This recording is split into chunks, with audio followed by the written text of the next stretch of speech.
Uh, I can, and I will. Okay.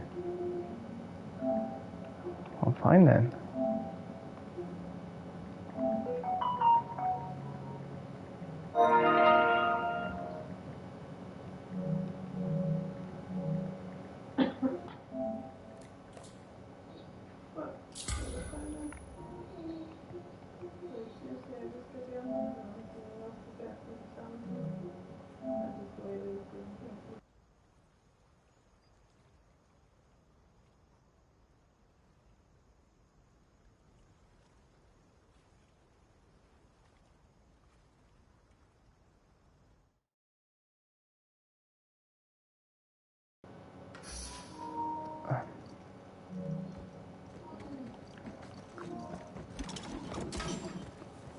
Can you hear me? It just said like my mic is muted for some reason. It's not true.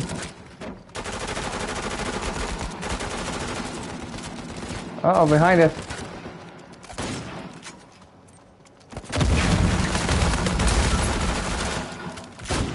Oh. Shotgun. Ah. I was trying to get him. He was too quick. You know, yeah. Yeah, he's gone. The other guy got him. Remember, I have the opposite of the sea goat rule. Is I try to kill the threat first and then revive the people. If I tried to revive you, we would have just both died.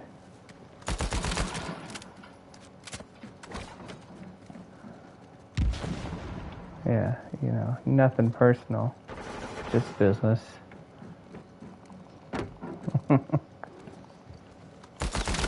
Oh no, I'm in trouble. 2. I wasn't looking for them or anything, and they were just like right there, and I was like, oh, whoops. Some near you, or at least one of them.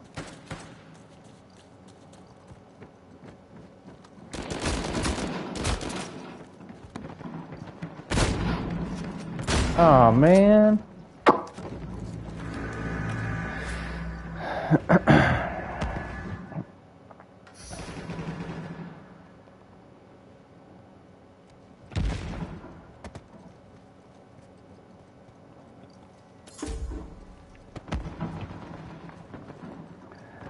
So, went to church Wednesday, and they were talking more about this guys event that I kind of talked to you about, and I feel like you'll be maybe like more excited about it than I am. You know? Well, one, like, I have to pay like $6 to go to the thing to like cover the cost of the food and stuff like that. So again, you should be happy, because then that means there must be very little, if any, budget coming out of the church at all, right?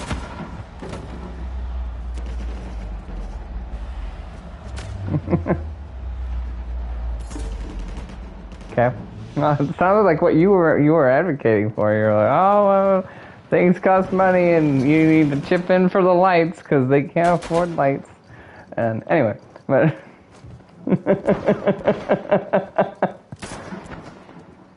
okay, all right. Anyway, all right. Let me give you my pitch. Okay, and then like the game, I'd have to look it up, but he like didn't even know or something like that. But he was like, oh yeah, the game doesn't actually start until like 7, but it starts at 6, and so then from like 6 to 7, we're doing like a whole like basically like probably sounds like a service to me, basically. And I'm like, that seems like a really long time. And then he was like, oh yeah, and I was like,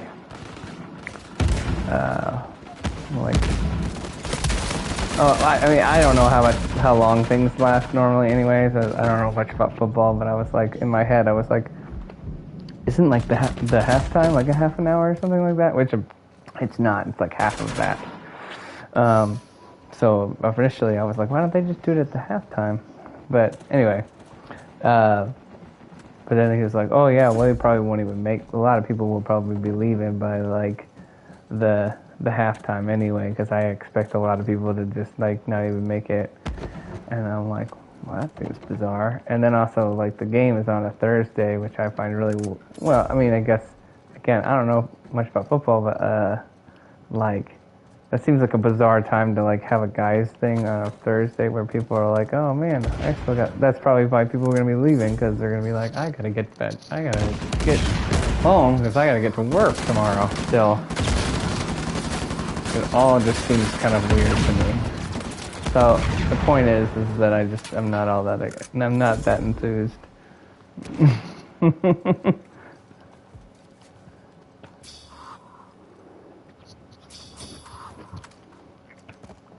So do you want to try to defend your original statements or whatever?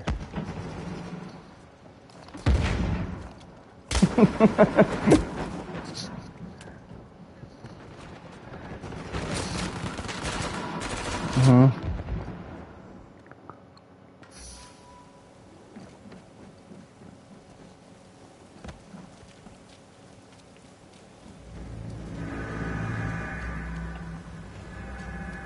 Mm-hmm.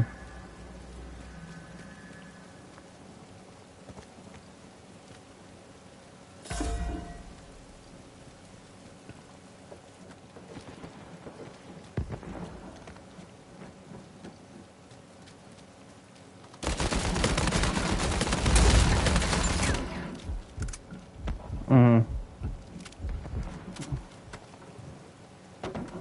No, and I get that, but I also think there's a balance. Like, I mean, if you're trying to, like, invite unchurched people to the event and get them to come to this, like, if you have, like, an hour thing before that, it might be, like, a little bit too much, in my opinion.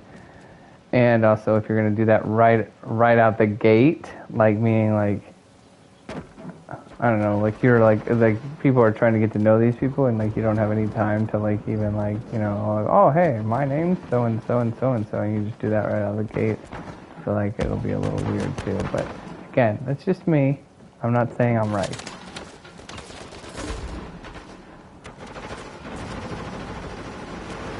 What were you gonna say?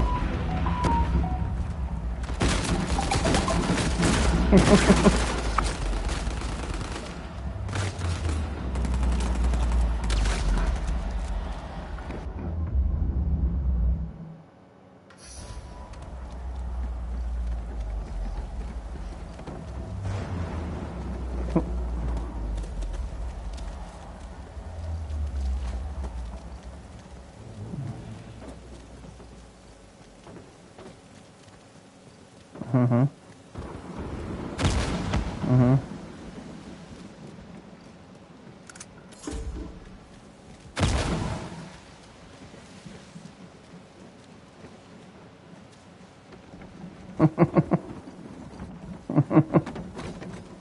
Mm-hmm. Well, no, I don't agree with that. Obviously, you should, you should have your Bible study, and you should have your regular church services and everything like that, and you shouldn't have anything taking their place. But also, I guess I'm saying that certain things like have their place as well. In addition to that, of like trying to accomplish maybe other goals, like building relationships with people in the church. So the primary goal isn't necessarily you have like a meal after church to like have like a whole like second service wrapped up in that meal time, but to try to maybe get to know people so that you're like more familiar with who you actually go to church with, rather than just, oh yeah, that's John, the guy that I always see who wears blue a lot, and I say hi and he says hi and then we leave.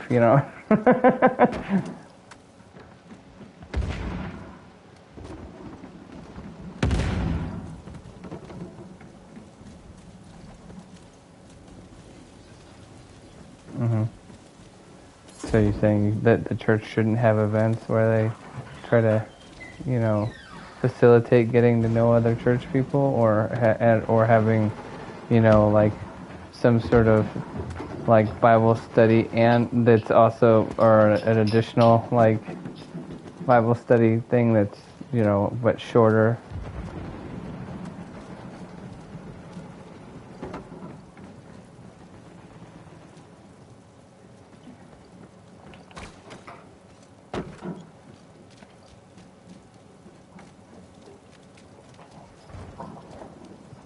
Mm-hmm.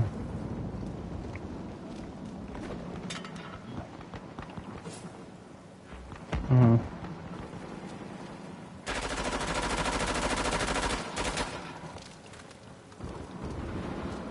Yeah.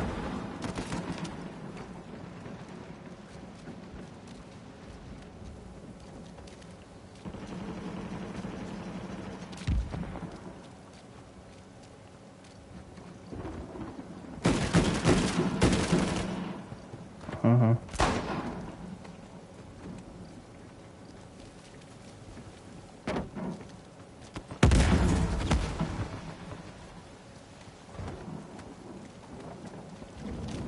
Say that last part again.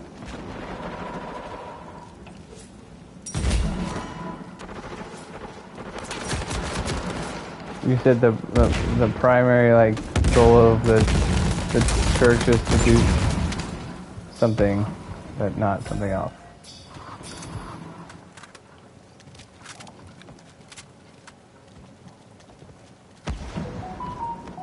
Okay. Okay. I said I feel like you said something along the lines of like, you know, the primary goal of the church is to do something rather than something else. I don't know. Try.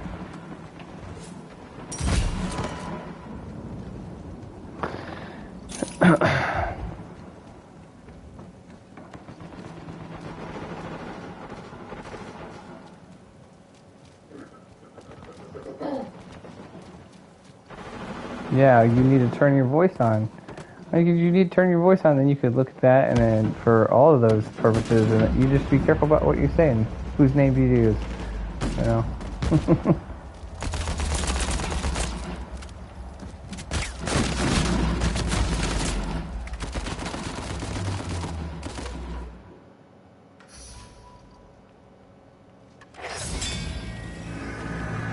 Mhm. Mhm.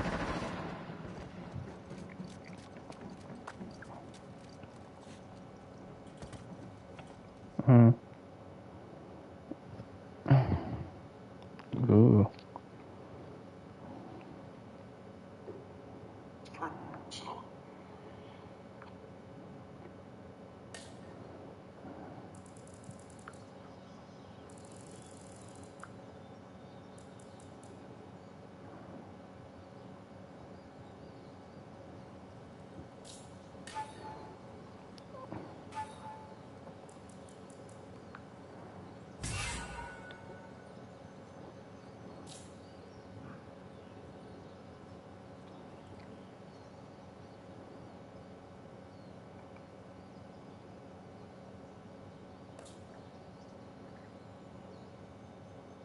Mhm.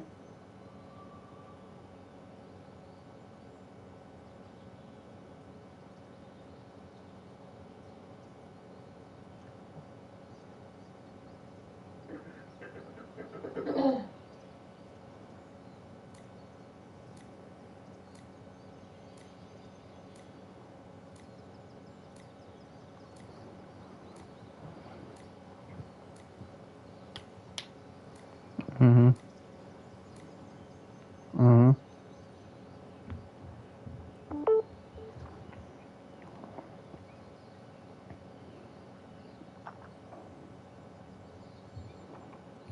Mm. Yeah. No. I agree. Like, you know, there's definitely a balance with everything, and I think the example you're giving is too far, swinging the pendulum too far to the other side. But I think there is a balance, and I'm saying that I think I think our church maybe swings the pendulum too far to the other side. And so, in other words, like if we did for our youth group, we would have maybe a game that you would play for 5 or 10 minutes and then have 50 minutes of lesson. Okay? So the exact opposite of that, right? But still at the same time not having no, fun or whatever, right? And what I'm also saying too is like maybe that would be more your speed too, because also some of my qualms is the opposite of what you're talking about, which again, like what I'm saying is your example is too far to the other side. So I think that's worse. But I guess what I'm saying is sometimes I feel like with our church, no matter what it is, there's never any sort of this is not a normal thing that we do like either. So this isn't just a random thing. And then I'm saying typically any sort of like event that they have, like, so I'll give an example. They have like a Thanksgiving meal that they usually have right after church, not on Thanksgiving obviously, but around that time, right? They have a Thanksgiving meal, right? And whenever they do that, a good majority of the time they end up like not just doing the meal, they also end up like having somebody get up there and like sing songs and then maybe give like a little mini sermon and different stuff like that. And I don't have any problem with that like every once in a while, but I'm saying I feel like they always have to pump every single activity full of something or a bunch of different things like that, rather than having even just one event ever that's just like about like trying to get to know people, or being that the primary focus. It's always like seems very busybody, meaning like you don't feel like there's ever time to just relax and try to get to know people, so you can know people that are at your church a little bit more, because they're constantly doing something.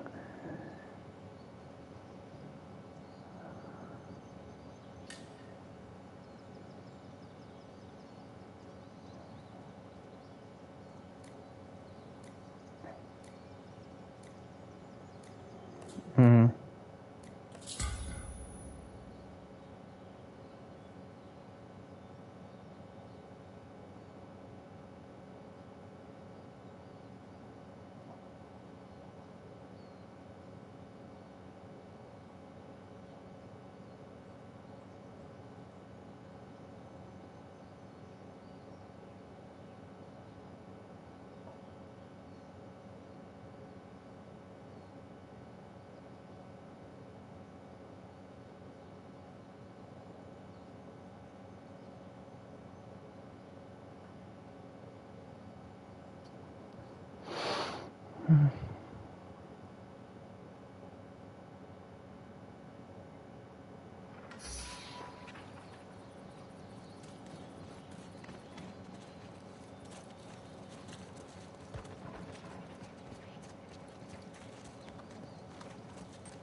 Well, yeah, I'm not saying that, but I guess even Jesus ate with his disciples and reclined at the table. He relaxed.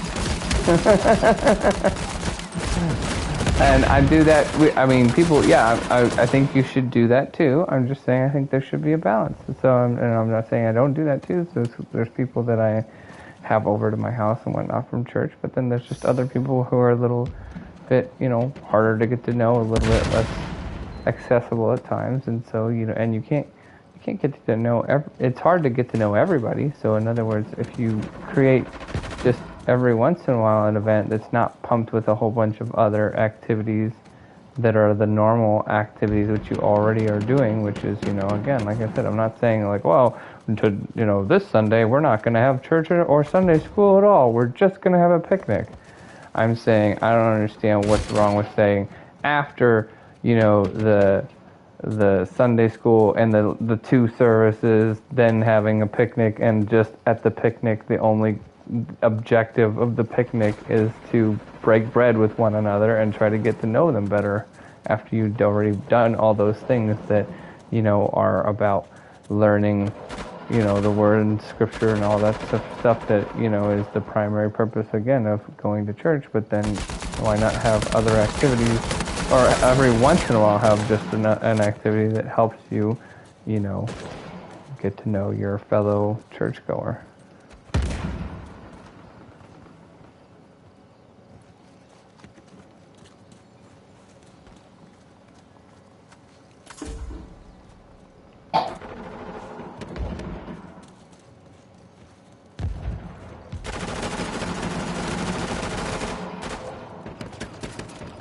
I'm saying I don't think there's anything wrong with that. I think there's, but I think it shouldn't be so in other words, there should be both.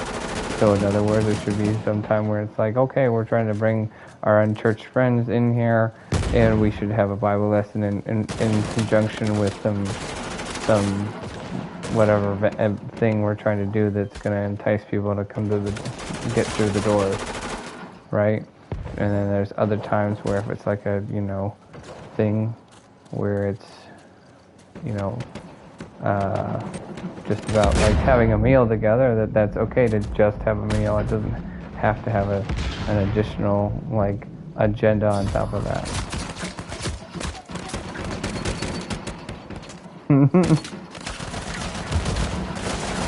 No, what? It's also important. I feel like it's pretty biblical too that you are supposed to develop, meaningful relationships with people rather than just shallow ones.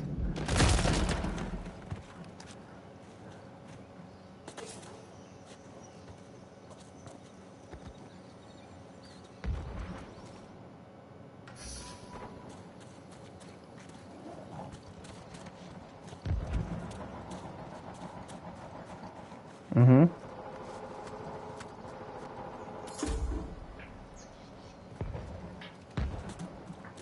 Isn't that what you're doing? If you have an hour of Sunday school, an hour of church, an hour long or hour and a half service, and then after that you eat a meal together, then you need to have another service on top of that? Is that what you're saying?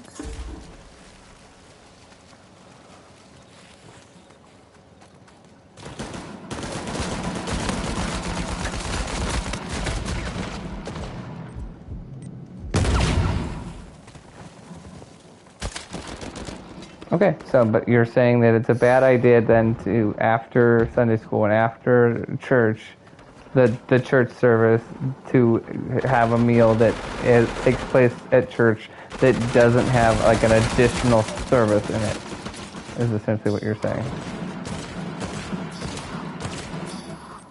Well, that's what I'm talking about. Well, that's what I'm talking about, though. That's what I was just saying. I'm saying my church is always... Yeah, after the service. After the service. I said after the service. So I'm saying they are always pushing a whole bunch of other stuff and like putting 5 pounds in a 1 pound bag of like, even after we've had say Sunday school and 2 services, and then it's time for the meal. They want to do another service within the meal time, and it's so there's no time ever to just talk to people. So again, to try to be very clear. I'm not arguing with being oh, let's not have service and do this event, or let's have this event, be very shallow and have nothing in it. I'm saying that after you do all those things that you should be doing that are getting you spiritually fed, I don't understand what's wrong with, having an event that is the main purpose is to just try to get, learn more about, develop closer relationships.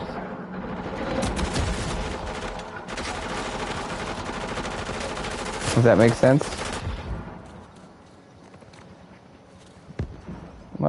whatever you want to call it. If you want to call it the meal, a hangout, yeah. But I mean, it's like, just a time to, yeah, yeah, right. You're saying, I feel like you're saying that's bad if there's nothing in, even after all of like this, the Sunday school, the church, and everything. If it's just a meal where you eat the meal and talk to the people that are sitting with you eating the meal, and there's not another like mini service inside of the meal time, then that's bad.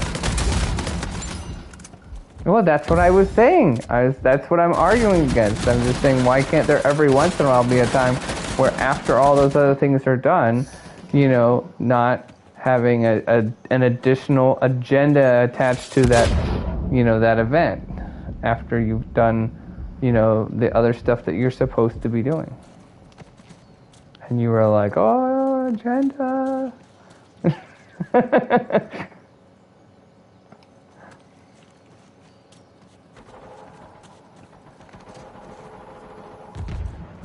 Mm-hmm.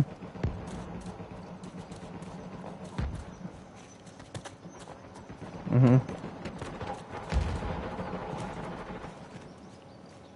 Yeah, and I'm telling you that it's going to be like it should be exactly what you want it to be, because they're going to have like a whole service before the Super Bowl thing. And it's not a Super Bowl thing, it's just a football game, but, right. Did you understand what I was saying about that, though? I'm saying they're starting it at 6, and so the game stuff isn't even going to start until 7. And so from 6 to 7, they're planning to just do a service type thing.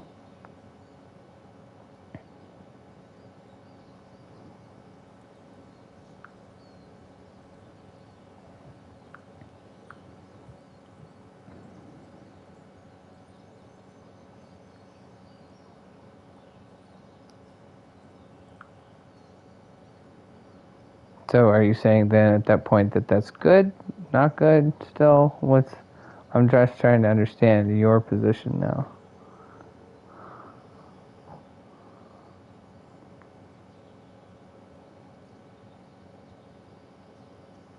At the church.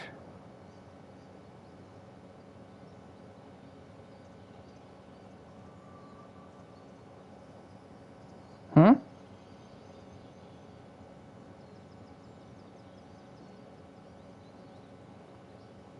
Mm-hmm.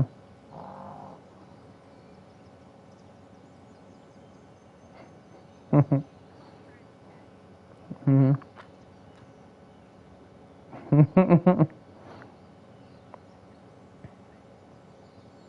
Mm-hmm.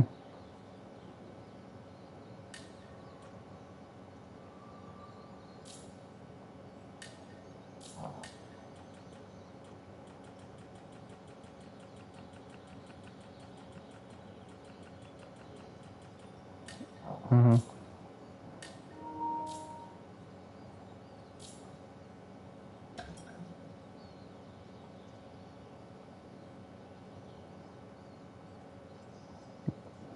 So you're saying that like meals and stuff like that shouldn't happen at the church either then?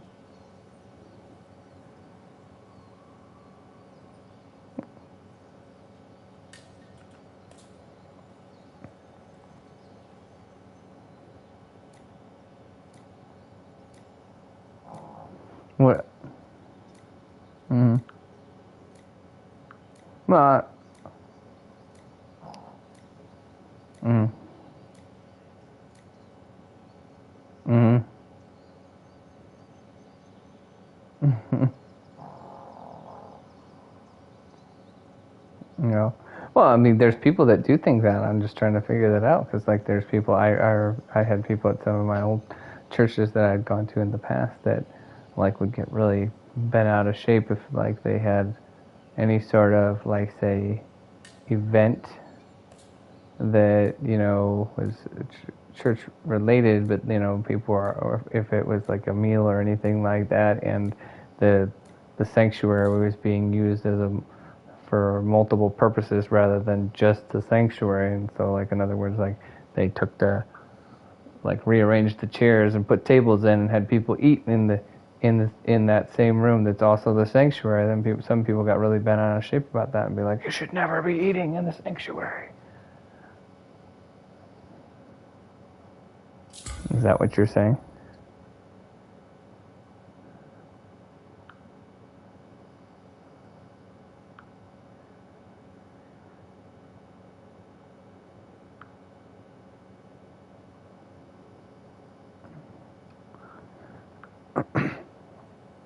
Mm-hmm. Yeah, well, I wouldn't either. I would call that legalism. But, you know, everybody has their own convictions, I suppose.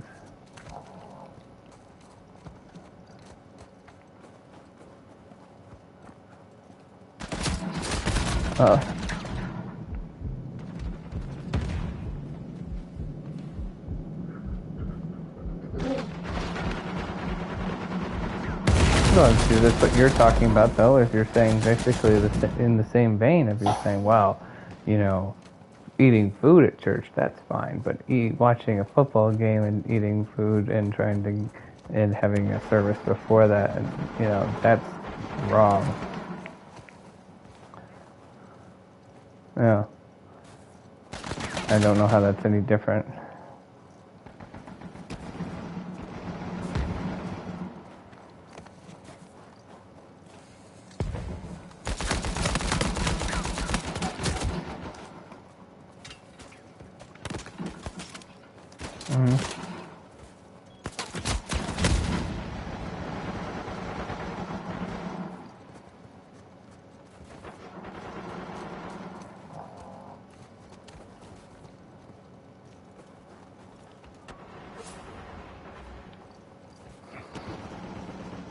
Mm-hmm.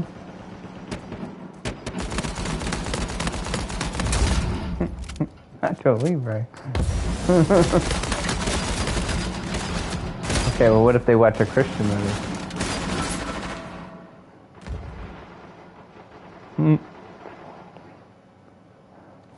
So it's not a good idea even if you watch a Christian movie?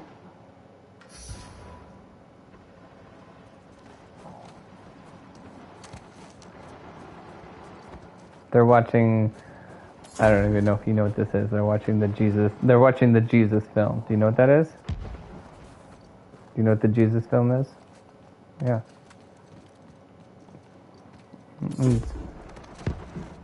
Oh my goodness. Well, you really need to figure out what the Jesus film is, and then you should watch it sometime maybe.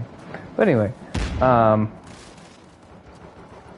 it's like basically it's just like a film all about the life of Jesus, and it's pretty, for the most part, taken right out of Luke. It's pretty accurate. It's from like 1978 or something like that. It's very old now.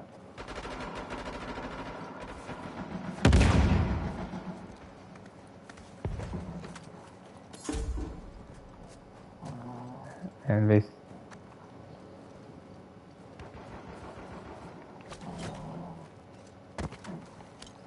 mm-hmm.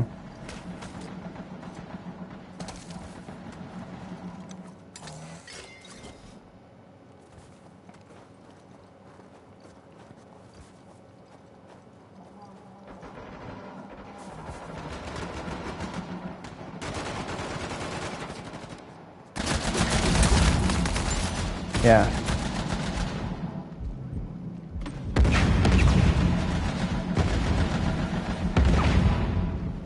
Yeah.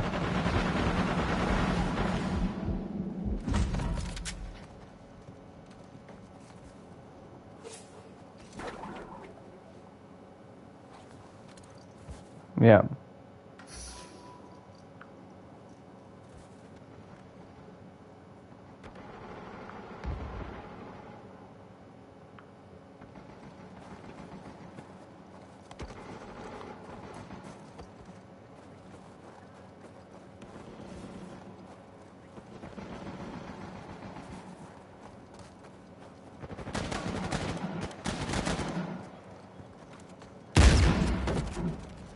Yeah. Well, again, this is the argument I'm trying to make. I guess is I want to try to make sure that you understand my argument. Is I think if you're doing a Bible study, and basically all you're doing is watching The Chosen and being like, "Ooh, what'd you think about that episode?" You know, I think that's absolutely ridiculous.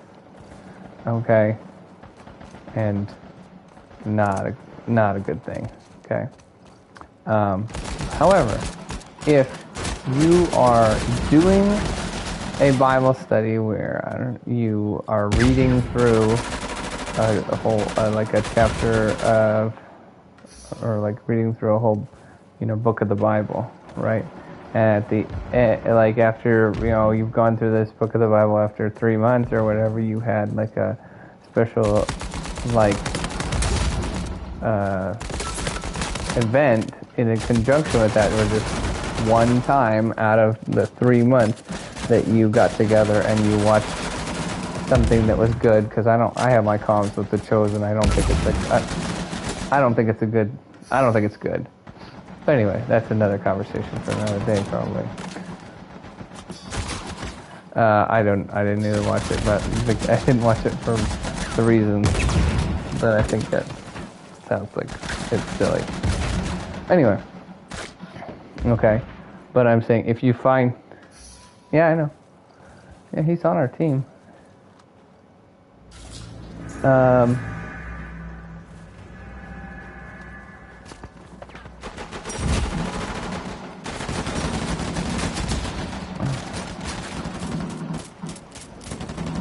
Yeah, I just threw an El Dorado.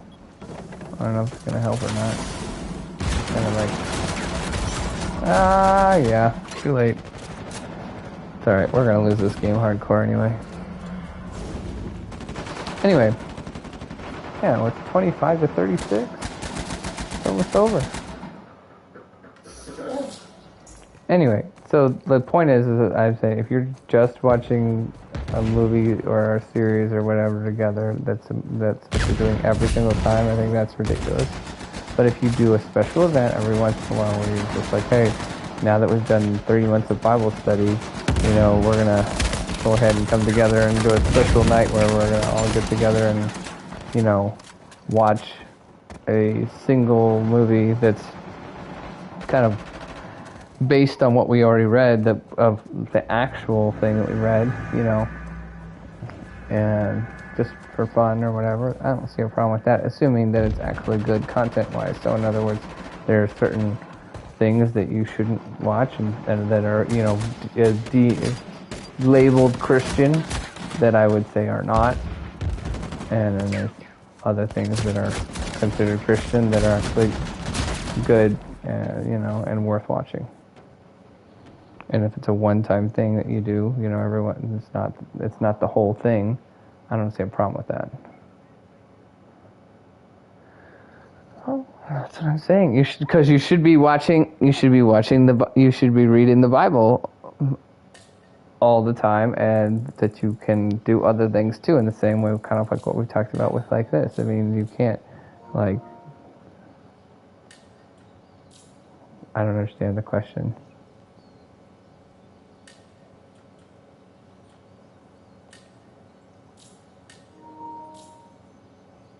Yeah. Mm-hmm.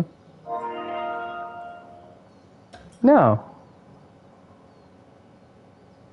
No, I'm saying you have your Bible study, and so then every Wednesday you have your Bible study, and then you're making a like, well, this Friday night we're gonna do, since we just finished that book of the Bible, we're gonna have a special event where we come together before we start our new book of the Bible. In addition to, you understand what I'm saying?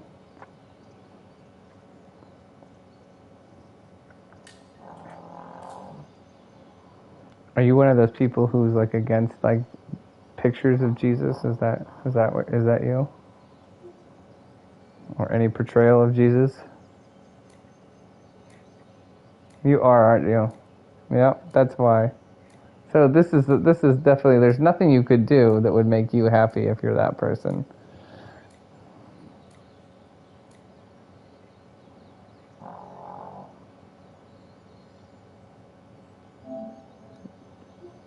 Oh my word. Uh-huh. Okay.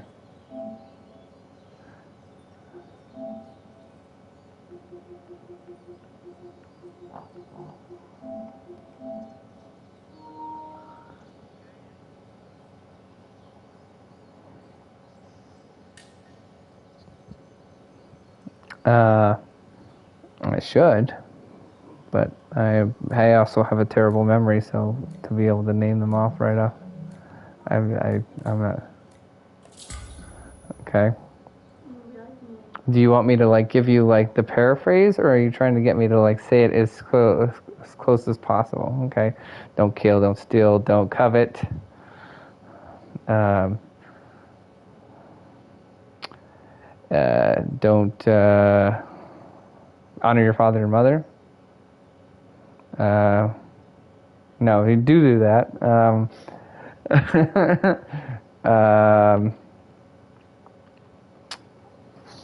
man.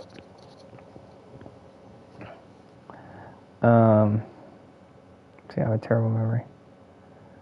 Like, no, don't have any gods before me. Don't have any graven idols. Or how many is that? That's like 7, 6.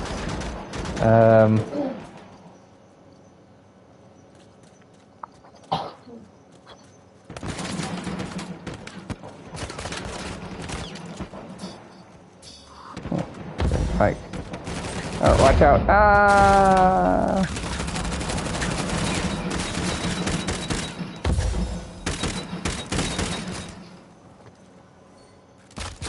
Yeah.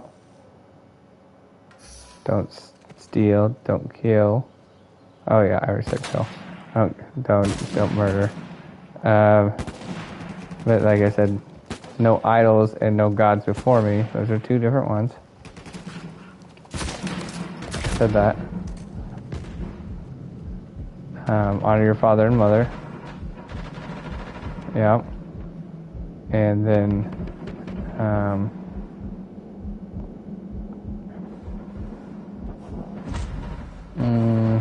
yeah, I'm drawing a blank on the rest of them. I don't know.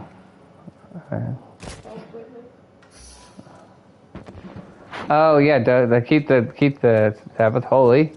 Duh.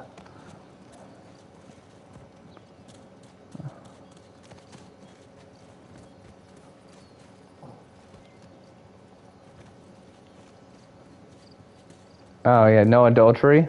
Yep. Don't commit adultery.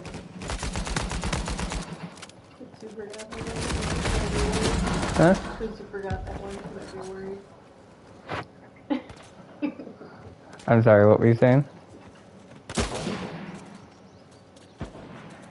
Oh yeah, duh. Yeah, do you want the real ones or the Catholic ones, by the way? You know. I said don't lie. I did too. I said don't lie, don't steal, don't kill.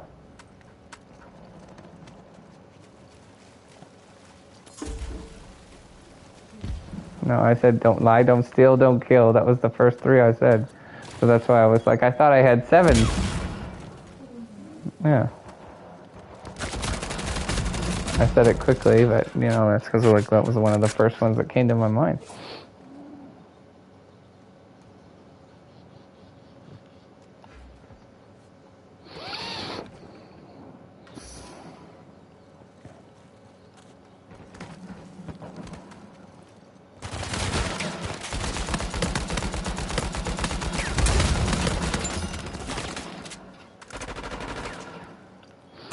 Sometimes I always find, I want like when I die, if I go when I go to heaven, I want to ask Jesus, like, why did you like word the 10 Commandments so weird sometimes?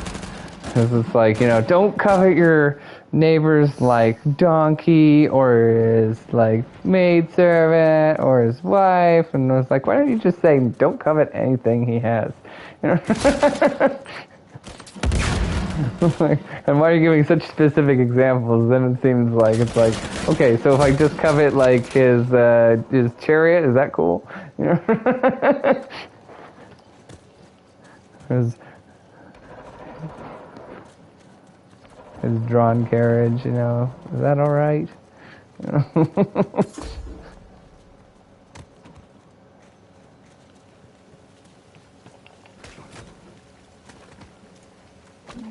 Yeah. Pretty bad.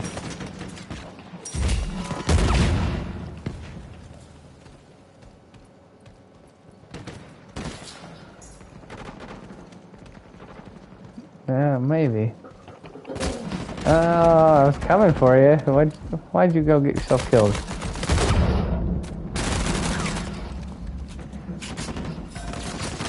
Rock my Glock.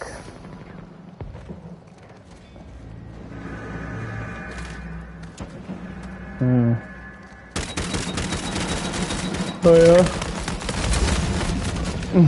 Ah, dag, I'm down.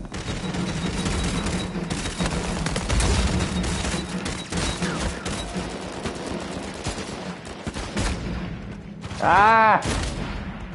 Ah. Pike quit.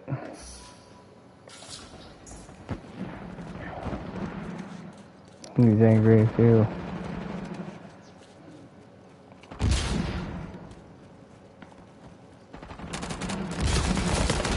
Whoa, whoa.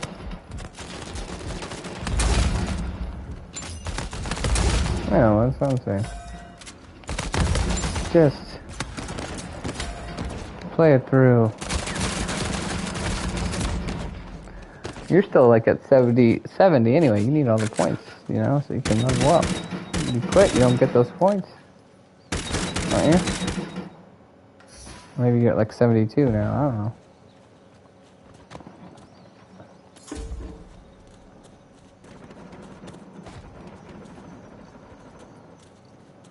I'm just saying, like, people like Marriott are way ahead all the way up to 90. You know, that's the top. I guess that's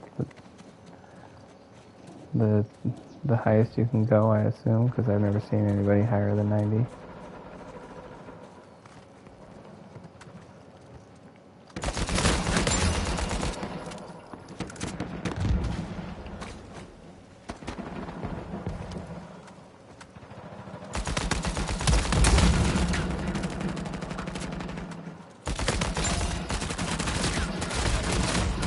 Dag.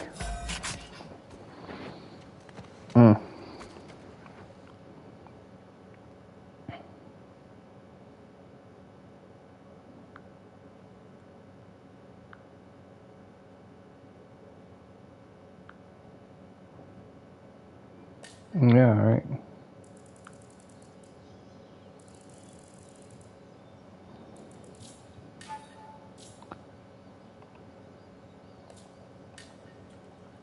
Yep.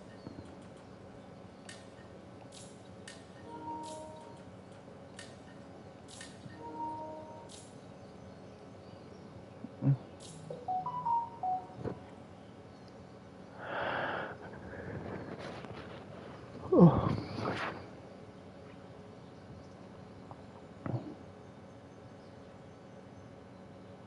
Nice.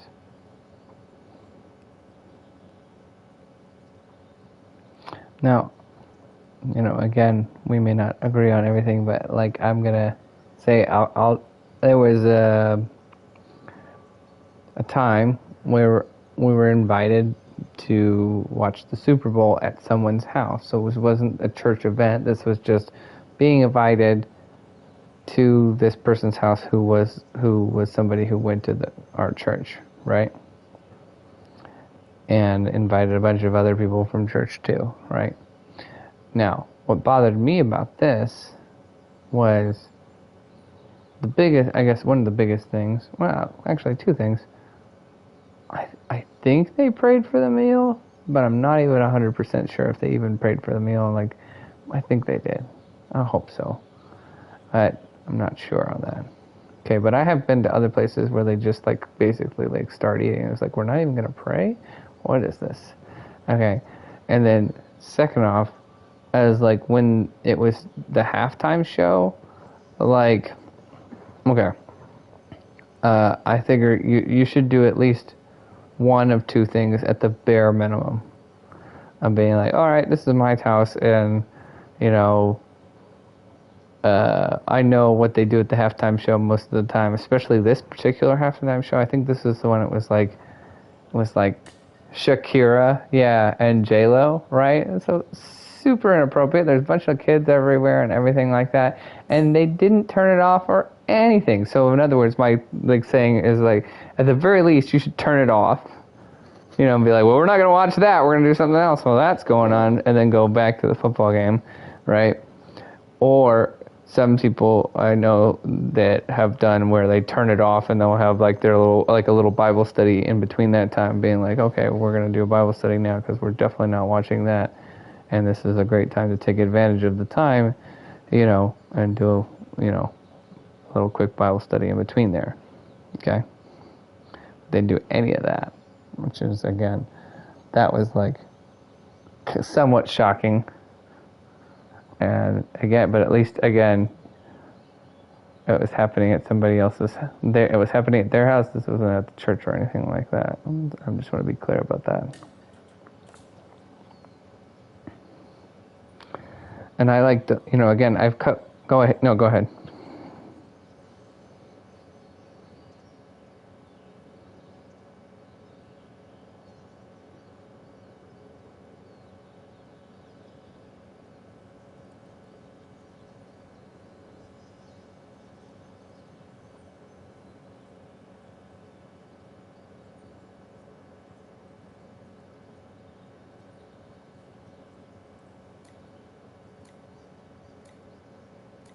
Mm-hmm.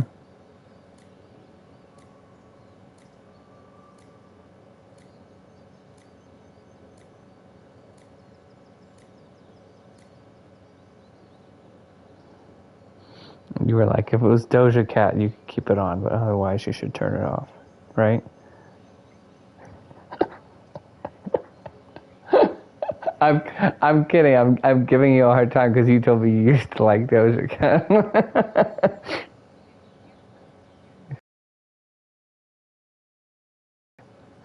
Okay. Yeah.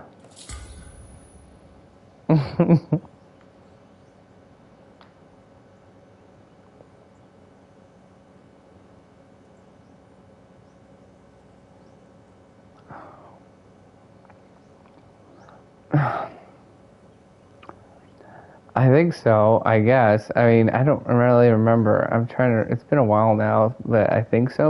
And also, another thing, it wasn't like you could just turn it off one place, because they had it going two different places, two TVs, So then I'm really, hardcore take over and be like, all right, we're turning off this TV and we're turning off this TV,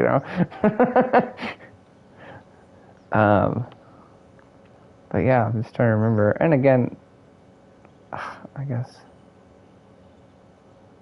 I think it was happening, and I was really not aware of what was going on because I was trying to ignore it. And then when I saw what was going on, I was like, oh man, where are my kids? Yeah,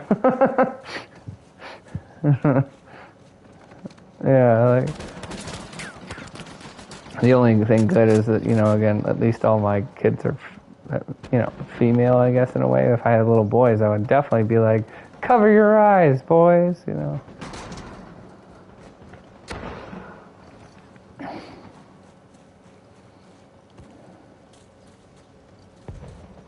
Oh no, I'm not saying it's not important, but I think it's even more important where boys, even at a young age, are visual creatures. But you can disagree with that. And I think it's even they're both bad, and both things are important. But I think it could be more detrimental to boys. But I think it's bad either way.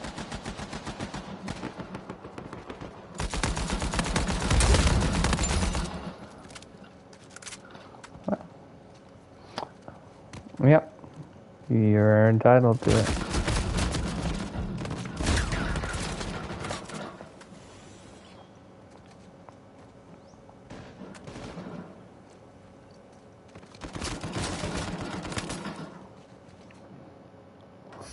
I think I remember some people too who were kind of talking about how they were like, oh yeah, well I kind of watched the Super Bowl when it was the whole one with Eminem and Snoop Dogg and Dr. Dre, because I was like, well, at least I wasn't gonna have to worry about them getting naked or whatever. And I was like, no, no, you know, like, obviously you don't listen to their lyrics very often, but, you know, and again, I would have, in the past, considered myself a fan of a lot of those people, but not anymore, kind of like you and Doja Cat.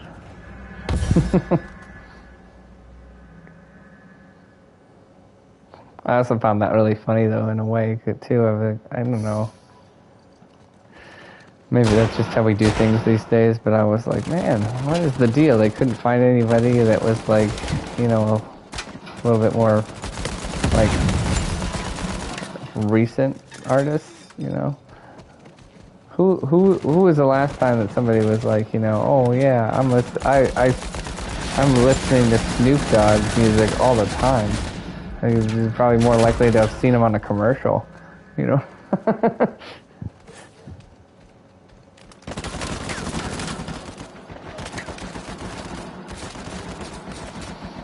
I vaguely, but again, I literally like never listened to Snoop Dogg, so I wasn't a fan of him. I was more of a fan. I was a fan of Eminem back in the day, and I had a few songs that I listened to from Dre, but very few.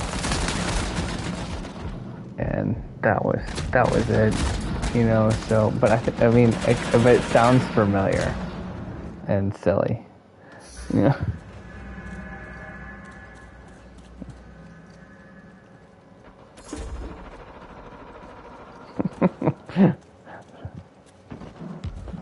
Okay. Well, I think that's unfair to put Eminem right next to NF right next to Eminem, but you know.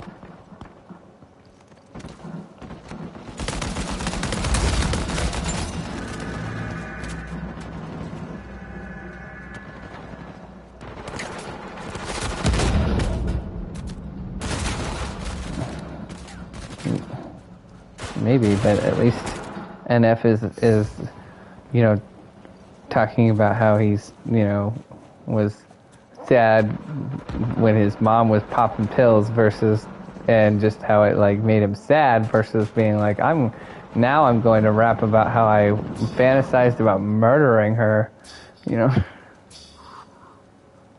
which is what Eminem did, in case you were wondering.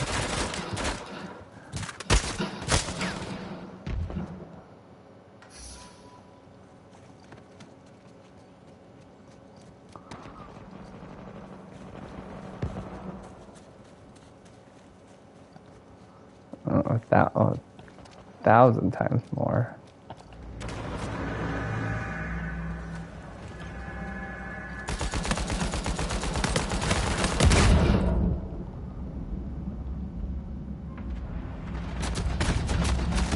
Oh my word.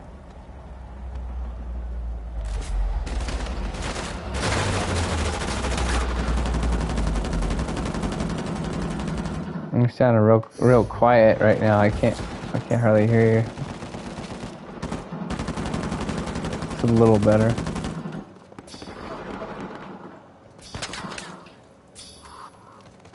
Yeah.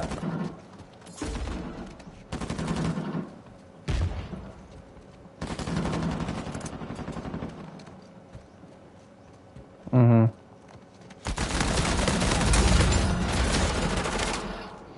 So this is a personal crusade for you of being against NF because your husband likes it.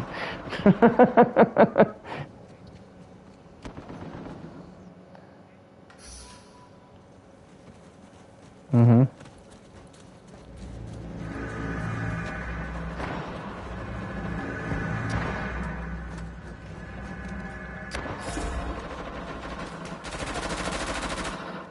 Uh-huh. Oh, man.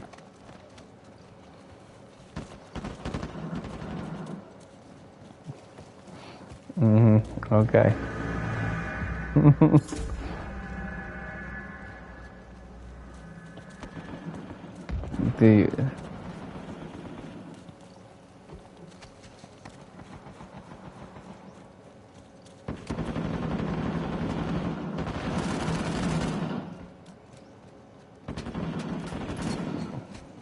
Yeah. Right. Yeah. No, I was listening to him ever since his like first album, basically, and I'm usually not that person. So, but at the same time, he's gotten so popular now that people know him, who are secular people, whereas back then, you only knew who he was if you listened to Christian rap. You know.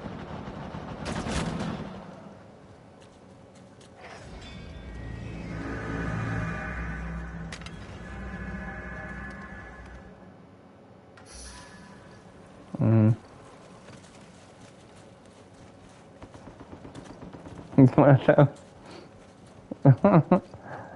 No, I don't. I don't think that's true. No, what? Go ahead.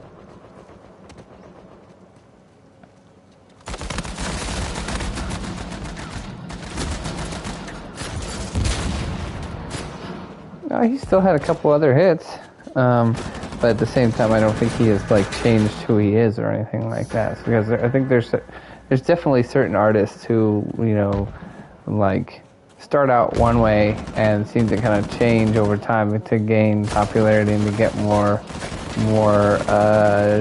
like fandom or notoriety from the secular world. And then there's other people who just happen to be making music for quite a while, and they every once in a while somebody actually discovers a song that they like of theirs and overlooks the fact that they're a Christian.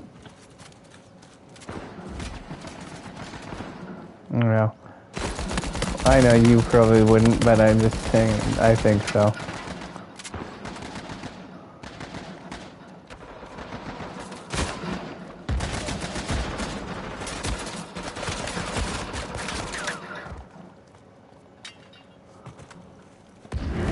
What's that? Say that again?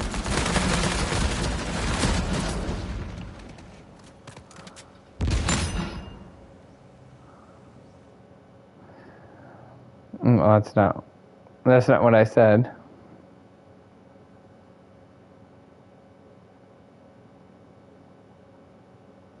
Well, I just mean like their song, sometimes every once in a while a Christian artist song will make it onto a secular chart.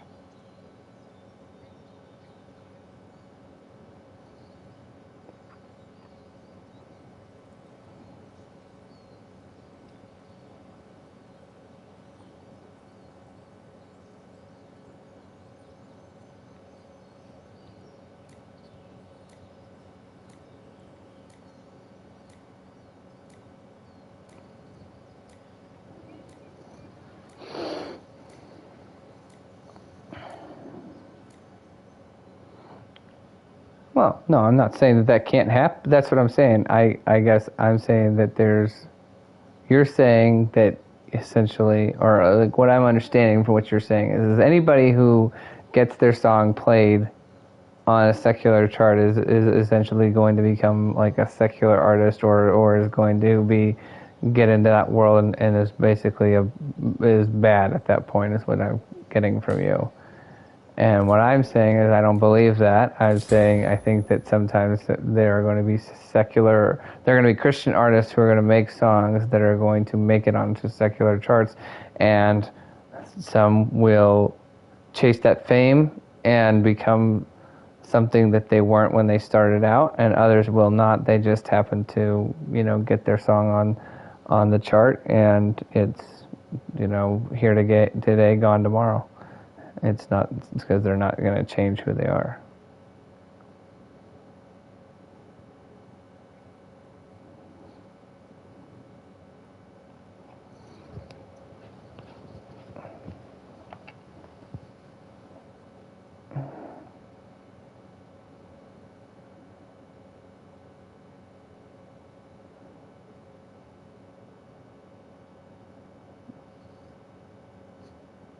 Mm-hmm.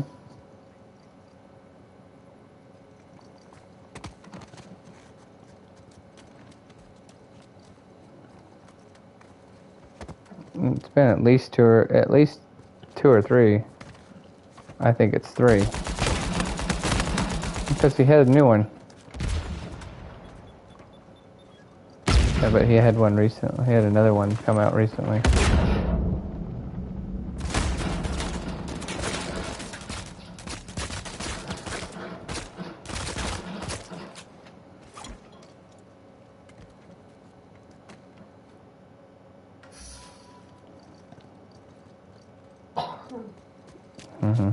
Well, again, agree to disagree. I was saying, I think there's two different possible scenarios that can be true. And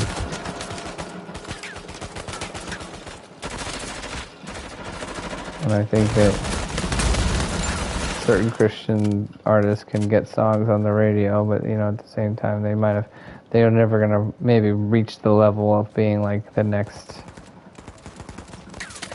I don't know, whatever, like super popular band you can think of.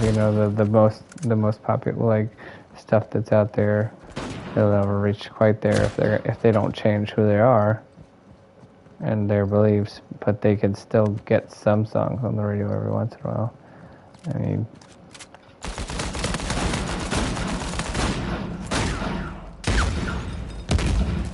I would say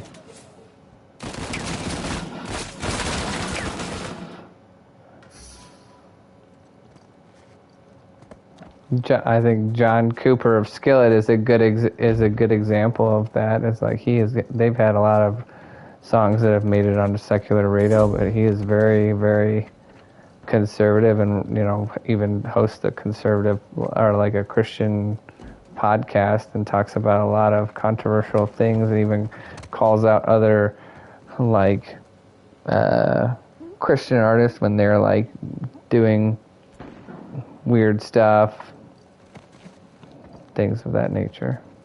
So he's still they've been around forever, and they've definitely gotten lots of songs that have been played on secular radio. Is as far back as like 10 years ago, and as recent as like 2 months ago.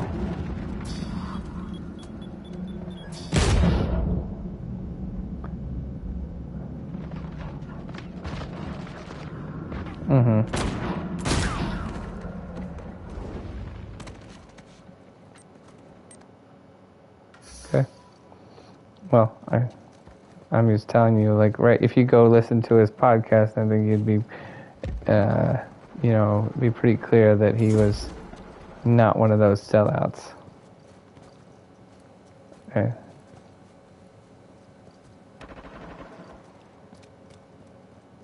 Well, that may be, and at the same time, if you're going to, live by this very hard and fast rule in your head that there's no way that this assessment of reality could ever be different than what you've already determined is reality, there's not going to ever be any convincing you.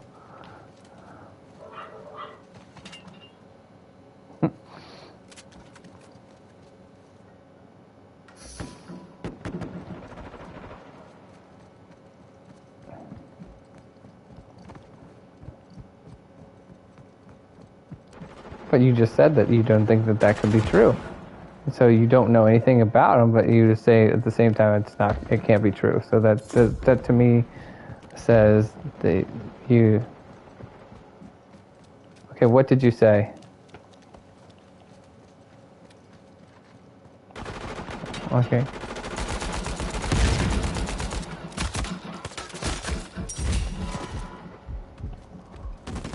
What do you mean by that? Explain.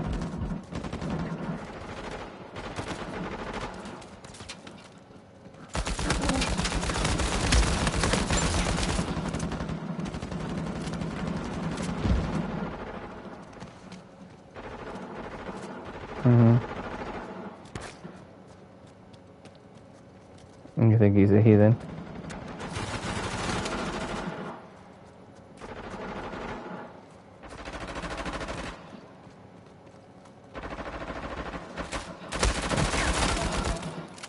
What do you mean?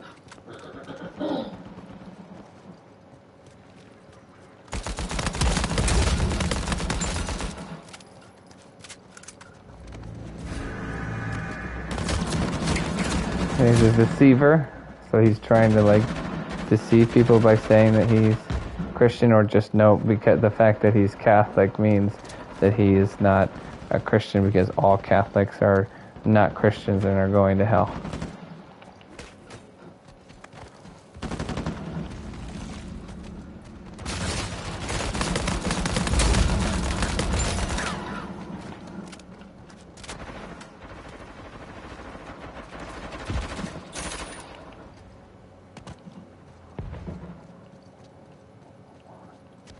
Okay. Okay. Can any person who is Catholic or claims to be Catholic be a Christian, or have a relationship with, or maybe I should say, have a relationship with Jesus Christ? Okay, so then you're saying, okay, yeah. Well, that's what I'm saying. So, but at the same time, it really has something. It has at least a little bit to do with the fact that he's Catholic, because you're saying, because he's Catholic, he is deceived, and then, but then you're saying it's even more nefarious than that, because you're saying you think he's a charlatan or something like that.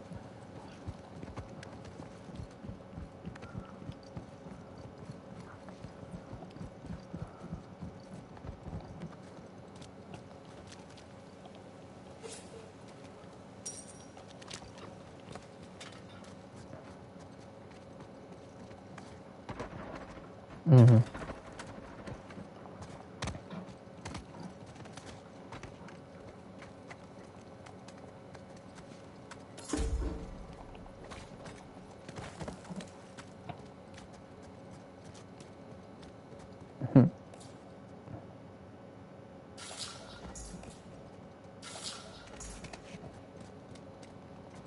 I don't think so.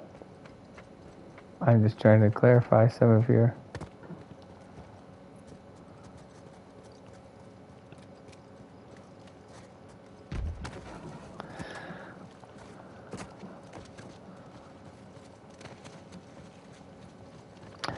Do you really believe that?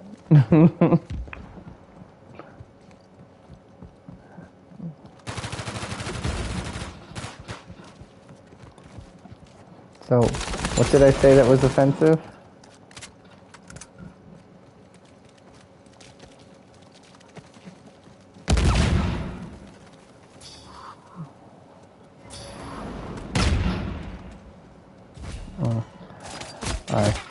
I guess I've said that before, though. I said like you're very dogmatic at most about most things you believe in. You're unopen to, you know, changing your beliefs regardless of any... I said regardless. I said regardless of, you know, any particular evidence. Yeah, back it up. You can check it. I might have flubbed the word a little bit, but I'm pretty sure I said regardless.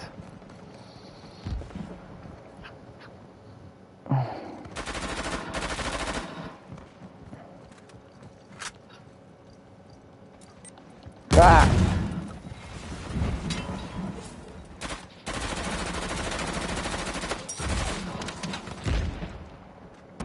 Yeah, you're welcome. Okay. I'm not gonna die. I'm gonna murder them all.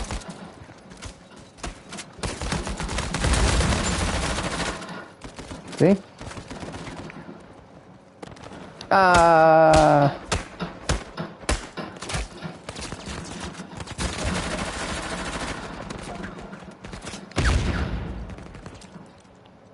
Up top. I think there's one coming. Did you get him?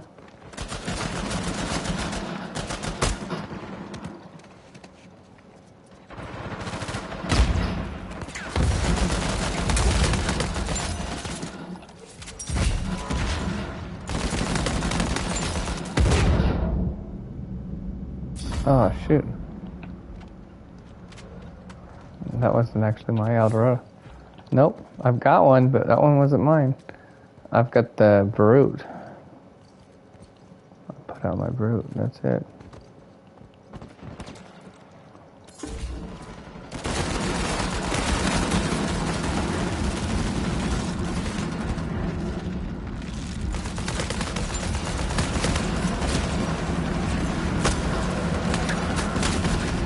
No.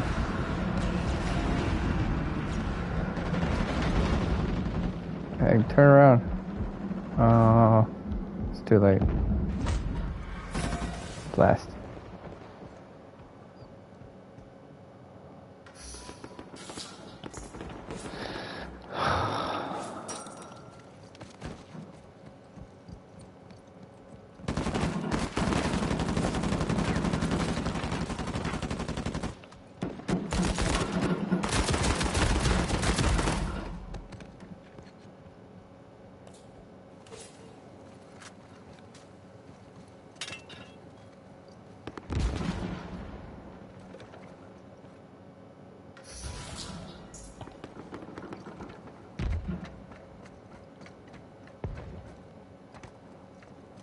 Can you give me an example of something like, let's say, a conversation that we had on here with anyone on like when we were playing this game, and some sort of conversation we had where somebody said made you think that you should, look into changing your mind about something.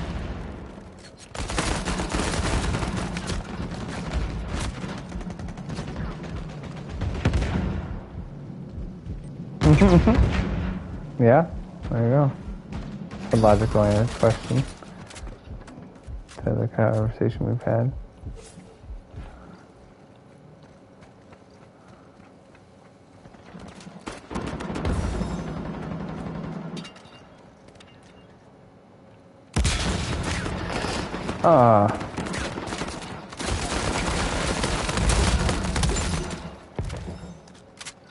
Where you at?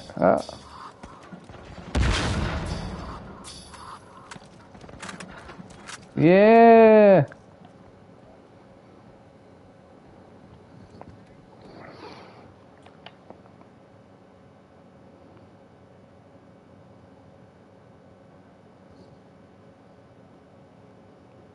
Mhm.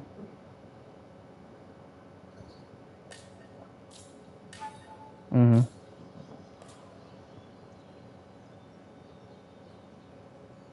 Okay.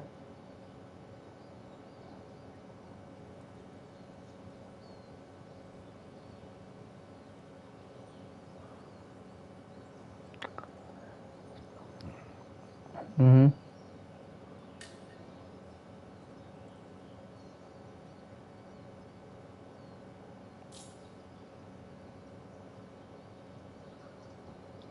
Mhm.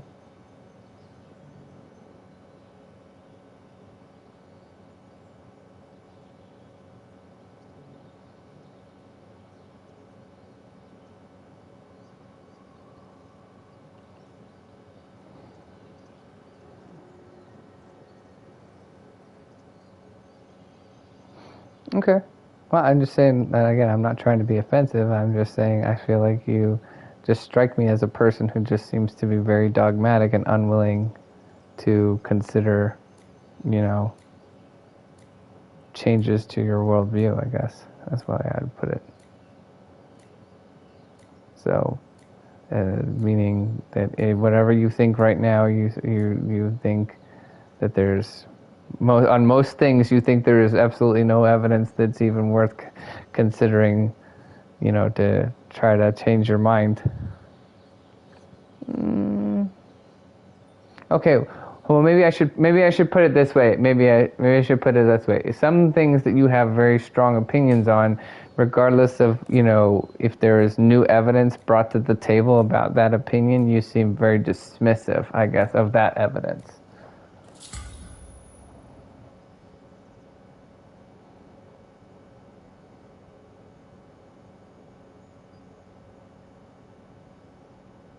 Right. That's dogmatic.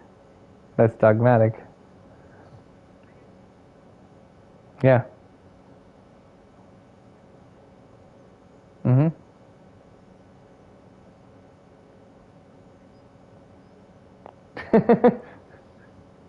Uh-huh. You should do that. Mhm.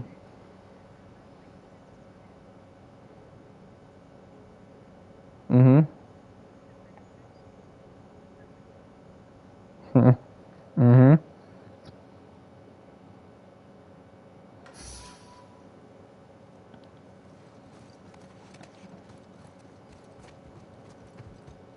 Oh, yeah? And what did you find? What was the definition that you read?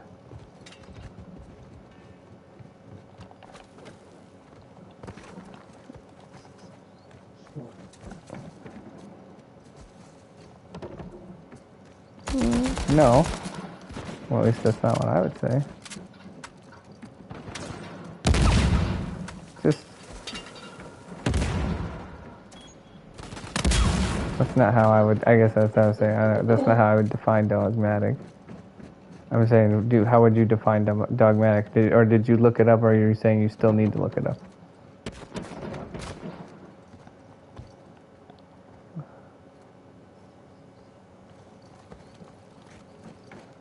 Yeah.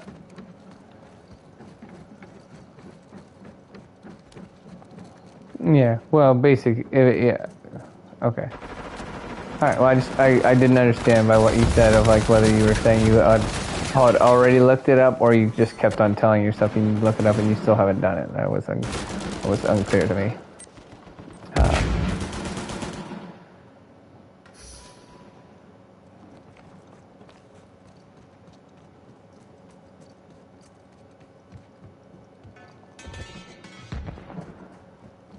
Mm-hmm.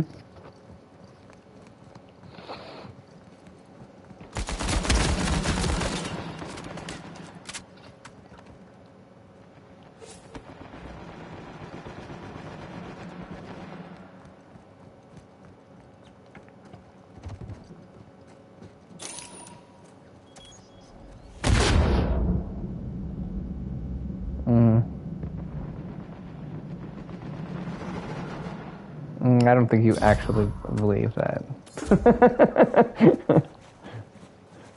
Are you sure? Do you really feel like you believe that? So you don't feel like you also prefer to maybe, or that you tend to go with an idea that is outside of the norm, and then that at times, and that makes makes you feel, I don't know, what's the word, like no, not special, but like makes you feel justified, maybe, of like being like, well, if it's outside the norm, I don't want to be like everybody else. I want to be a follower. Who wants to be just a blind follower? Wouldn't you rather be? Would it be better to be somebody who thought for yourself, who was wrong about a few things, versus being somebody who just blindly followed whatever anybody told you?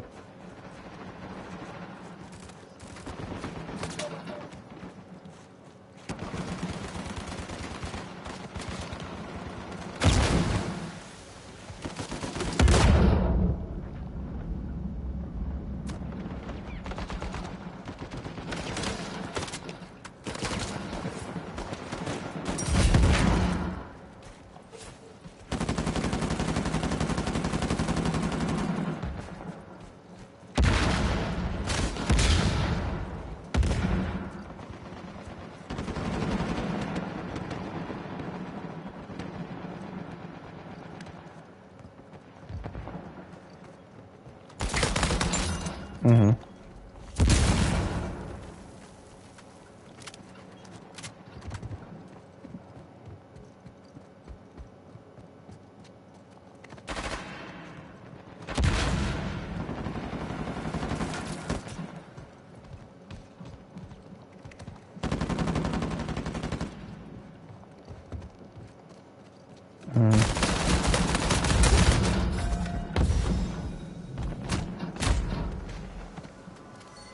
Mm-hmm. Which is also somewhat interesting, because I feel like sometimes in a lot of the stuff that you believe about, like, say, I don't know,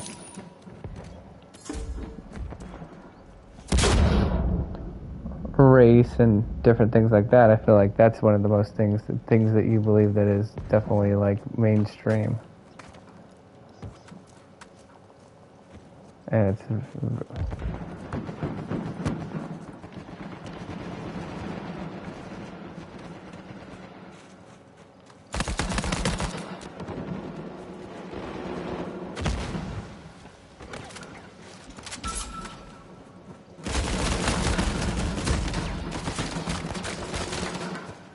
which again, like sometimes, I would overall agree with what you're saying. Is like oftentimes, like I don't take comfort in numbers, and oftentimes if it's mainstream, then I think that's a good reason why you should probably give it a second look. Meaning, like if everybody thinks that, then maybe it's not that. So in other words, you can have 1 million people believe a lie, right? It's still a lie, even if 1 million people all agree that it's not. Okay. And it's the same thing of like, anything. But I think there is an aspect of that, especially when it comes to, say Christianity. I think we're told in the Bible that we are going to be, the minority of the ones who are going to, read God's word, believe what it says, and accept Him, and do accept the word, and do what He tells us to do, right?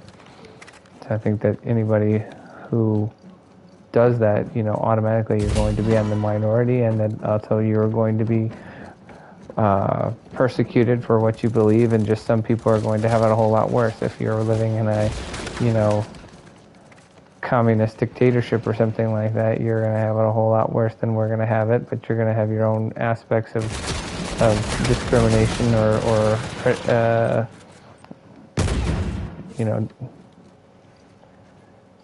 what was the word I just used? Your own aspects of persecution, right? But I also find that interesting too, where there's also some people who claim to be Christians and don't believe that. They're like, oh no, it's totally fine. That I've never, faced any discrimination for my faith. And it's like, well, that should also be an alarm bell to you. Like you should probably take a look at what you're doing or what you're not doing, because that's problematic in a way. And I think that's a very evident to me as well, because I think there is kind of a very watered down, not true, basically kind of fake version of Christianity that is very acceptable in Hollywood and social spaces and different things like that. Where we have people all the time who are like, well, I believe in God, and then people, oftentimes too, people in the Christian community all jump up and down and be like, remember, isn't it great that famous Hollywood guy said that he believed in God? And woo, that's so great. And it's like, yeah, well, lots of people believe in God, and again, don't think about that, verse that we've talked about 1,000,000 times about that, the demons saying that they believe in God, and that's a pretty low bar, and then those people who, say believe in God or say they're Christian or whatever, but then they're okay with all sorts of different, sinful things, and then you have to ask yourself, is that person really a Christian, or can you be a Christian and say that you're okay with all these things that the Bible clearly says are wrong and evil, right?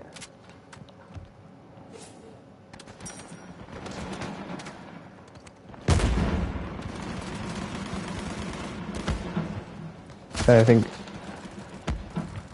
again, you can look it up, but the way I would define dogmatic is just there are certain things that you should be dogmatic about, of did Jesus rise from the dead? Absolutely.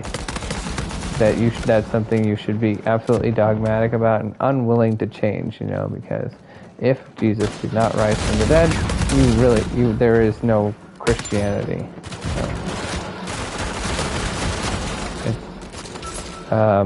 Okay, so that's a good thing to be dogmatic about, right? And there's other aspects of Christianity or our faith that,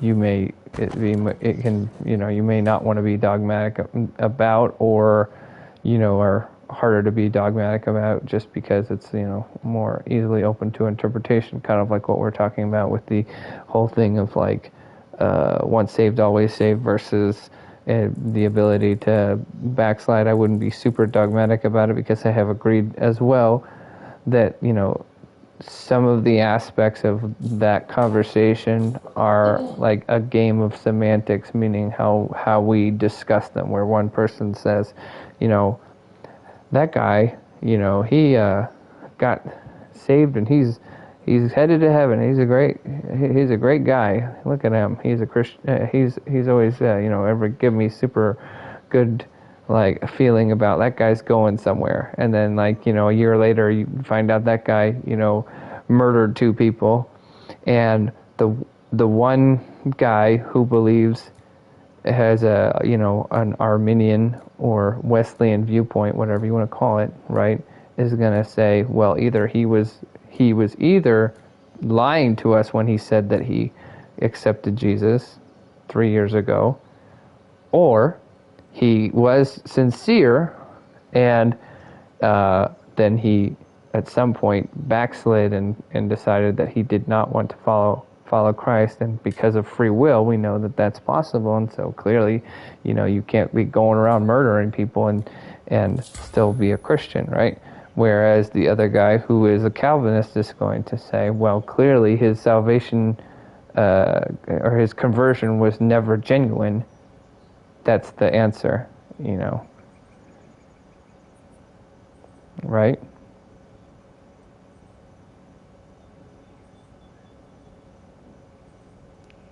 So again, I would not be dogmatic about which one is the right way to say that. I think it's more likely, you don't know. I guess we don't need to go through that again. We already know what my position is on that. I think both things are possible, but it is a little bit, again, like I said, a game of semantics about how you talk about it and how that comes down. But then there's other aspects to that could be more dogmatic because there is less of an option or less of an ability for interpretation.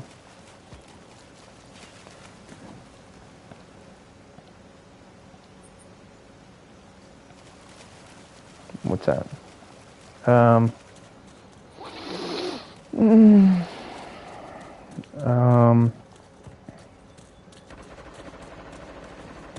No, I can't think of anything right now, so I'm not sure where this is going.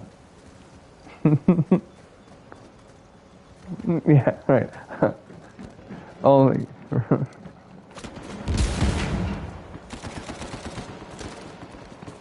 Right. And that's true. That's a good aspect of another thing to not be dogmatic about, because I think if anyone tells you they understand Revelation 100%, I feel like that guy's probably lying.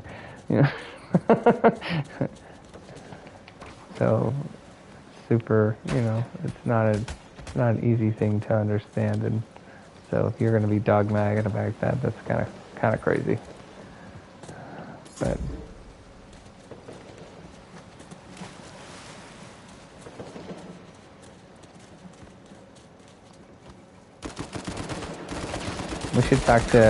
by the way, we need to talk to Mariak about Revelation sometime, because he likes talking about that, and I feel like he knows he knows some stuff about it, and he has some very strong opinions actually about some aspects of it that I don't know if I agree with. I'm not saying I don't agree with him. I'm just saying I don't know if I agree with. Like, one of the things he said to me one time was something of like he felt like that we could get a general idea or something like that of when the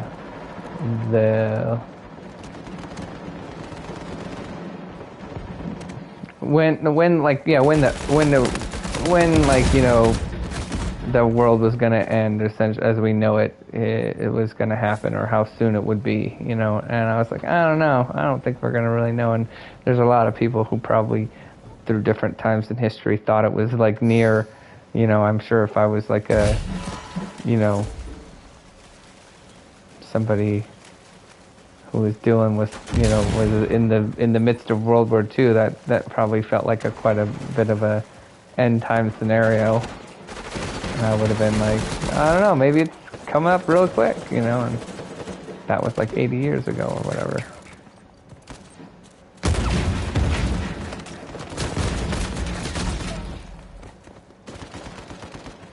Right.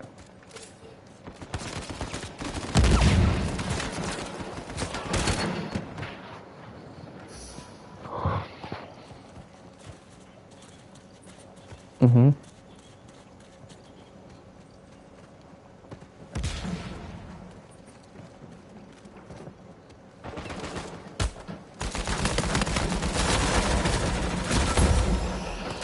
Get him. Yeah, and I didn't get into the conversation super deep. Like again, the only real thing I got from what we had spoke about was he felt like he he felt more than I did that you could be more certain about when it was going to happen. And I said, look, to me, I feel like that's the one thing you can't be certain about.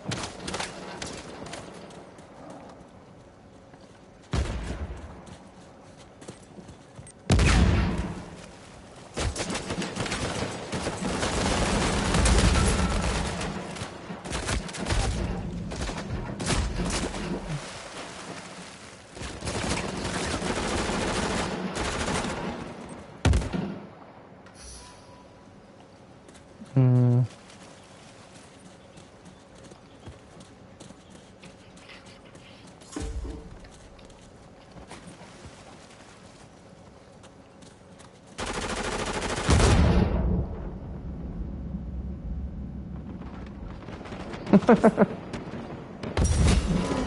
Yeah.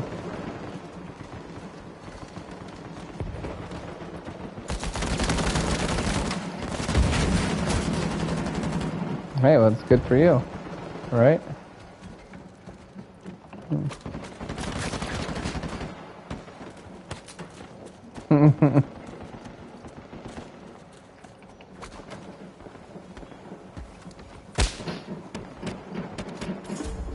The flank?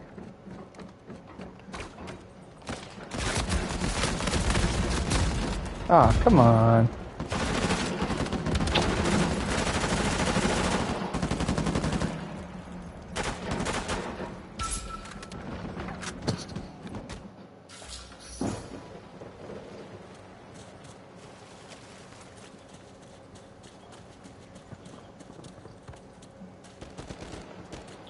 So, on my vacation, we went to the Ark Encounter in Kentucky.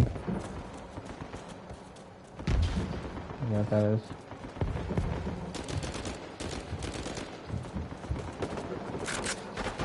Be careful over there. Down below. I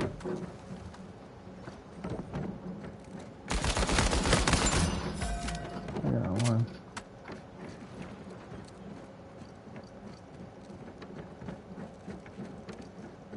We went to the Ark Encounter.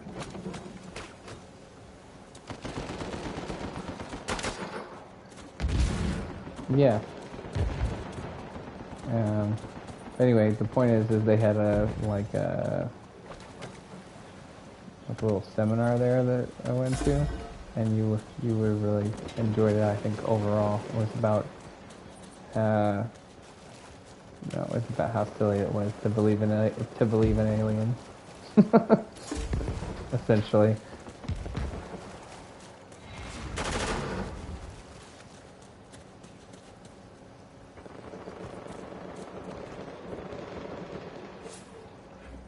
No, I believe that 100%.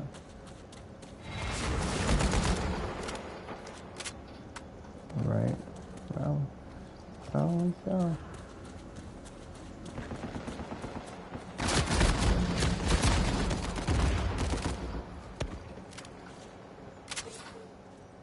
Then you have to just be that kid who's like, well, what if everything that people, think is aliens is actually like, demonic,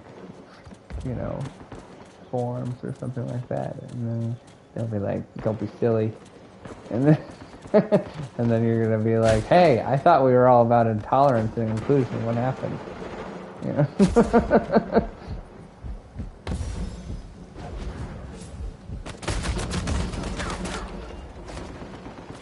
That's right.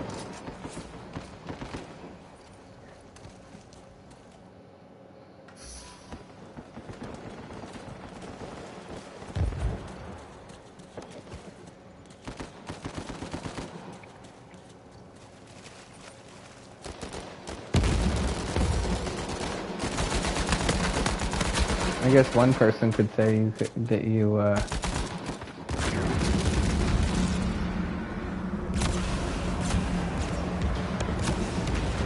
come on, come on, come on, come on, come on. Yes. That was scary. You could say that, maybe you could say that you believe in just one alien.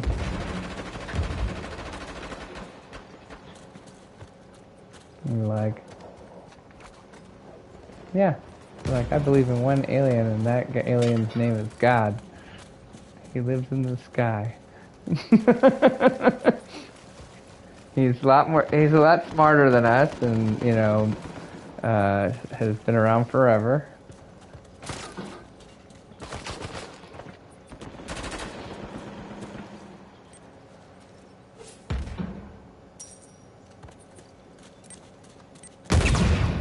Sky Daddy, no, I haven't.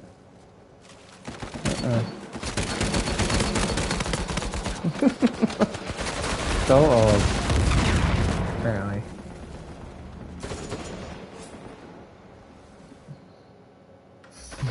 Thanks. Okay. Yep.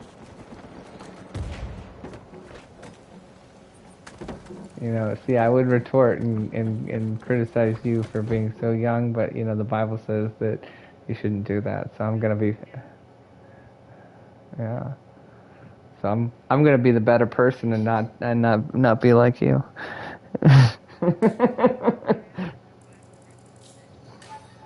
I don't know. There's a lot of Bible verses that talks about revering the older generation and the wisdom of the older generation.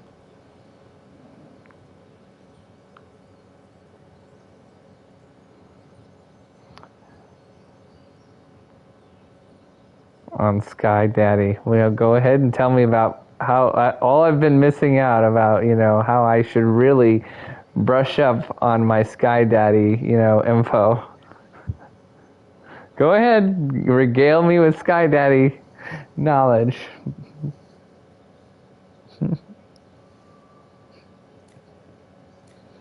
Okay, what is that? Just a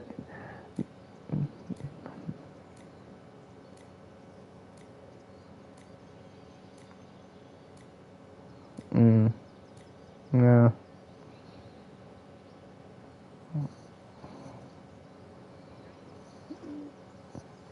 Yeah.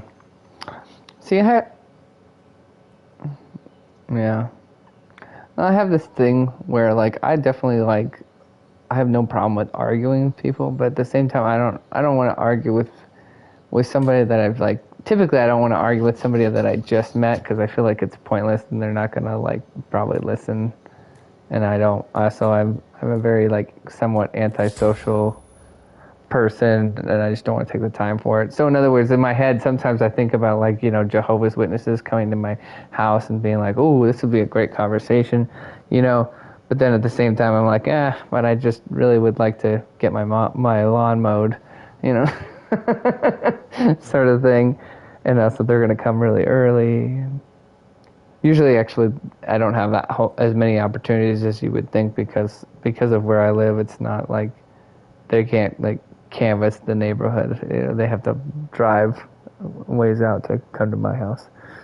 So I don't have as many visitors as some other people do. However, we did have some come the other day, but we weren't there. And then we saw them on the camera, and we're like, who is that?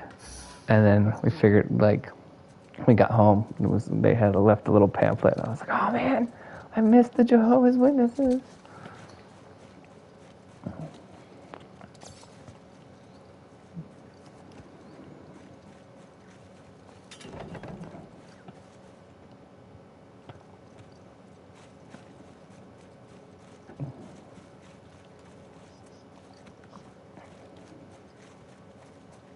Yeah.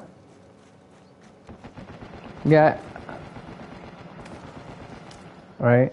No, I've heard that. It's like it's very interesting too. Of like apparently how like Jehovah's Witnesses maybe especially, but also Mormons too. They seem to be, really wanting to like pry only on people who are either like have no religious beliefs or are just really kind of like a blank slate of like I don't know anything, and go after those people. So anybody who is like somebody who is already a Christian or whatever, they don't want to even try to like convert those people. They're just, and if you talk to them about issues, then they'll be like, oh, this is making us uncomfortable. I think we're just gonna leave.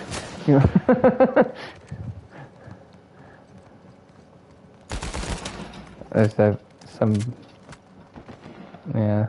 There's a guy sometimes that I watch on YouTube that makes YouTube videos where he oftentimes will go up to Jehovah's Witnesses or Mormons and like just talk to them about stuff, and they seem very like awkward and uncomfortable with like basic questions about their own faith.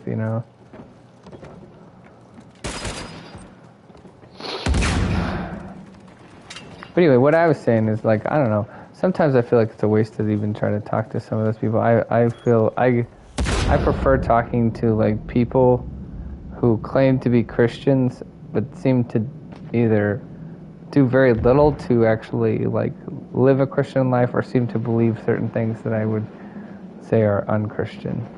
I find that more interesting.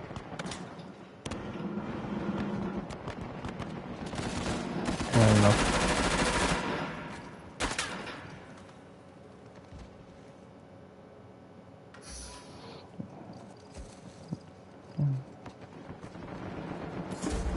Yeah, no, I think it's good as long as they're willing. But that's the whole point. Is like if you get somebody who's like gonna be super hostile to you, then it also says in the Bible that don't give your pearls to swine.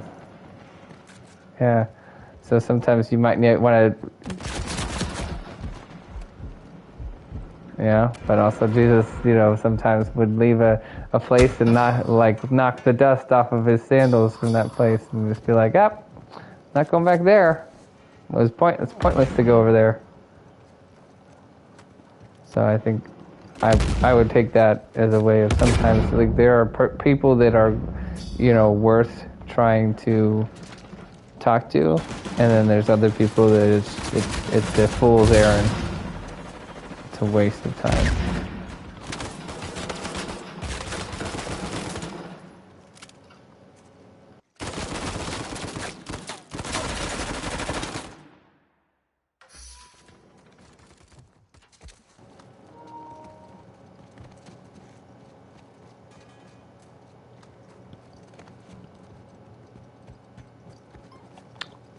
Do you disagree?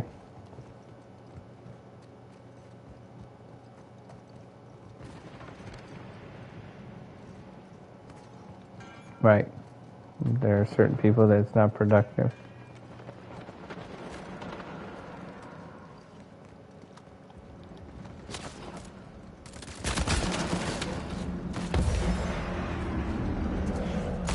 Mm-hmm.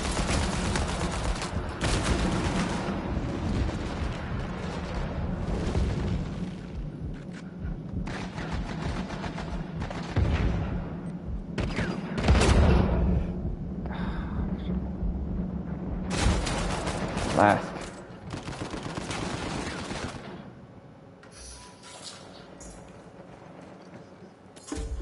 I feel like I'm having internet trouble again because I feel like everybody looks glitchy around me and I'm just doing absolutely terrible. Like things aren't landing.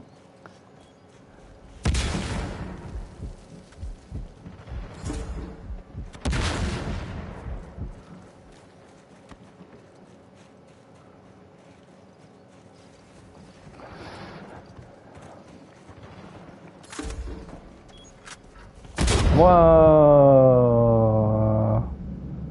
That was the worst.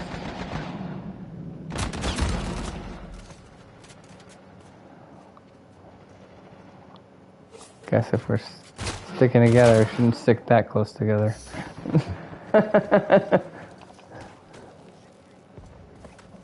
Yeah, right. Oh, they're right here.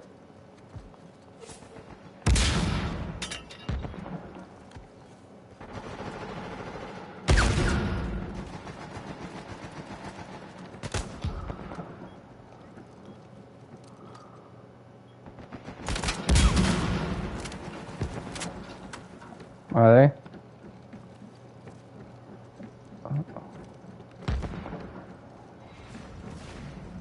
Yeah. Like, you're just saying glitchy, right? Dagnabbit. Yes!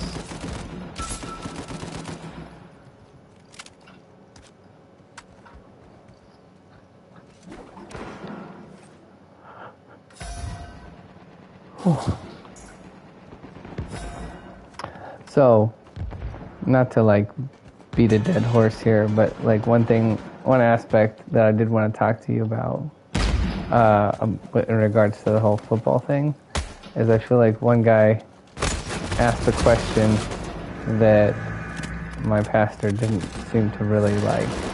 Now, I feel like he kind of answered it, but at the same time, I don't think he liked the question. So, like last Wednesday at the men's Bible study, right, meaning yesterday, he was talking about this thing, right? And then one of the guys, like, said something along the lines, he was just like, oh, well, you need to get people to come, and, you should get your friends to come, and then if they want to come, you just should pay for them to come to cover the food and blah, blah, blah, because like I said, it's like $6. And one of the guys said, like, no, I didn't. I knew it was there, so I went somewhat near, but I knew it was gonna be enough to set it off, but not hurt me. Anyway, so one of the guys said, "Well, I've been struggling with this thing event a little bit. Like, how are we supposed to like promote this?" And I feel like I've struggled a little bit with the idea of doing that because it feels weird to me or something. He said, again, I'm paraphrasing. He said it feels a little weird to me to promote some sort of football event, which is one of the things that keeps men away from church more than anything else. I feel like in our culture or something like that. And I, like, in my head, I was like, well, you're not wrong about that, because I remember my wife's father back in the day. I don't know if he still does this now, but back in the day, he definitely was one of those people who's like, well, we can't go to church this Sunday. The game starts at 11:30 or whatever.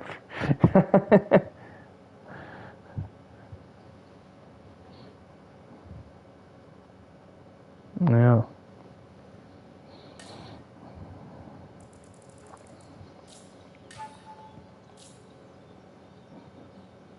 And that's also why it's super important. It's super important to be a good example to your children, because I think they have a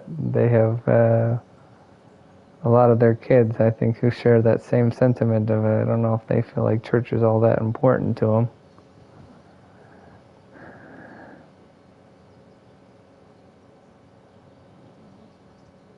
But anyway, I'm sorry.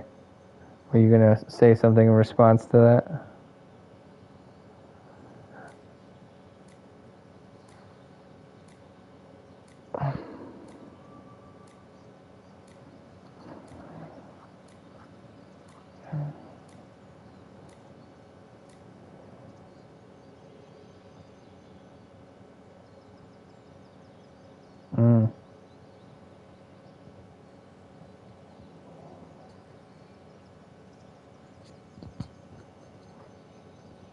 What was that?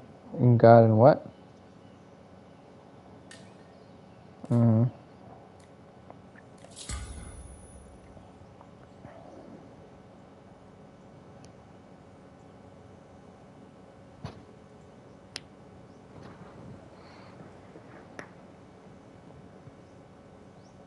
Mm. What do you mean by a loner? She's antisocial?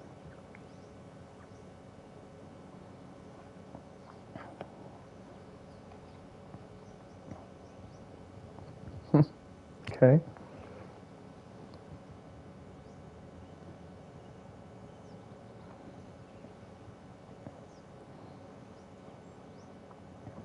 Mm-hmm.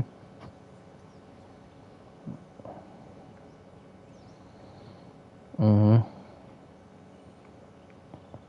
Do you feel like that sometimes people don't like that because it makes them feel convicted? Like, if like, well, let's say, like this is not your mom's aspect, your thing, obviously, but like, let's say there's a couple and the one of them often goes to church very faithfully and the other one doesn't, and then you always are going to have those people who are going to be like, oh, well, where's John today? How come he's not here? You know?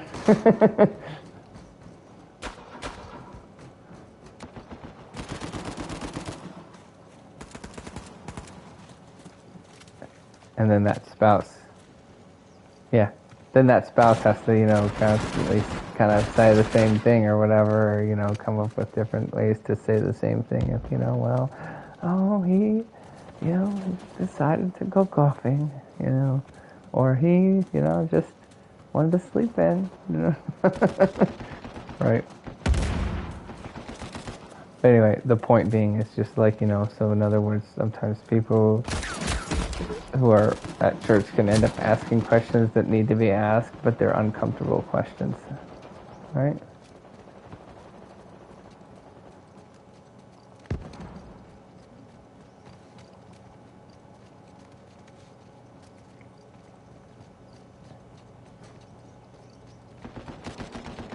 Mm.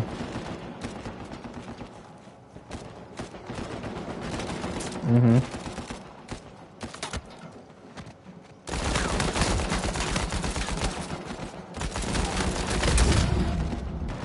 Mm. Yeah, for sure. Watch your back, watch your back, watch your back. Oh, come on. Yes. Yeah, that's very interesting. Is the Jewish guy a religious Jew or ethnic or both? So, just ethnic?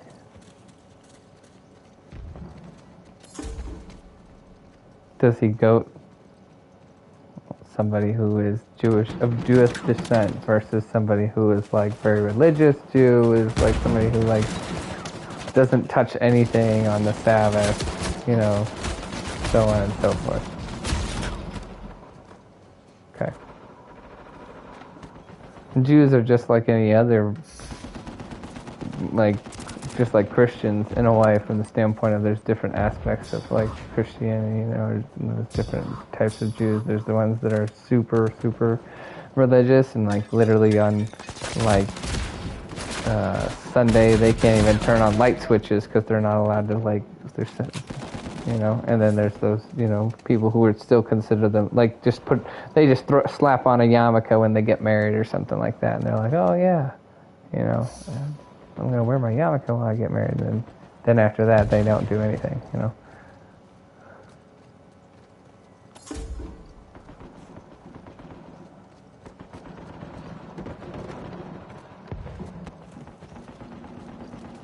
Uh-huh.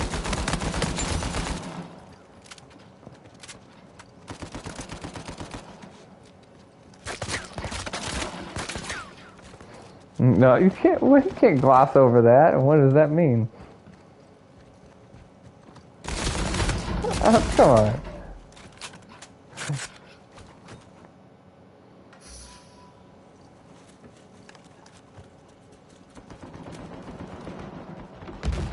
Mm-hmm. Mm-hmm.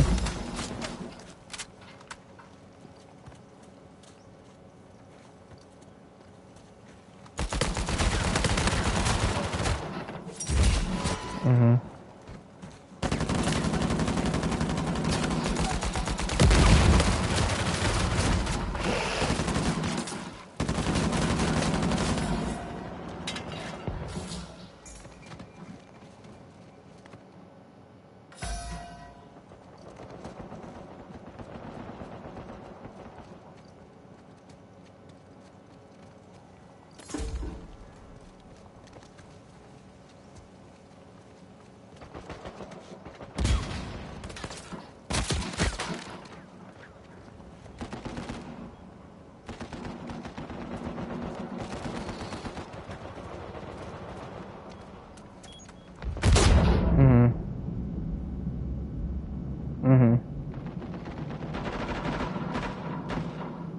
So like, that's very confusing to me, I guess. I'm so she's someone who considers herself a Christian, but then she, like, is still trying to do certain things that are kind of like Jewish traditions.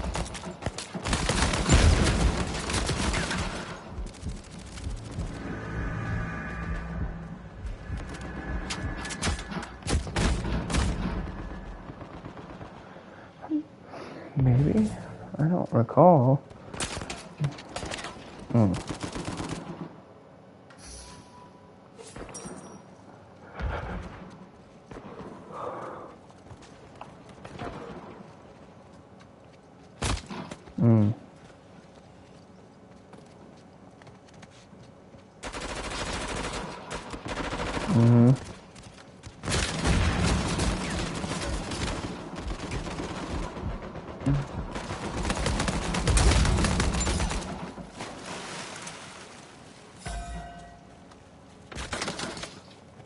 So if something's like partially cotton, partially polyester, that's bad.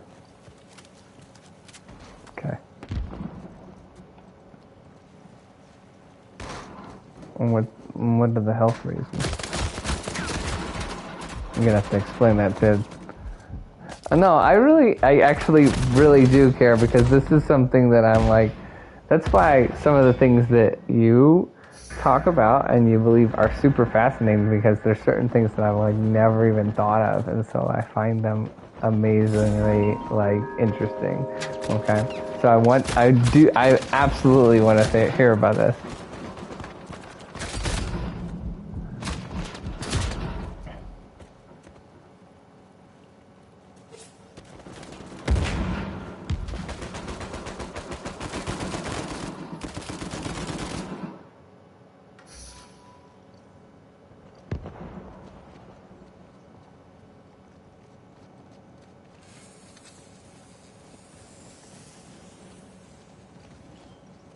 Mm-hmm.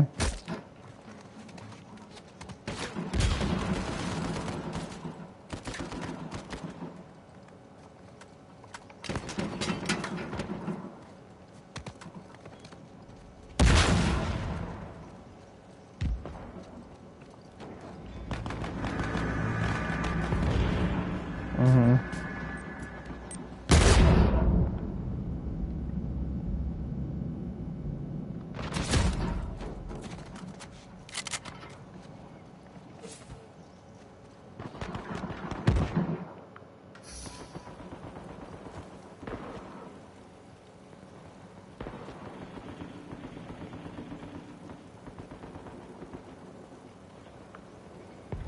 Mm-hmm. I gotcha.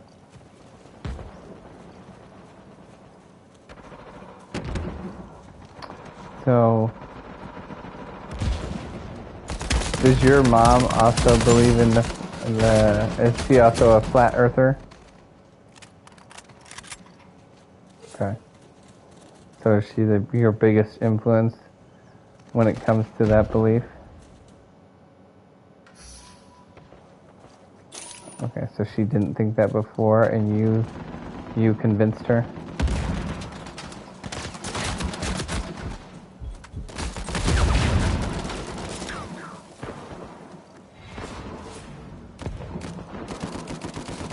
Mm-hmm.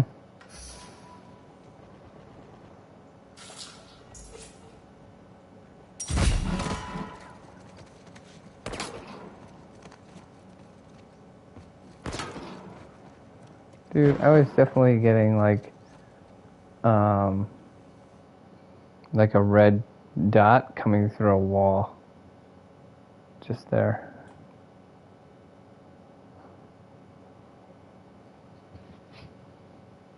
Yeah.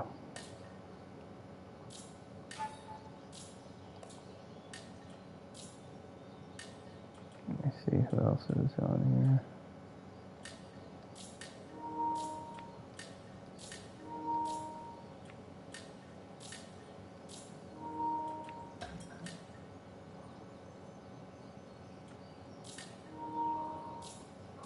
Yeah, like your professor. You had a professor that you talked to that believed in it.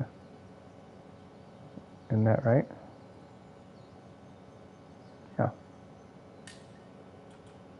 Well, I I knew that, but I knew that, but I just meant like just because your mom could have already believed in it, and then you were convinced only by the professor, not by your mom, because I don't couldn't believe everything my parents believe,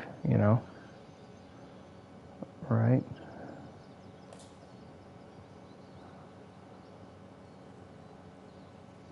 Yeah. Well, I don't know if I got like an actual conversation that you had with that said person or anything like that, but you said that that's who was your main influence, I guess, from that, at least, or at least that was an aspect of it.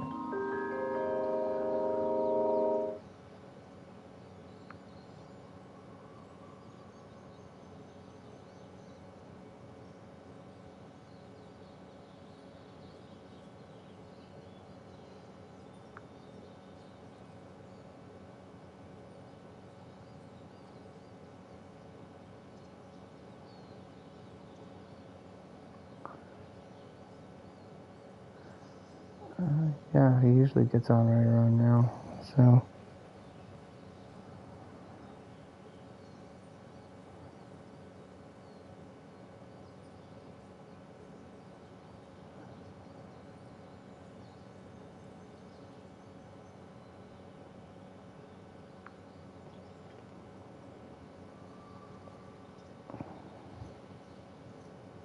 Mm-hmm.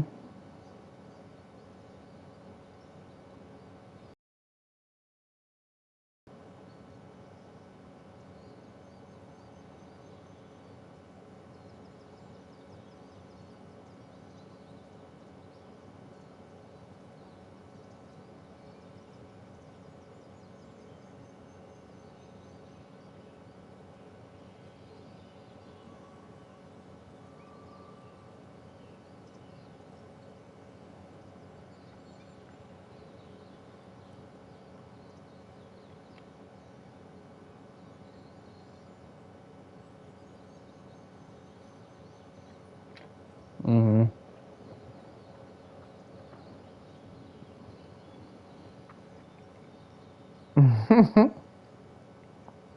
you'll you'll get off. You mean you'll leave the conversation if he's like that? Oh man, I thought you like to talk to people that don't agree with you or that you don't have different beliefs than you. With respect, you think he'd be disrespectful?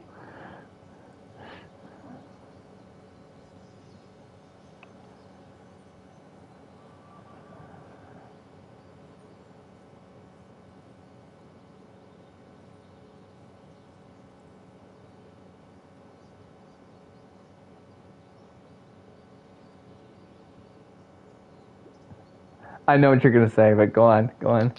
I know what you're gonna say, but go on. No, no, no. You say it, and I'll tell you if you're right or wrong. I'll be. I mean, did you believe I'll be honest? I want to hear what you're gonna say. You're gonna talk. I think you're gonna talk about how we were saying that we were talking about movies that we thought were funny, and we were talking about like The Ringer and a couple different movies like that. That's what you're talking about, right? And then you were like, so and now in your head you're saying, I felt like you guys were. That was maybe one time you were being disrespectful. Is that what you're gonna say or not? Boom, called it. It's a very like Gen Z thing of you to think.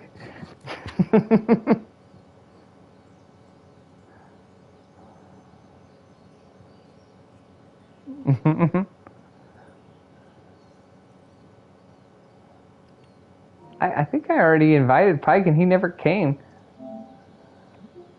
Uh, yeah, no, I can add him for sure, but I'm just saying, sometimes I invite people and sometimes they just decide not to come.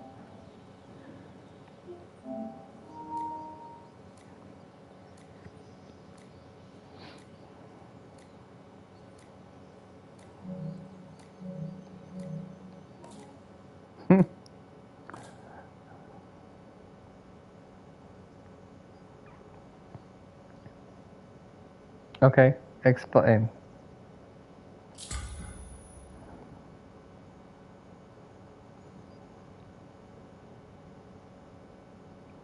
No, I want to hear this, please.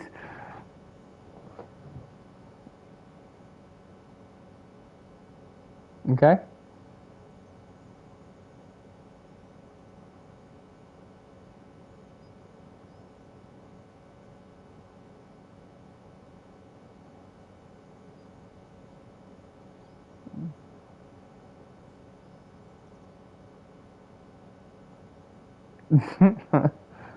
You're the one who said that he was alpha male.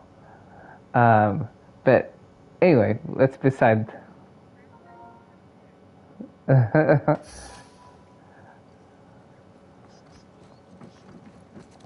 What's up, Exile? You there? Said he joined. Look, I want you to. I need more explanation though.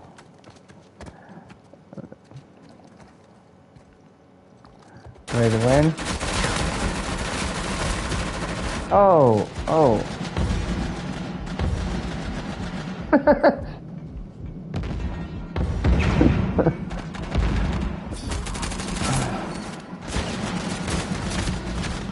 Dag.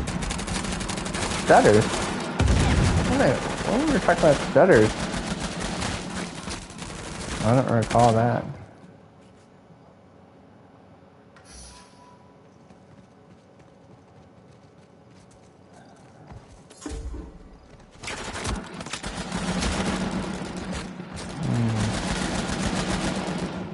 Maybe.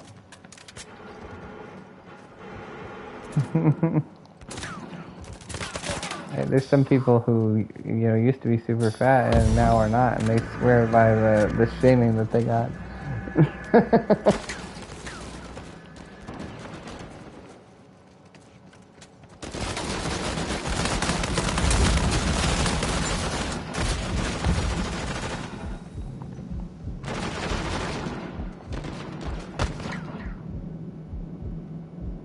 Yeah, right.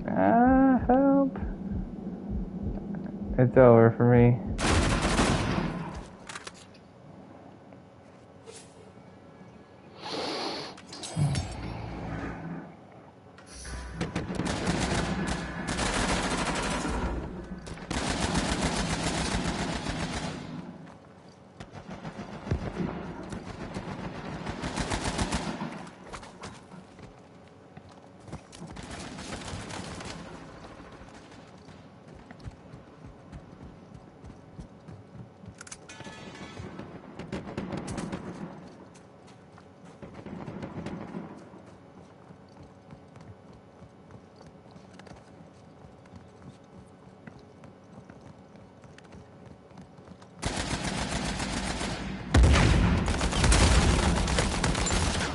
You're saying there shouldn't be controversial jokes in movies, is what you said?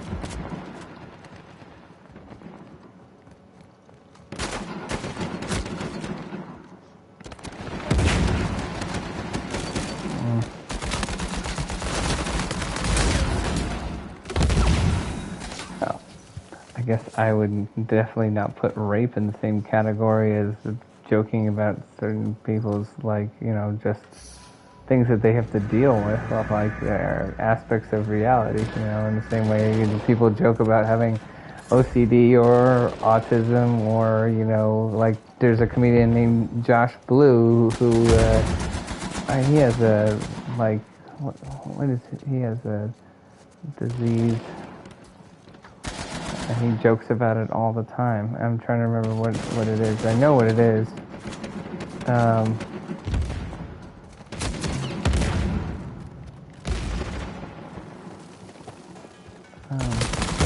It's like a muscle. It's like kind of like a muscle disease, so it makes him kind of hard to walk around. Yeah. So it makes him hard to walk around properly, and his hand, one of his hands is kind of a gimpy hand.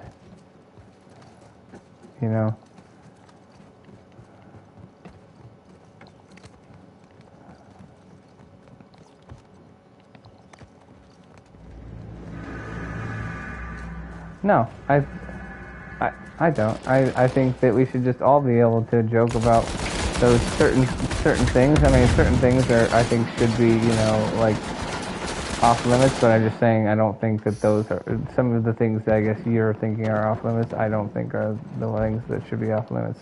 So to me, I mean, if it's a joke, I don't think we should be joking about rape. That's too far because I think that's much more serious than just like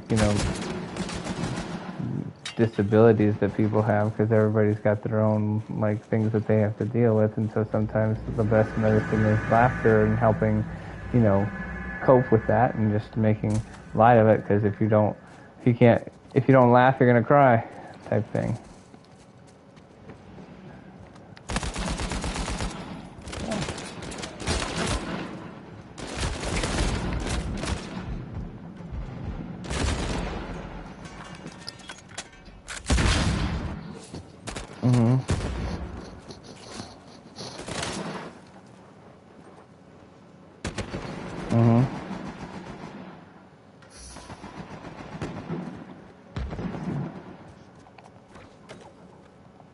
Yeah, but I don't believe in the specials. I don't believe that we should have like these special categories of like, well, you can do it, but I can't do it, and I can do it, but you can't do it. I think that just causes division. So and that also then there's different rules. There's different rules for different people too. Of like, okay, well, if you're black, then you're allowed to joke about being black, but you're also allowed to make fun of white people with no regard for anything. But then the other person isn't allowed to make fun of so and so. I think you should just be able to talk about it however you want to, assuming it's a light-hearted, good-natured joke rather than one that comes from a place of hatred or something like that.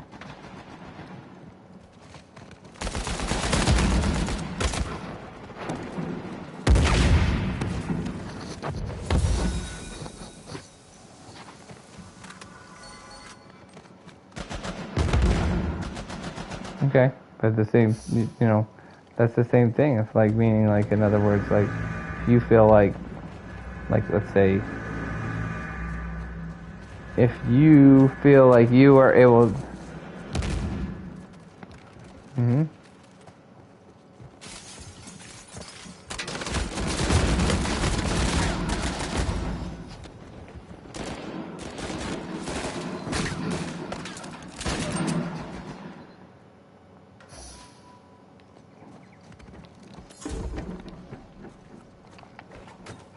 That's true, but I think they should be allowed to make fun of me, who doesn't have the same struggles that they have, but I have other struggles, and they should be able to make fun of my struggles if it's something that is, like, again, done in a good-natured way.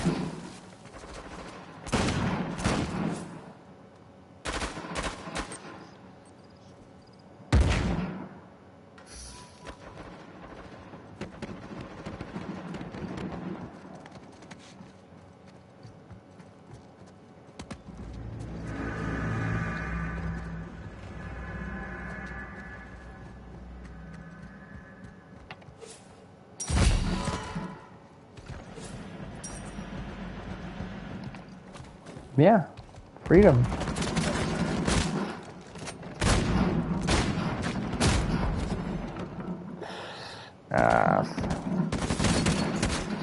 I guess, like,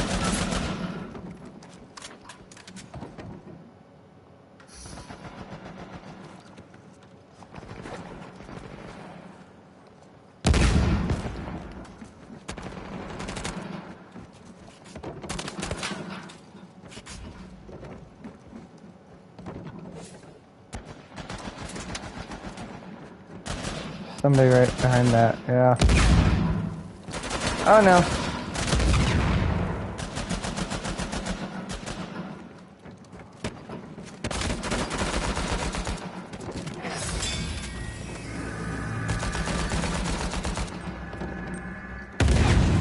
Oh, I'm down. What?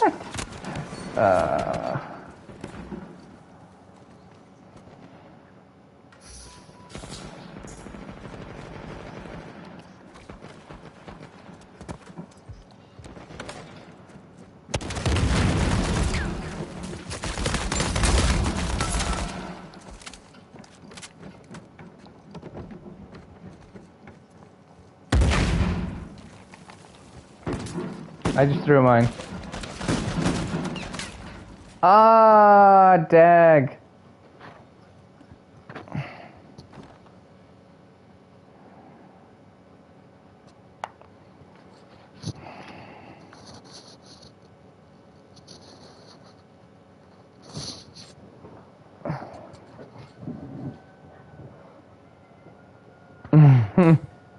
There you go.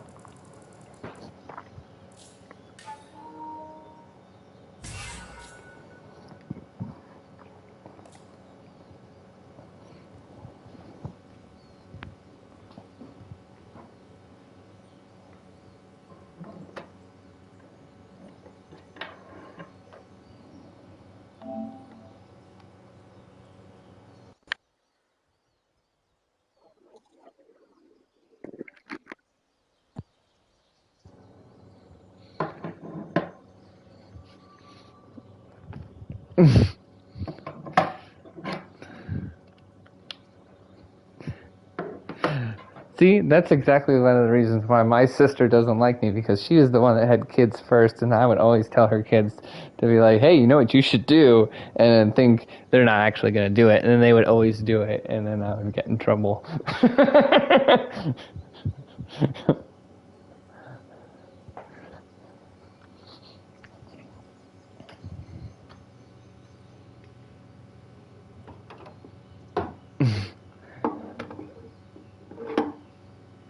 Right? Well, that's exactly what you are supposed to do, you know, though, in a way. It's like if a bully, you know, picks on you, you gotta like stand up for yourself so they leave you alone, right? Rather than just letting them do it the whole time. Right? You gotta take a stand.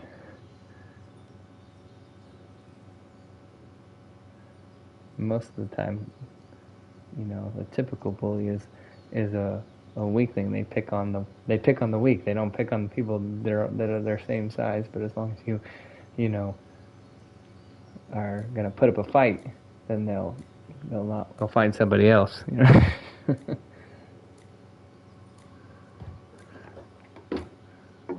Hey, hold on one second. I'll be right back. Hold on.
Oh, that was a close one. I ran away from the room. I almost got kicked probably, because by the time I got back, we were in the game. All right, I'm sorry. So what you were saying about talking about bullies? Why would what? My guy would not go down. I pushed the button twice. He would not crouch.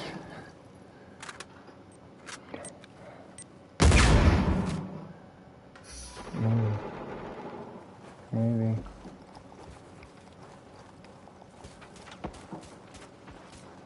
So what were you were saying? You didn't agree about bullies?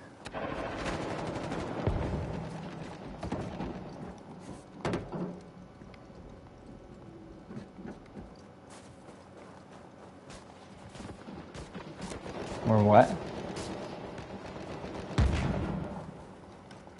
Oh, yeah.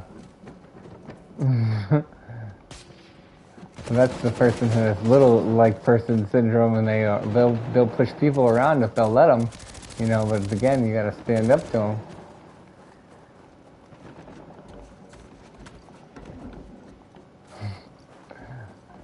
So quick to judge.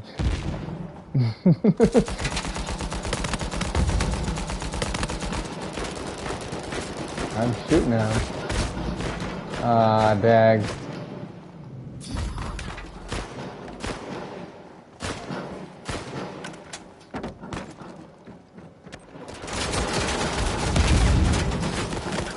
I can guarantee I probably had some people who picked on me in school when I actually was in school, which was not very long, that were probably smaller than me and weaker than me, but they were able to do it because I was sometimes in certain grades like terrified of my parents and getting in trouble. So I just let people do whatever they wanted to me because I didn't want to get in trouble.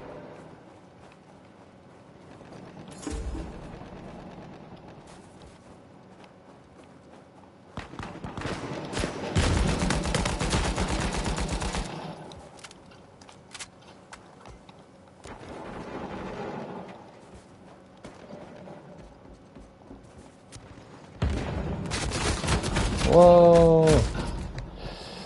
Ay. Terrible.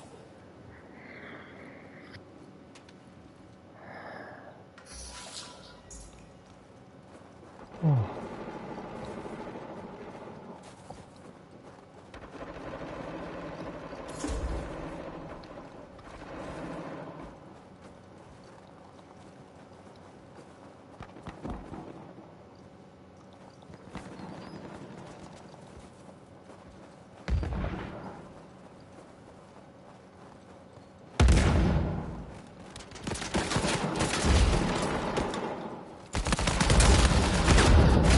Whoa.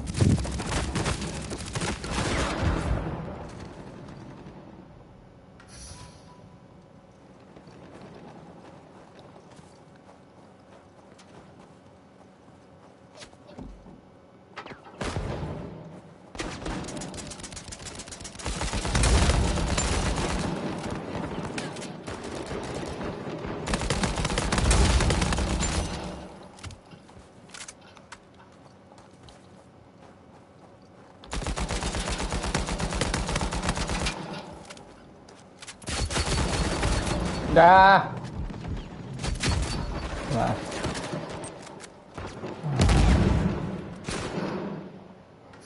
Man, Pike's been quitting all over the place tonight. What's this deal? Alright.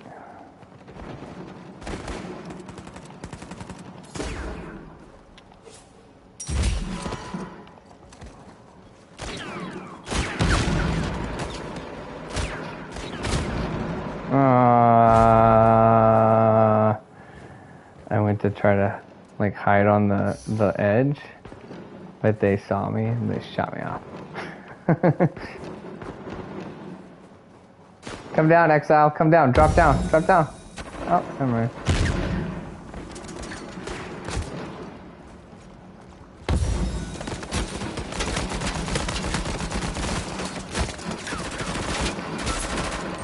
Yeah. Why?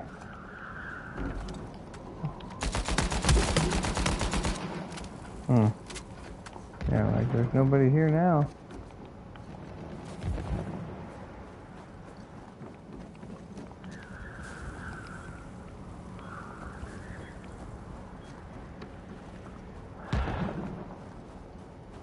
Right there. What? You gotta be kidding me. That person's down to 14% health. Good.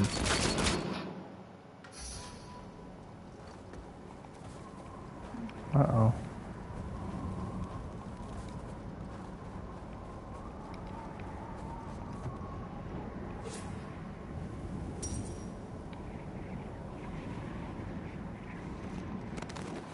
Hunter's got me.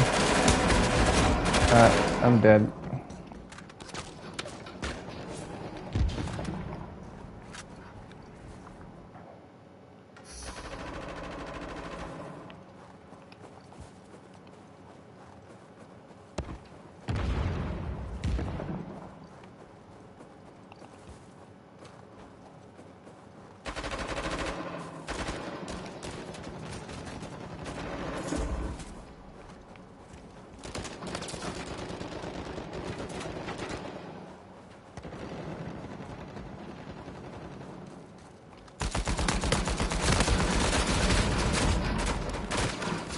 Man, I'm getting destroyed.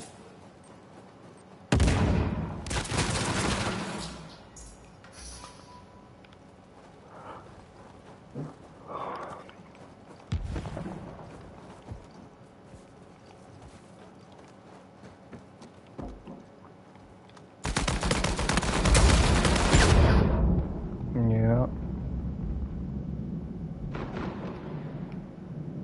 I killed him, so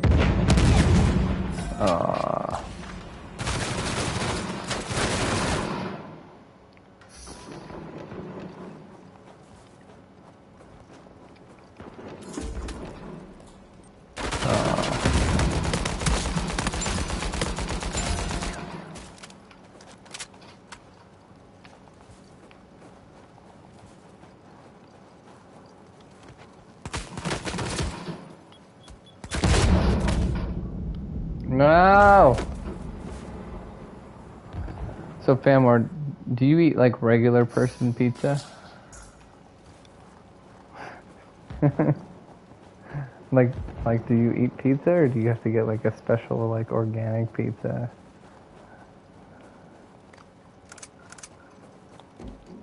Or will you like if every once in a while get like a pizza from like Pizza Hut or something like that? That's the question.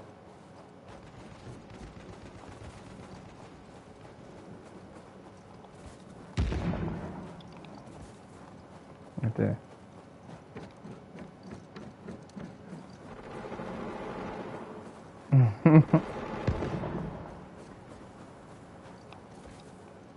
Or when it's late at night and you're looking at those brownies.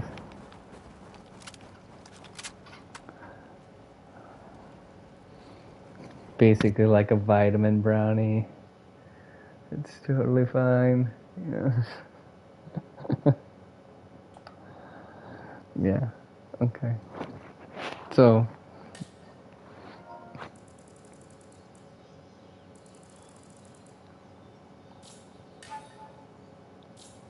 well, let's hold on. Let's invite Marriott and see if he's gonna be on. If he's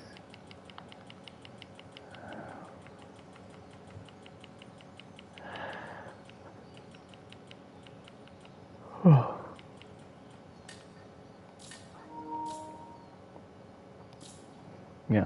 So but like pizza, but like Pizza Hut or Domino's pizza, that's too low grade for you.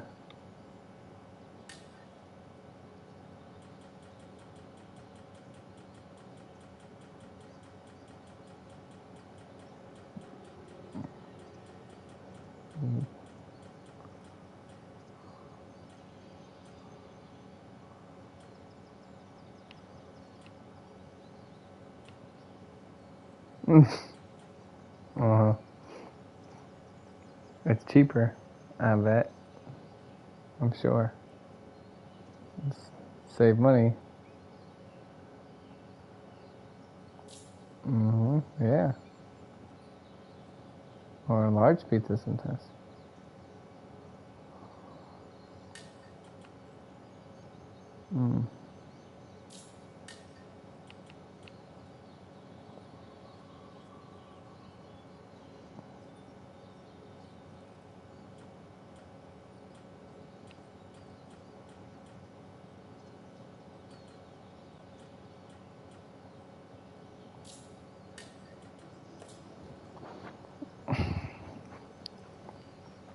See, I'm gonna fight you because I don't really like New York pizza. I don't think it's good, and I'll tell you why. Yeah, I don't like thin crust pizza really. I'm not a thin crust pizza person, and at the same time, part of the reason of that is I wouldn't say that I only like this because it's definitely not true, but I do. If I was gonna get expensive pizza, I would go with Chicago deep dish pizza. If I'm gonna spend, oh, yeah, that is expensive. That's what I'm saying. So that's why I don't do it very often. But I'm just saying, I think deep dish is way better than that thin like cracker garbage.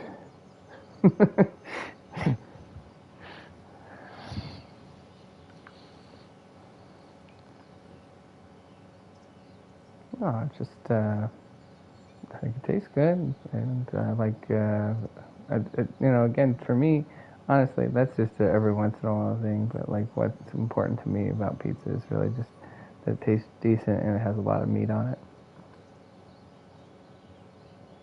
Meat belongs on pizza.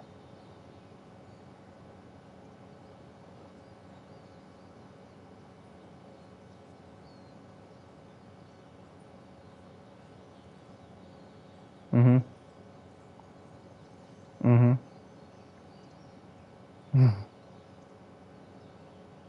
Mm-hmm.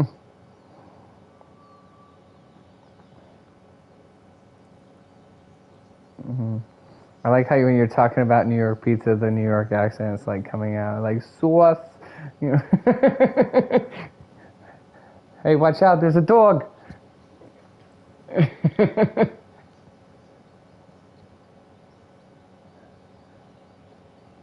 Okay.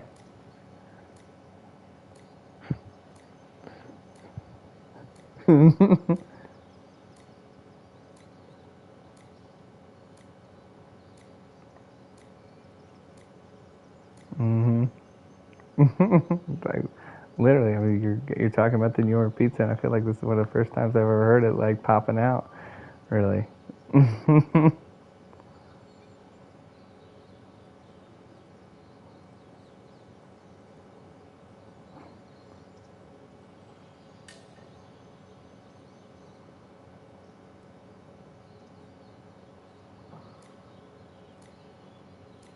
Mm-hmm. Oh, see, but if like, let's say some uh, white guy was doing the same thing with his black friend, would that be like inappropriate? Would that be wrong? Like if he starts talking about his black friend?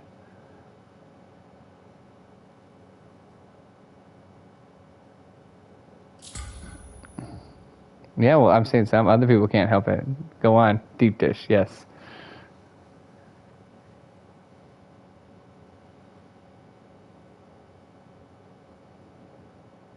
Mm-hmm. There's a lot of cheese though too, and meat.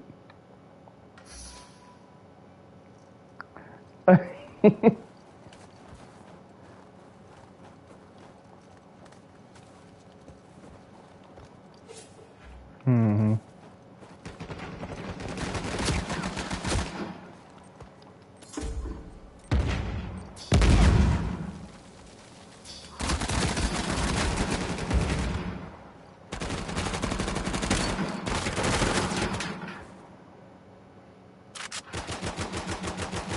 Yum. Sounds good.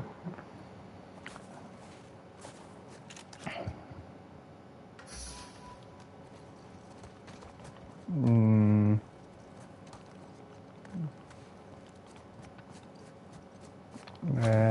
nah. So, by the way, what's the deal? What's wrong with stupid New Yorkers, man? If the freaking pizza slice is so big, you gotta fold it. Just cut it in another slice.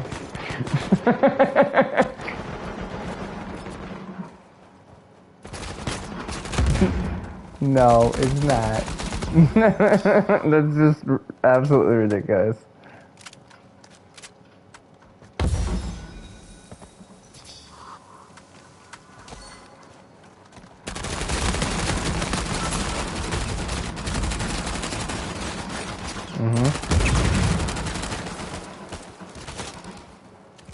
Mm-hmm. oh, that sounds like a good deal.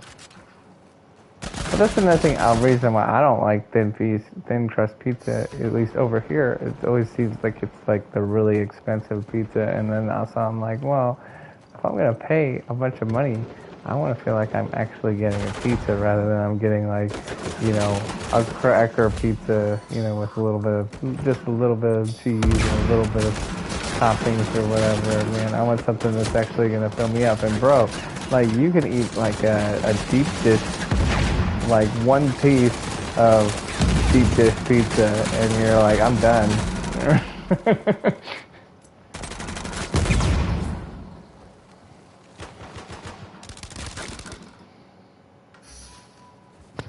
Mm-hmm. Pizza Wars.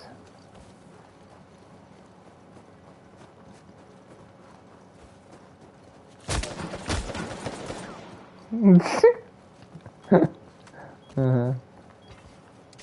Dude, one time there was this one guy who like asked me, he was like for money on the street, right? He's like, oh man, can you give me money for this? I want to go in here. I want to get some food, right? And you know, you can say what you want, but I don't like almost never will give people money. I don't want to give people money, but I'm like, if you know they want food and it's legit and it's, you know, something I can do, I'll be like, well, I'm not gonna give you money, but I can get you food, right? And so most of the time, though, it's hilarious. Most of the time, either you have food or you want to buy them food, they'll be like, ah, nah, and then just move on. You know? They're like, ah, nah, I was really, I said food, but what I meant was meth. You know?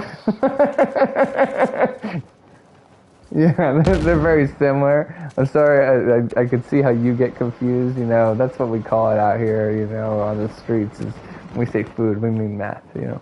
Anyway, so then I'm like, yeah, that's exactly why I'm not giving it to you. But this guy, so most of them don't even take me up on the offer. But this guy was like, oh yeah, okay.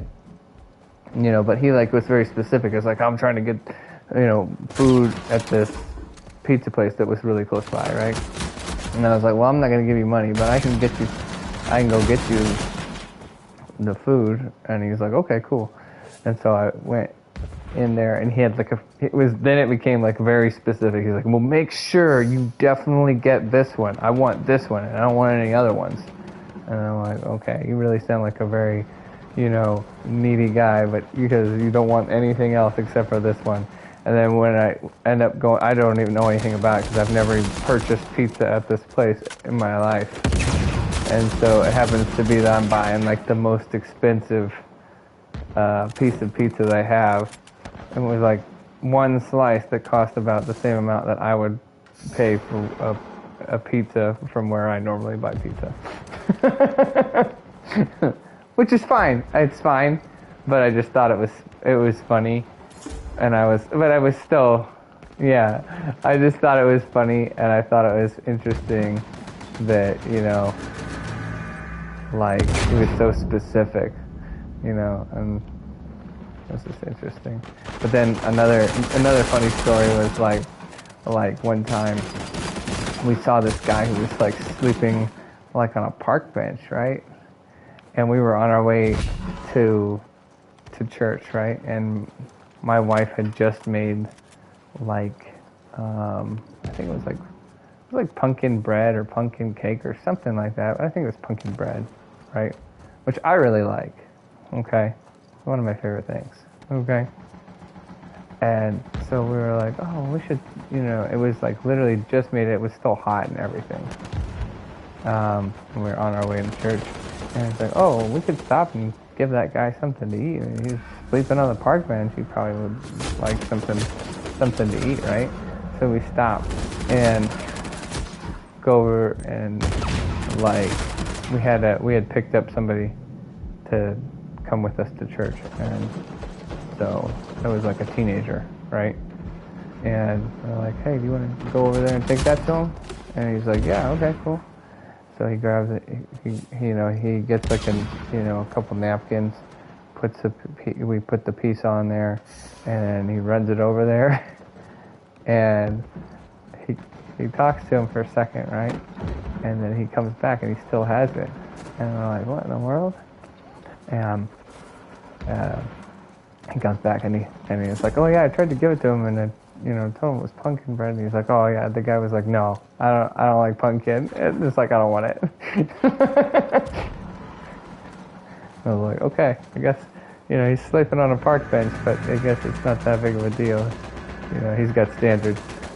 Yeah.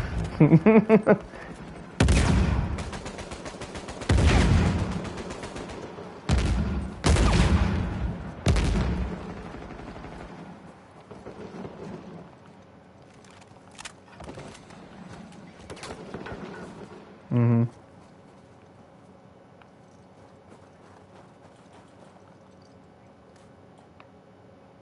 Yeah.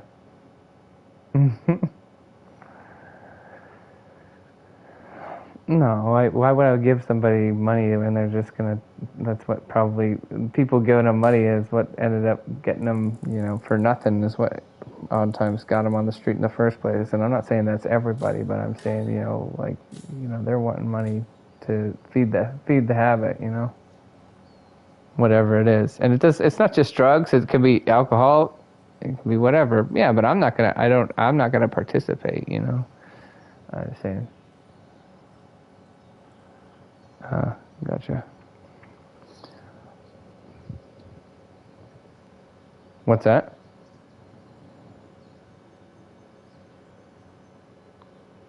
Mm, I don't know.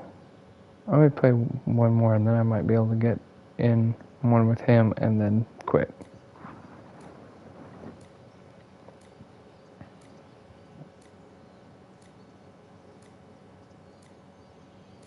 Right.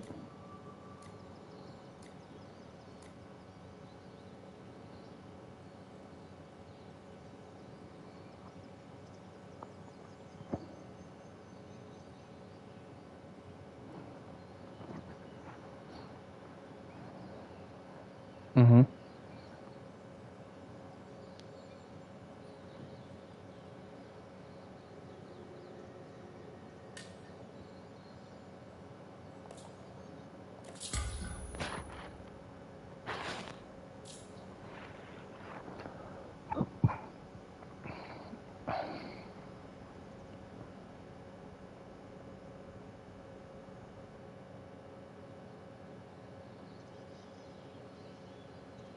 Mhm.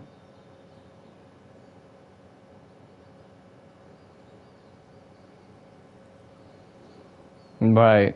Yeah. As you started doing that, did they look sad?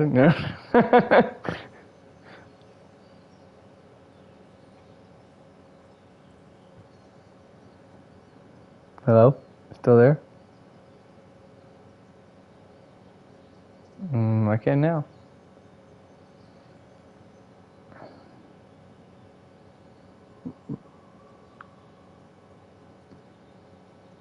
No, I'm saying I asked, did he look sad once you started taking the tags off, or the person, whatever they were.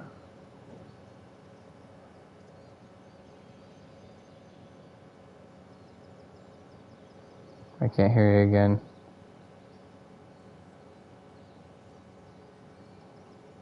Oh.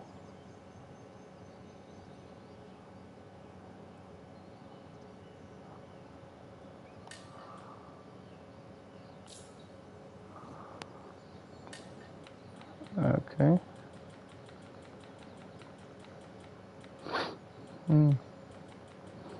I think there's another time too where I feel like sometimes we like have like I'll have like a little like lunchbox type cooler in my car, right? And so one time I think I had like a granola bar or something like that, and like some water, or like some bottles of water in there. And the guy like sign said, oh, hungry, anything helps, blah blah blah, something similar to that, right? And so I rolled the window down and like gave him the granola bar and the water, and I think he like looked really sad that I gave him that. He was like, oh man, I thought this was gonna be good. I thought this was gonna be like, $5 or $10, and it's Yeah, well, he's probably just like he was looking for $5-10, and then when I gave him actual food, he was like, "Ah, bummer. This sucks." And like literally, like I think he said thank you, but it was like one of those obligatory thank yous, like, "Oh, okay, well, thanks, bye."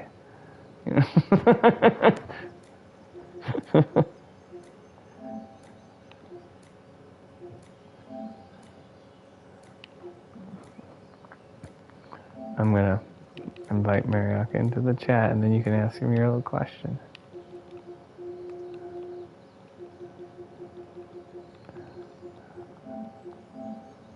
Do you even know what that question is exactly?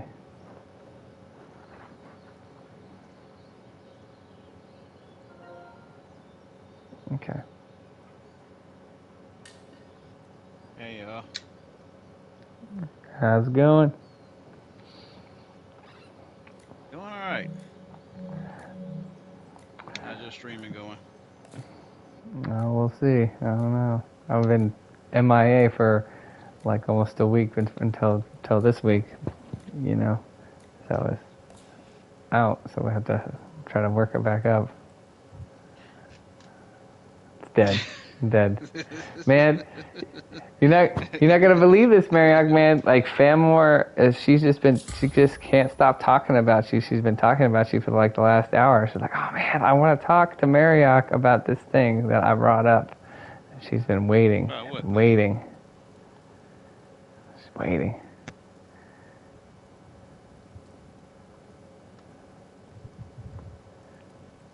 Yeah, I do. Boom.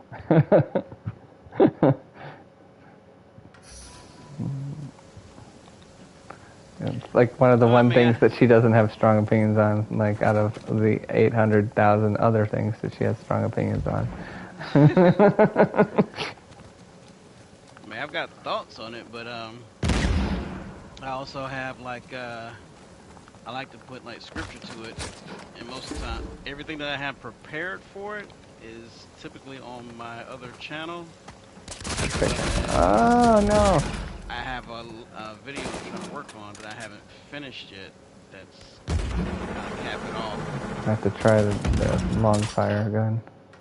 So I'm gonna have to try to go back and look through my notes and things of that nature. But yes, I have a lot of opinions on it. What's that? Like pre-trib, post-trib?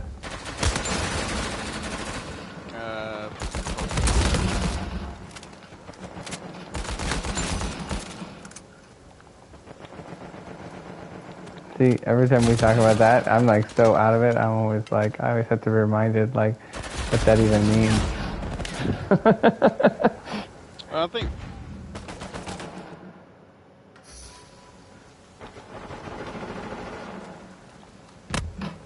oh no, it's a rapture. I think the thing is for a lot of people when they talk about pre and post trib, they're talking about the same thing. It's just the context of what tribulation is and what you're being raptured from. I think is kind of what's lost because we're always you're being saved from the wrath of God. If you look at the scriptures that shows you like all the different times you're going to be raptured up, it does talk about that, but it's Hey, Mariak, turn around. being saved Or never mind. I mean, from the wrath of God, not tribulation. Because if you look through Scripture, the numerous messages that Christ talks about and anybody else talks about when it comes to tribulation is something that you should actually look forward to because it's the trying of your faith. And you're supposed to have, what is it called, have long suffering. You're supposed to basically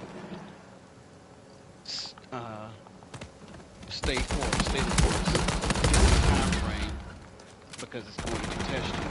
It's going to test your heart.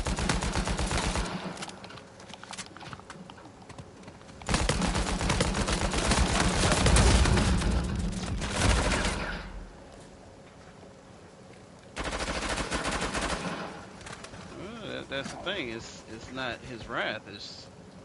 It's basically a time when, let's just say, all the times when you think about the Jews when they go through a lot of our persecution. That's essentially what you're going to have to deal with, and it's talking about this is going to be one of the worst persecutions that his people are going to go through. That's just one of the things that oh shoot, how did you get me?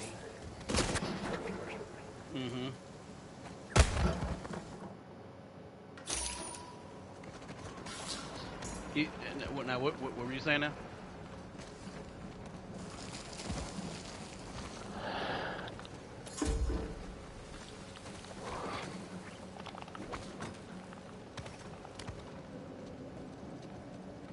Correct.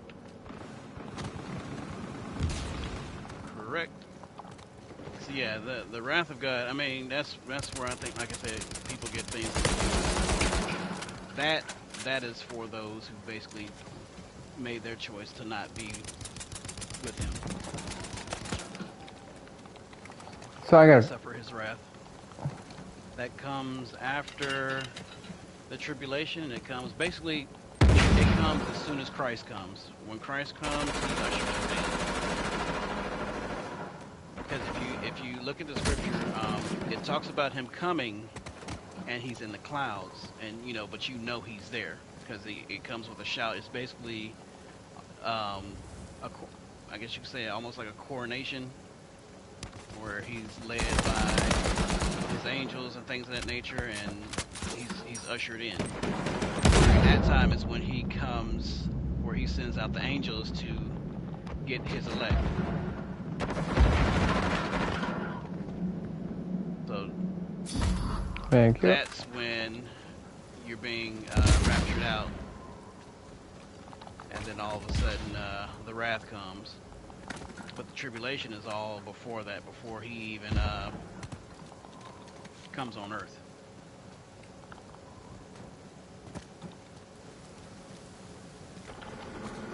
Is that regards to your reaction to the game? Something that happened in the game, or what Marek said? Oh, I do not agree with that.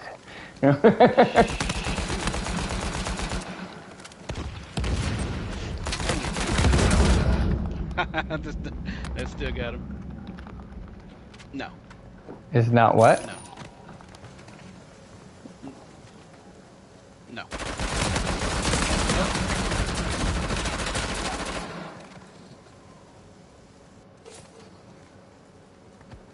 That's the wrath of God. I mean, it's as it says, it's wrath.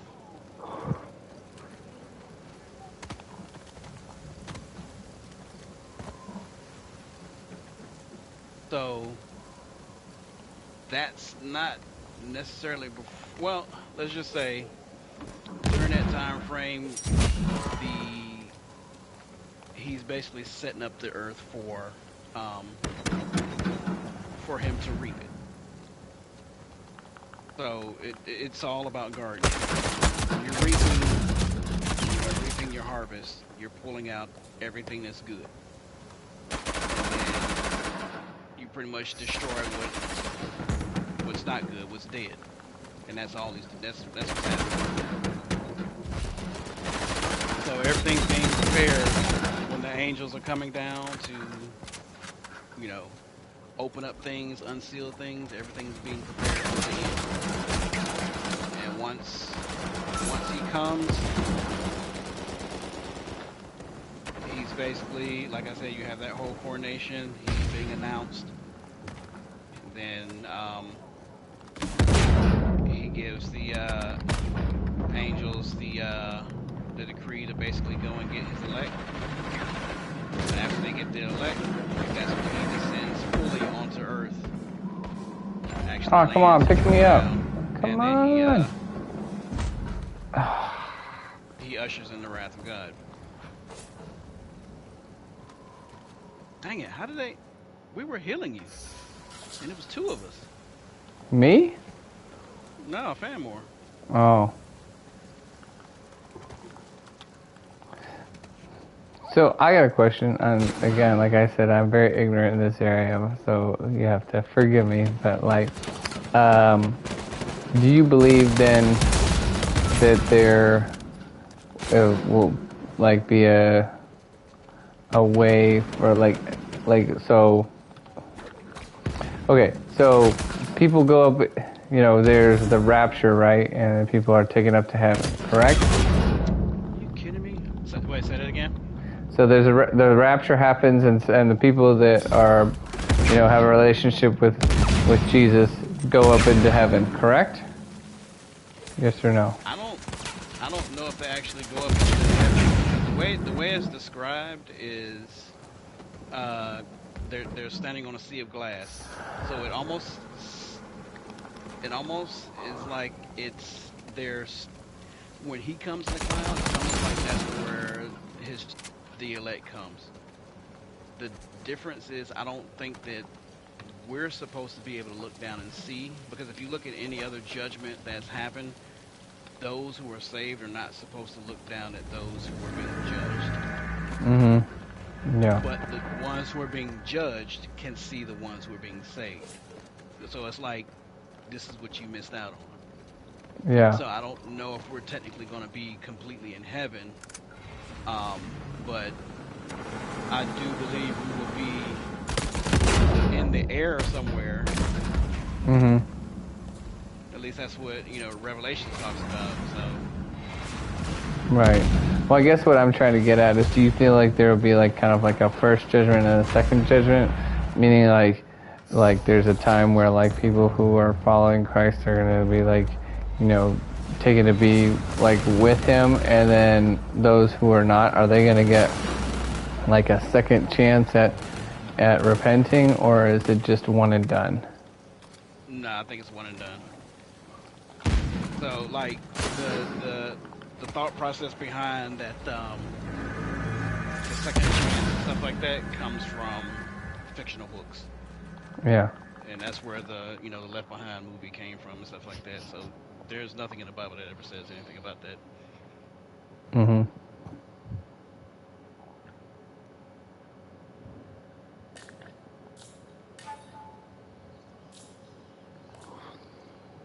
Not bad for my first one. Not great, but not bad.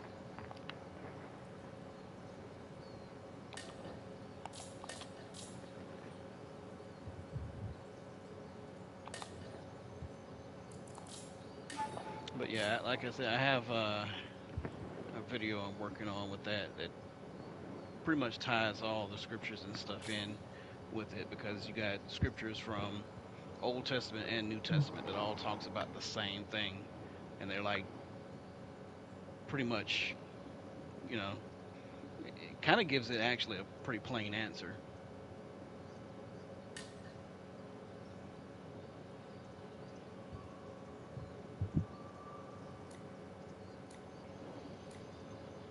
It's still on YouTube, but like I haven't done a video on it in a long time because I had some issues with the software I was using, and it got to the point where I had gotten so pissed off with it that I kind of sat it down and left it for about a year.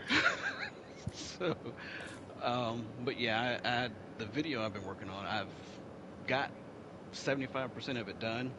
I gotta add some more audio to it, and I think some more video to it. So I'm hoping to be done. Technically, I can be done if I just grind and get the work done in about a week. But I'm hoping, as far as time and stuff like that, I can get it done before next month, begin like the middle of next month. But I most definitely am trying to work on it because I do feel like it is. I'm getting close to that time. You ever had that feeling when there's something you got to do and your time is running out? Um, I guess you're able to do it, because I do believe in situations where if Christ gives you something, um, you don't get it done, then he'll have somebody else do it, and you just basically. Ah.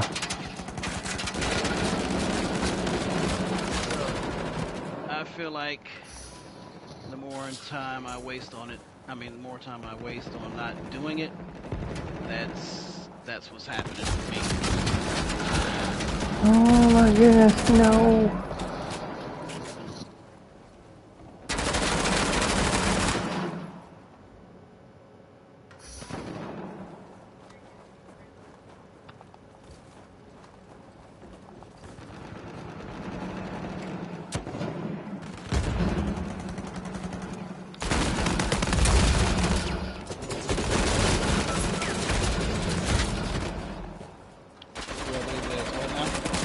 Sequential.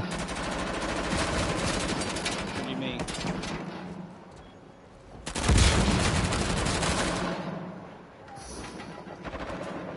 Yeah.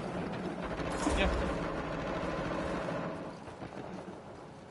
Yeah, I believe everything is in that sense because that's kind of what that's kind of what he said when he first created the world. You know, is things are based on cycles and like a lunar calendar.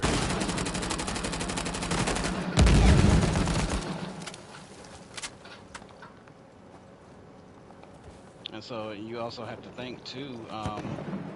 So how much do you know about the biblical feast?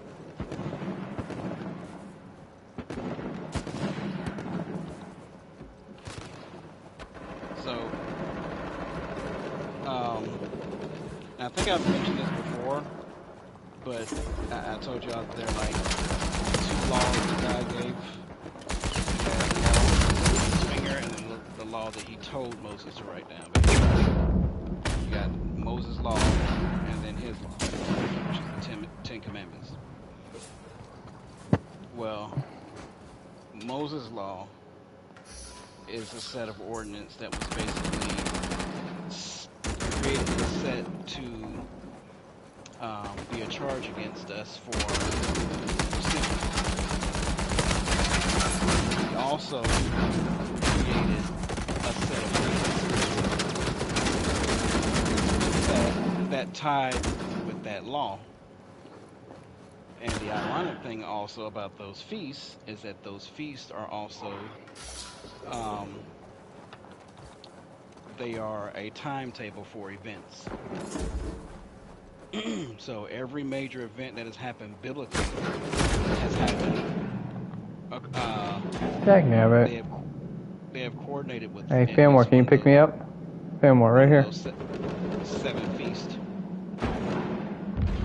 I was right in front of you. You went the wrong way.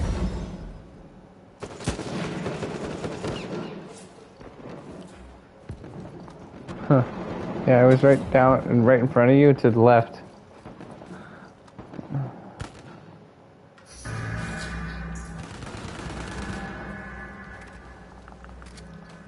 Got one down back there, but I can't finish. Well, we need to get to the real important question first before we continue with this conversation, though. Mariak. The real important question. What the real important question is? Yeah, deep dish or thin crust? Deep dish or thin crust? That's right. That's real stuff right there. Between those two, I would probably say thin crust. Ah, boo! You wrong answer. Obviously, and now I can't listen to anything you have to say about Revelation.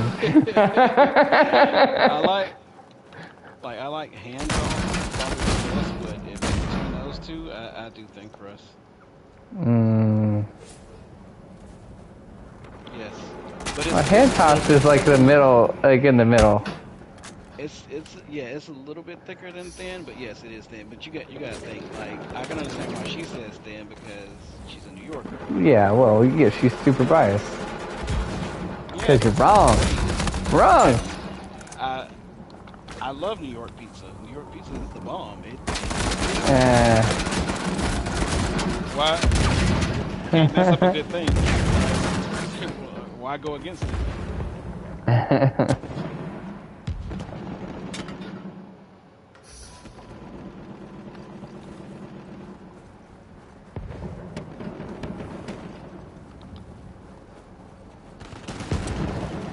Have you guys ever heard of Quad Cities pizza, or is that just a thing that we talk about over here in the Midwest?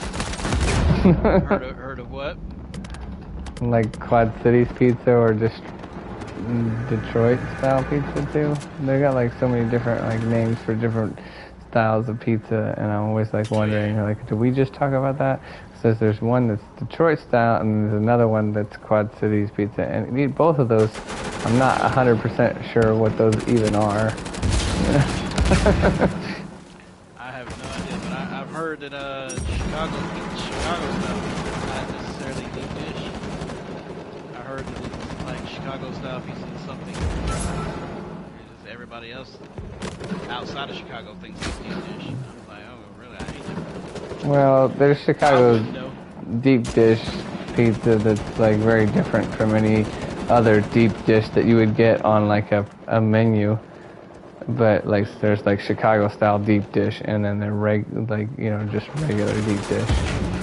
But Chicago style deep dish has like sauce all the way over on the top of it, and it like hides all the toppings. It's like kind of like it's like a pizza that's like confused. So instead of having the sauce on the bottom, it's serious.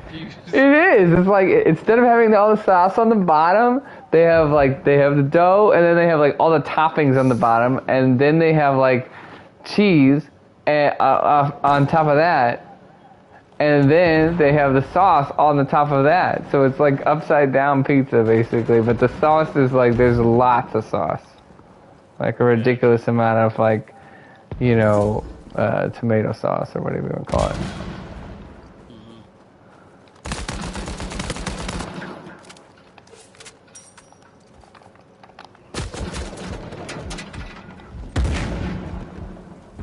Yeah.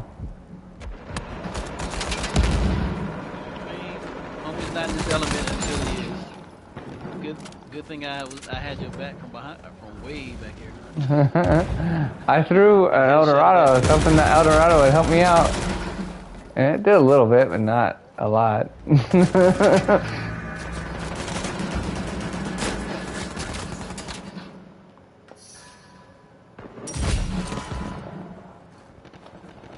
Oh, bummer. Ah, shoot. Can't stand this dude running around blind firing with a shotgun.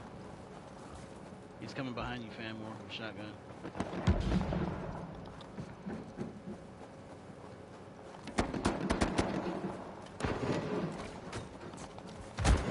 Oh, you gotta be kidding me!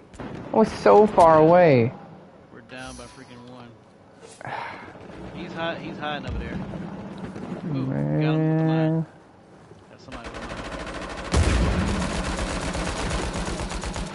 You get him? Okay, good. Yeah, Fanmore got him. Alright, we're tied. They're hiding. I know, right? I don't like going up there. That's scary. I'm too exposed. They're over there in the backside. Backside train. Backside train. I got one. Don't expose yourself. Or at least I helped one. Get one. Ah, shit. Sniper got me. Got somebody helping me out. Need one more. One more kill.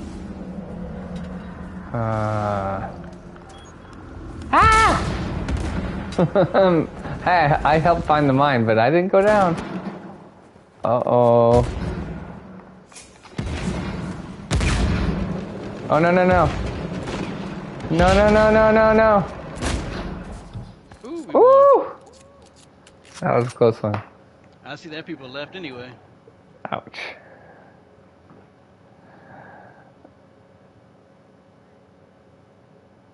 Yeah. Yeah.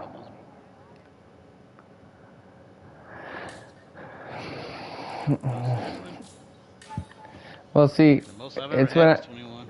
it's when I have games like this that I always make sure to point to people and like be like, well, you know, I'm not a cheater. Look at that, you know.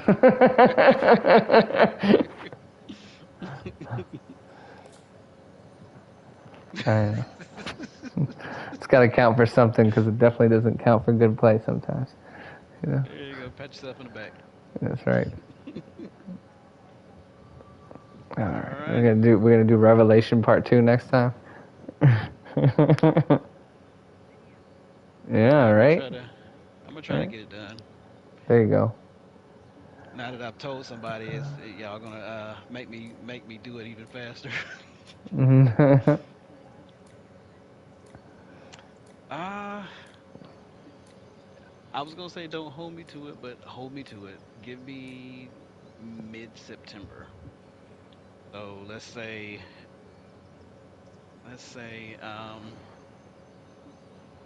we're looking at I want you to do a video too where we get to second week. see your face in the video. We want to see that.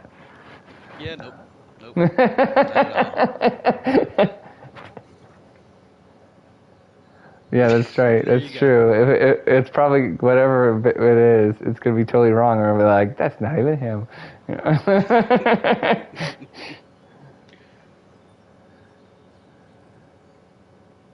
Hmm. Right. Mhm.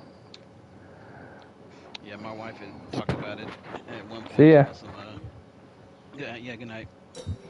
Talking about some what she say? You should you should go ahead and do show your face if that's gonna help your channel. I was like, yeah, no, I'm good. Nope, I'm good. Like, you're just afraid if you show your face that you're gonna lose a bunch of subscribers. Like, oh no, no. No, I'm, no, not really. I mean, I'm just just kidding. I just look at it like I don't want to those who see me to all of a sudden be like, oh, I know him or this that, and the other, and then all of a sudden start posting videos and pictures of me up there, and then now all of a sudden people see my wife, my kids, and that's what I try to avoid. Yeah. Well, I'll just let you know right now. I would like to try to play one game here, and I would like to win, and then I would like to quit and go to bed. I'll try to help you out with that. Yeah, I would appreciate that. Can't promise you 100% though. Yeah. No guarantees, right? No guarantees. But yeah, I need to push Maybe you myself should more this make a year. little. Maybe you should make a little video of yourself with, and like you make the video about that you're talking about with like Revelation, and you put yourself like in a kind of like a little circle at the bottom with your face, but then you do like an NYPD Blue type thing where you just like have like a bar over your eyes. You silly.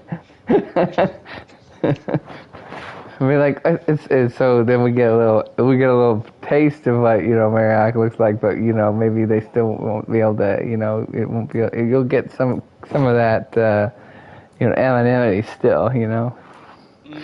Yeah, yeah, no, no, no. See, Come on, one thing I man, or wish I we could could do. blur out the top part of your face or something, just see the bottom. One thing I wish I could do is they have. I've seen this other woman's channel who basically she'll show her face, but Mhm. her husband, you'll always hear him talking in the background, but you'll never see his face. But Mhm. whenever he's on camera, it'd be like one of those what's those little emoji avatar type things that you can use to like, kind of show like a cartoon version of yourself. It's basically one Oh of yeah. those, and Mhm. it moves and everything with his mouth where when he talks and all that type of stuff. So Yeah. I wish I could do that. I would do that. There you go. But You can do that. I'll Just like have to get a have some filter money. on you. I, yeah, I need some moolah to do that because then I have to set up a camera and everything, and I ain't got no camera. Mm. You got a phone. Yeah, but come on now. Phone versus a real legit camera. I don't I ain't got, know. cause I ain't got no stand unless I buy a good stand.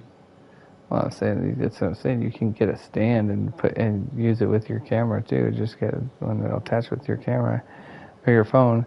And I'm just saying, as long as you don't have a crappy phone, the cell phone cameras are pretty legit right now. Some of them, and you got to start somewhere, you know. Oh yeah, but I make as many excuses as I can to be like, yeah, Yeah, nah, that's never gonna work. yeah. I mean, they have cameras now that can take 8K video, which I don't know who in the world could, is playing 8K video, but you can take videos of them. You know exactly who plays 8K videos. Who? The rich folks. Sure ain't the normal folks. Maybe, but even them, like, I mean, it's like I think it's like one of those gimmicks to me at this point. Even even like the difference between like 4K and like full HD is like pretty. In a lot of ways, it's pretty minimal. And so at this point, like, it's becoming so much of a gimmick. Like, people can't tell the difference between 4K and 8K. If you put that right next to each other, like 99% of the country wouldn't be able to tell you the difference. I don't know. And then I think the other thing too is you got what is it? The basically more vibrant colors. Yeah, but I mean, that's what you got HDR for. That's what HDR does for you. But like for the difference between 4K and 8K, there's like it's like Sounds twice weird. twice the quality. But I'm just telling you, your eyes most likely will not be able to tell the difference. It's like beyond what your even eyes can like really decipher between.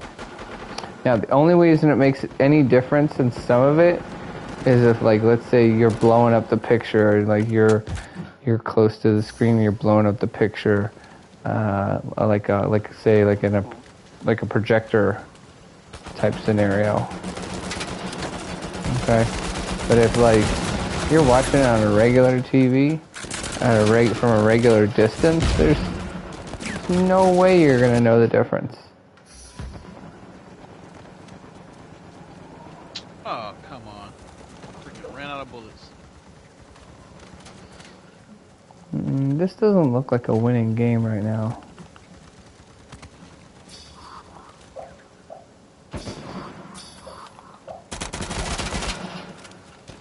Don't go over there. There's quite a few of them. My dog's having a bad dream. I'm like, legit. She's like whining in her sleep. The worst kind of dream. Uh-huh.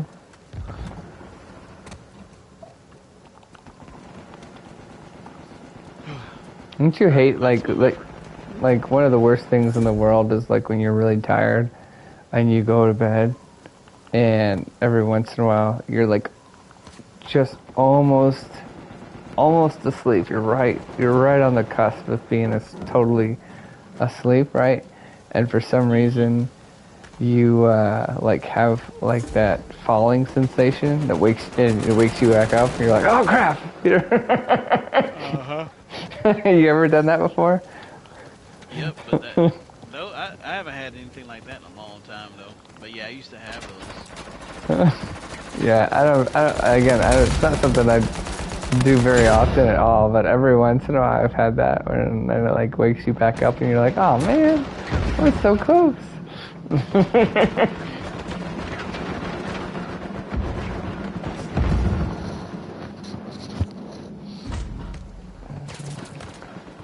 that grenade bounced all the way across there.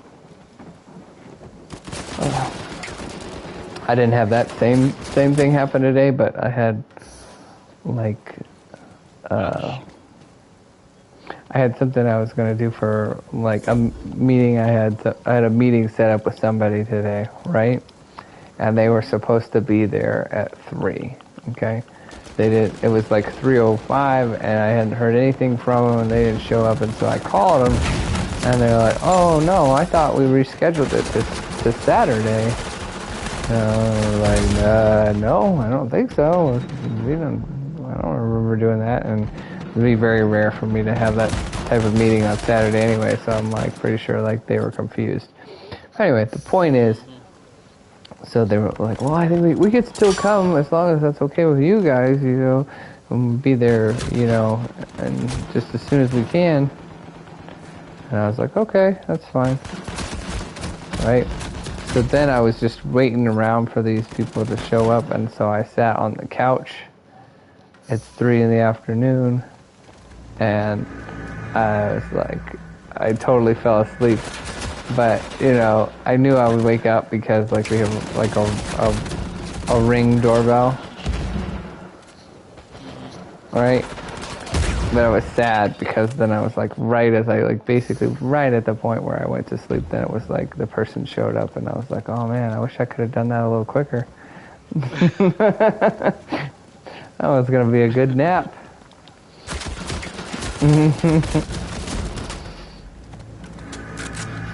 Yep, I hate that when especially with my kids, and I get to falling asleep, and all of a sudden one of them wake me up and I have to do something and I can't go back to sleep again. Mm-hmm. Yeah. If you're going to take a real nap and you got kids, man, you got to, like, go to your actual bed because you can't take a nap with kids on the couch anymore. Those days are over. You know?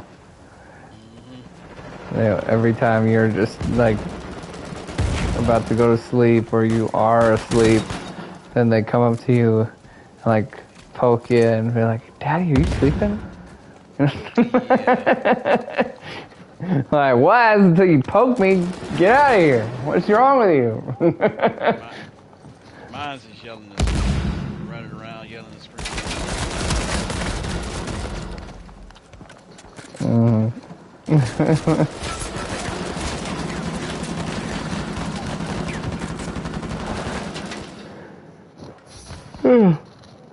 They're just playing All right, awful. we should be behind them. We come up this way. Okay.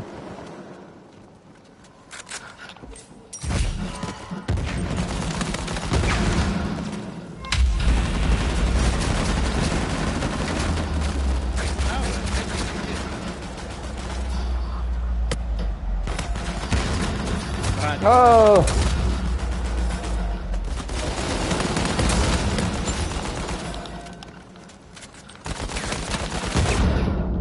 Ah, dag. Shoot. Yeah. Blasted.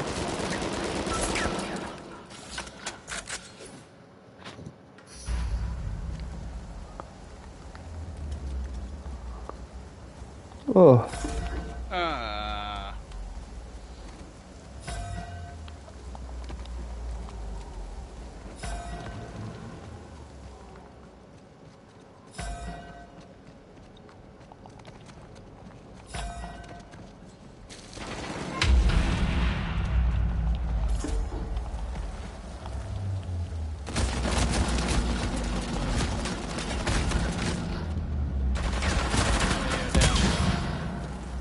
Two.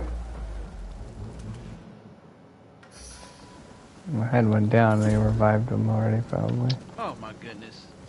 Of course I would get caught on this stupid little ledge.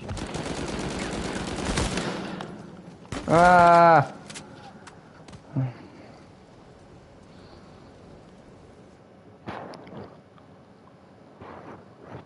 That's Oh, come on.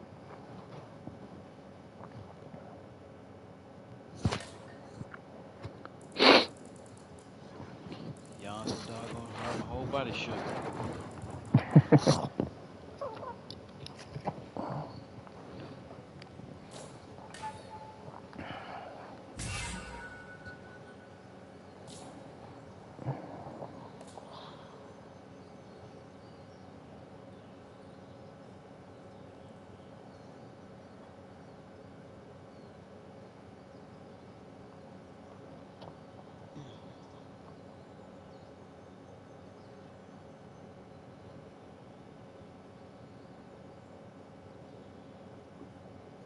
Did y'all ever talk about the Disney stuff?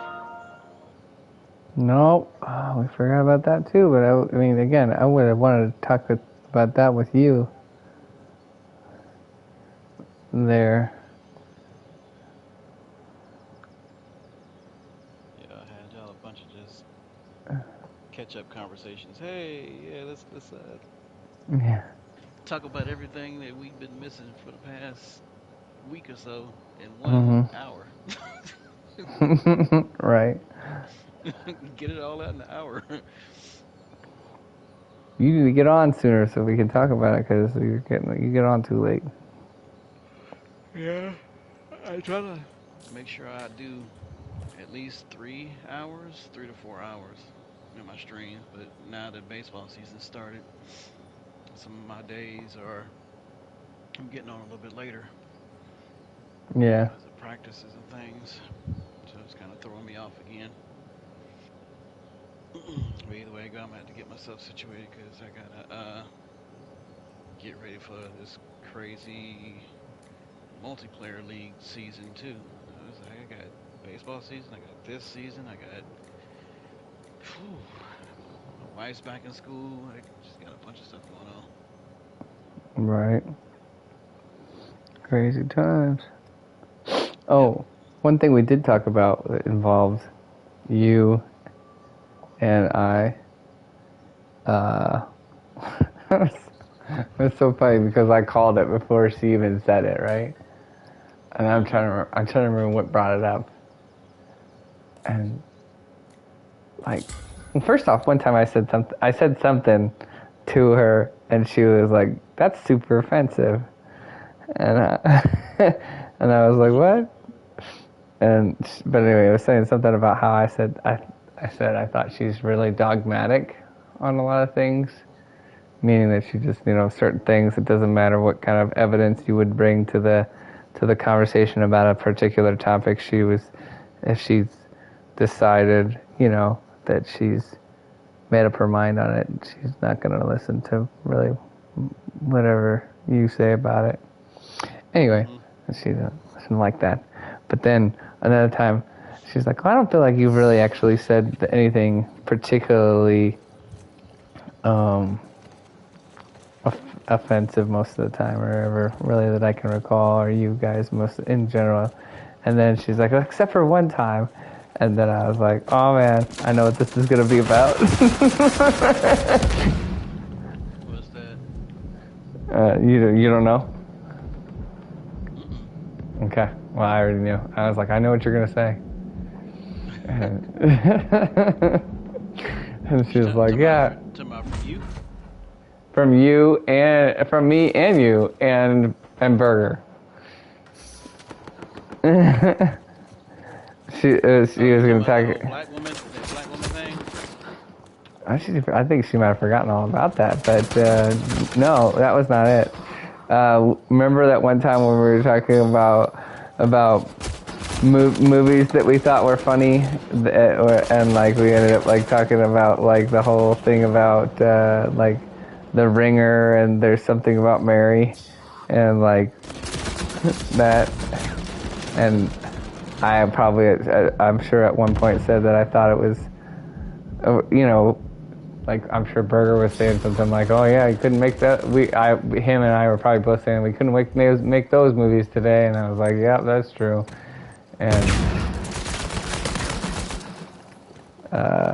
she was saying how she thought it was like offensive how we were talking about like retarded people or something like that, and I was like, I don't know if we were trying to be offensive. I'm just saying I think that you should be able to joke about stuff without people taking it so seriously, you know?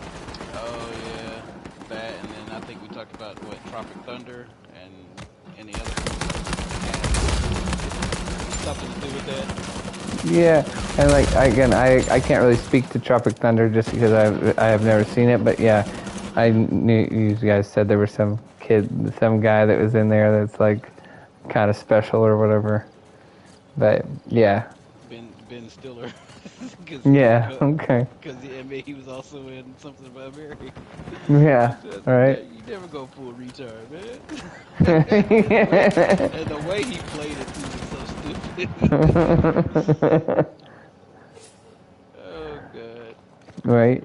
And I was saying I felt like that was a very like Gen Z thing of her to think.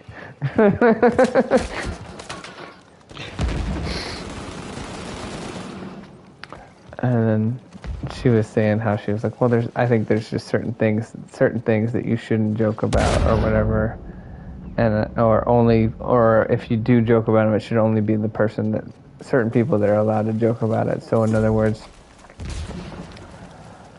she brought that up because I gave the example of there's a comedian named Josh Blue. I don't know if you know who that is or not.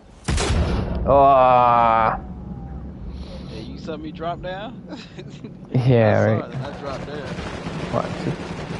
Watch your front.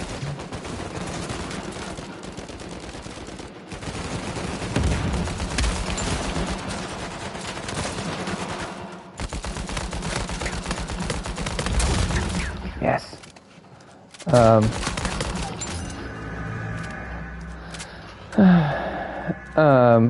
I keep on forgetting exactly what he has. I need to Google it. But anyway, there's a comedian named Josh Blue who has some sort of, I think it's a muscle disorder, that makes it so he kind of has like a gimpy walk, and he has like kind of an arm that doesn't work very well. Anyway, Hmm. but then he's a comedian. He he jokes about it like all the time, and just makes fun of it and people's reactions to him and different things like that, right? Behind you, And then behind you, behind you, behind you. yeah. Oh, I jumped off the side and just did the job for him. Dag. Dag. Oh, we already had somebody left. Mm-mm. You know it don't take folks long. Game's still close and they still quitting.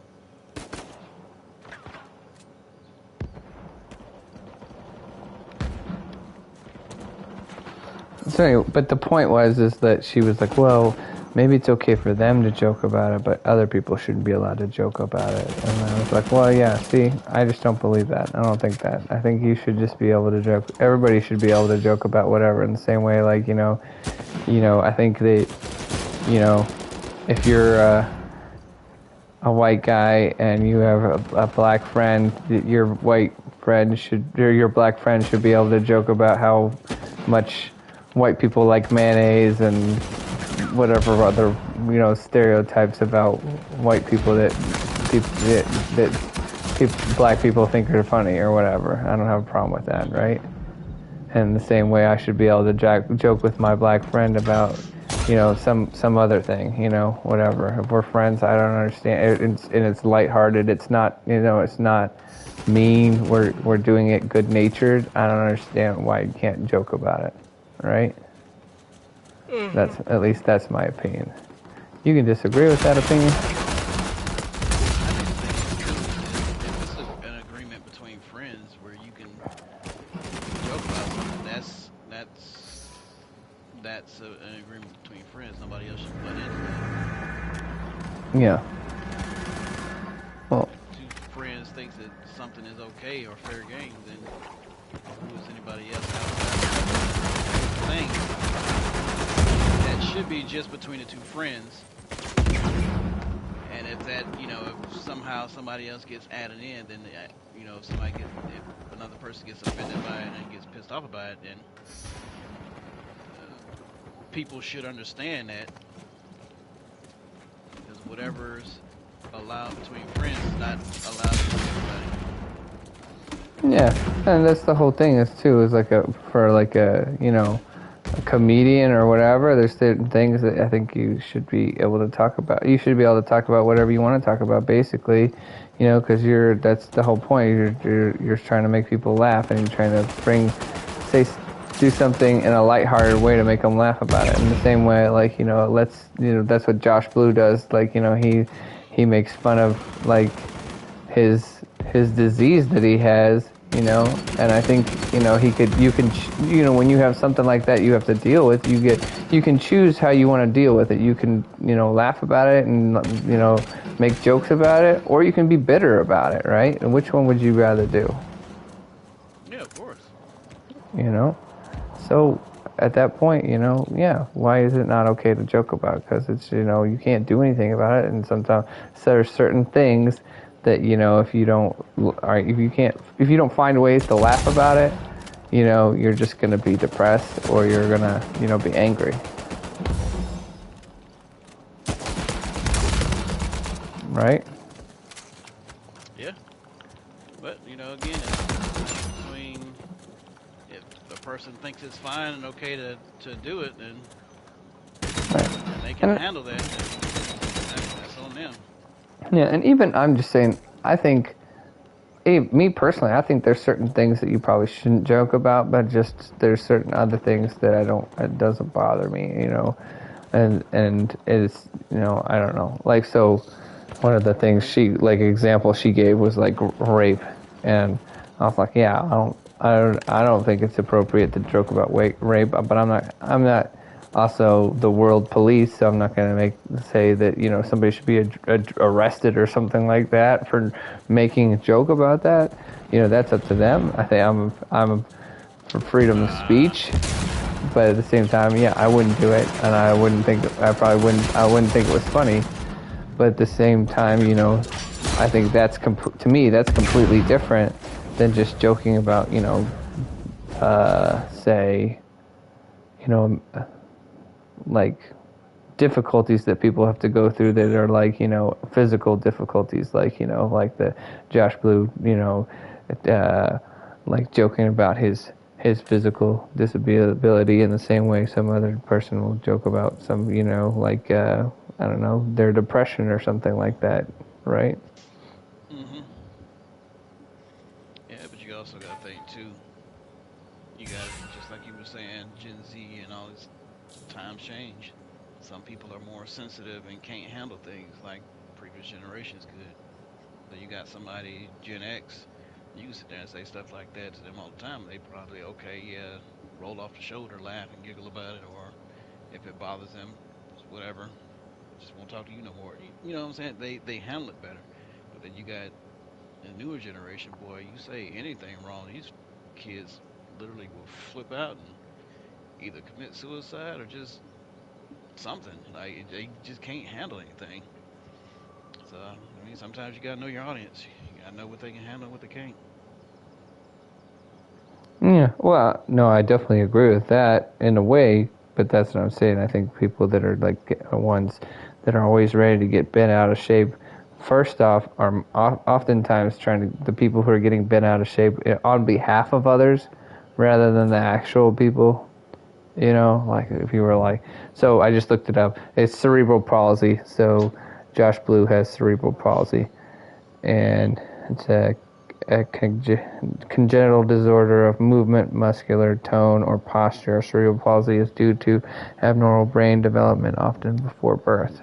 So, Hmm. um, but anyway, a good example of that is, you know, like sometimes if like you uh, instead of having these rules of being like, well, you know, you shouldn't be able to be allowed to make a joke about cerebral palsy unless you're friends with Josh Blue or somebody who has cerebral palsy, then it's okay. Or if you have cerebral palsy, then it's okay. You know, or is it, and then you're like constantly changing the rules. So okay, well now even if you know somebody with cerebral palsy, you shouldn't be allowed to make a joke about it. Only if you have it, then it's okay. You know, so then if you keep on making these rules, then at some point you're going to just get to the point it's like, okay, never mind, now you're not allowed to make a joke about it even if you do have it, you know, because you're constantly moving the rules and moving the goalposts, you know, versus just And being like, okay, look, man, if you're a comedian or whatever and you want to make a joke about it, as long as it's a tasteful joke and you think that, you know, you can get away with it, you meaning from the standpoint of like, you know, you can do it in a way that will make people laugh and isn't like mean spirited and isn't trying to like say I hate those people or something like that, right? It's just a joke. I don't see why you shouldn't be able to make a joke about it, you know? I mean, I get what you're saying, and I also get the people you're talking about, those who get offended for other folks Right. instead of just worrying about themselves. But again, this is that generation. It's almost to the point where for me it's like, okay, well, you got a grown folks club. You guys can't come in it. Well, I'm adult.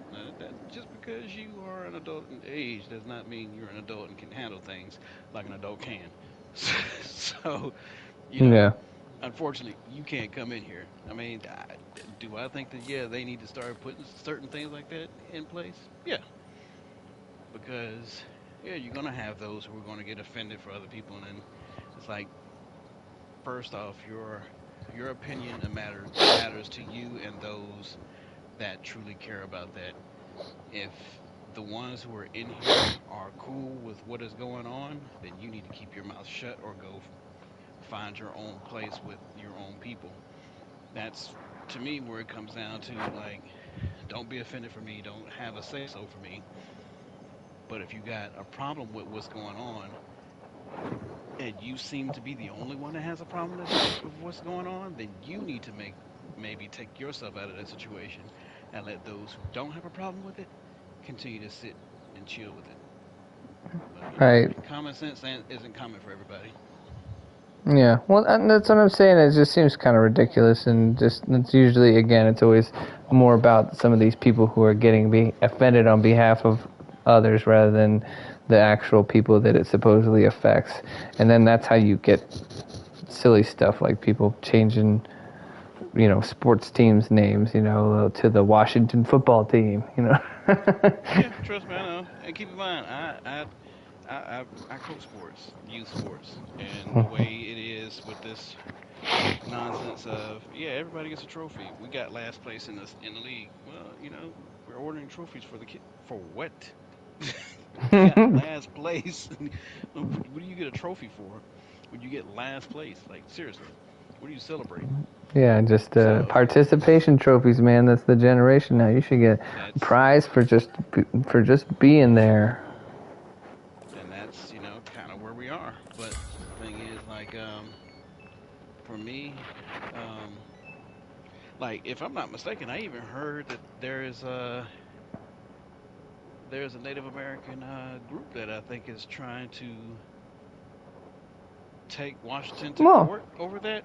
yeah, well, that's the whole point. Is like that's why it's so crazy too. Is like literally you kept on having people being like, well, we've got to change this name because this name is so offensive to all the Indian people, Native American people, blah blah blah. We have to change this name. Then they changed the name. Now there's another group of Native Americans who are like saying, oh yeah, actually we want the name changed back. It was really offensive that you changed the name, and that celebrates like it's something we had of where people were celebrating our culture, and then that's what was like. It's like, see, you're an idiot if you think by changing the name to whatever that you're gonna make every single person happy, because you can't do anything and make everybody happy. So you should have just left it alone in the first place Well, the and problem said, is that the ones who are getting offended are the ones that ain't even that don't even have anything to do with it. Is they're virtue signaling, and they're thinking that hey, well, we should be offended for them because they should be offended because it's a racial slur and this. But what you idiots do not seem to understand, they're the ones who came up with the design of the logo. right. They What? they created the logo, and Yeah, it but was it's because a based bunch of off crybabies a who chief or something that knew. don't know the history, just want to be crybabies and be like, oh no. And even like we reinvent things all the time, all the time. I've talked Well, to they don't know the history and they don't want to know the history. That's the right, biggest problem. It's not about just not even knowing the history. They don't even want to know it. So yeah. But that's what I'm saying. We reinvent things all the time. So let's pretend. Let's just pretend that like when the Washington Redskins were first named, that it was meant to be derogatory and demeaning, right? Well, this is 2020. Like this is the 21st century. At this point, and long before that, it didn't have that. Even if that were true, but I'm not saying that's true. But let's say if it were, it's been reinvented, and it has been repurposed from the standpoint of like where it's now. Even if that were the case, it's now celebrated, and people are like have had like literally like actual like Native American chiefs come and do like ritual dances and things like that to celebrate their heritage at those football games, or as part of that stuff, and people who are like, well, yeah, now we love it makes us think of our heritage, and exactly what we're talking about with those people who are like, well, we like the name and blah blah blah blah blah. The whole point is, it was, even if it was bad intentioned in the first place, which again I don't think it was per se, but if it was, it's been reinvented to be something that celebrates that culture and those people, rather than something that's trying to demean them anyway. And we reinvent things in culture and in language all the time. And a good example that I've used several times before is like if you said something was gay in 1950, that had a very different meaning than saying something is gay in like 1990, and even saying something is gay today, right? So today, if you say it's gay, it has to be like basically, virtually has to be used very specifically, talking about like a sexual orientation, which it would not have, it didn't mean at all like in 1950. It meant happy. And then if you were using the word gay in 1980 or 1990, it could have easily meant that it had to do with sexual orientation, or also you just meant that somebody could be using it in a way where you like said that you thought something was silly, right? Mm-hmm. So the point is like to pretend like just because one word meant something 60 years ago that it means exactly the same thing now is silliness too.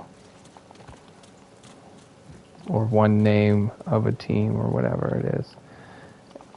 Well, the problem is, I mean, they're not consistent on anything they complain about anyway, because their biggest push now, why they do the things they do, is because of representation.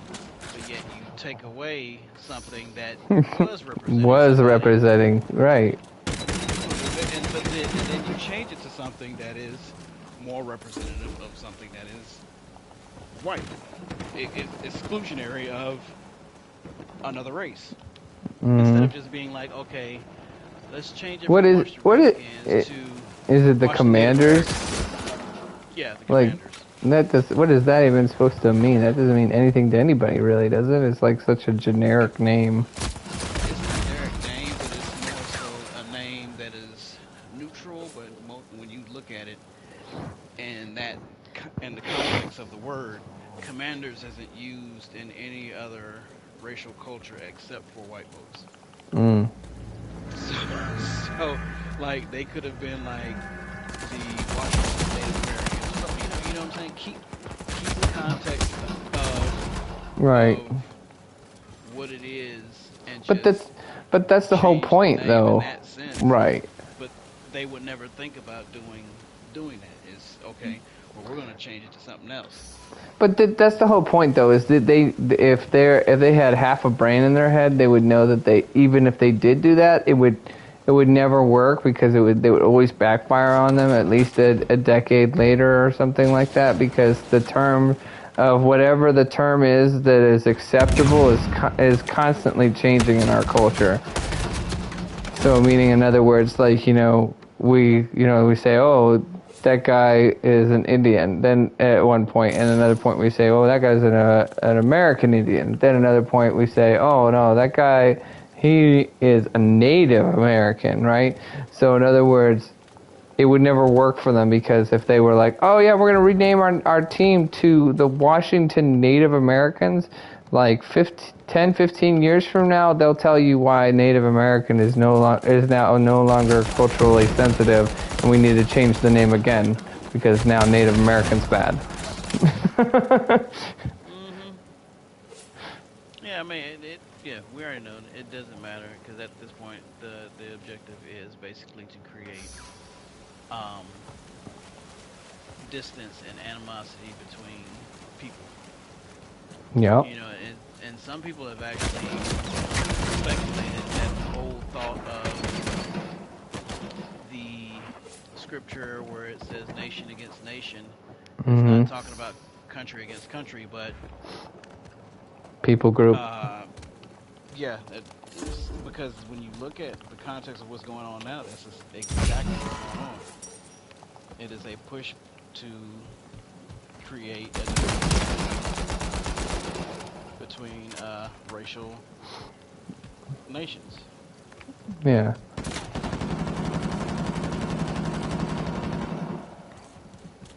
And just it's so ridiculous too if you think about it, like just in so many different ways.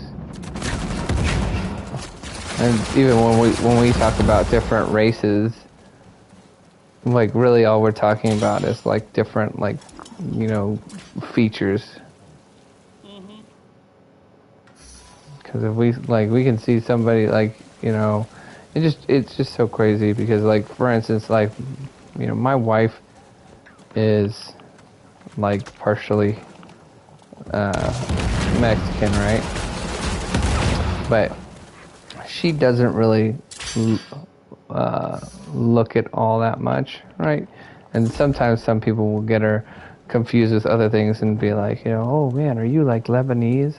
You look like a lot of my Lebanese family, right? And she'll be like, no, not that I know of, blah, blah, blah, right?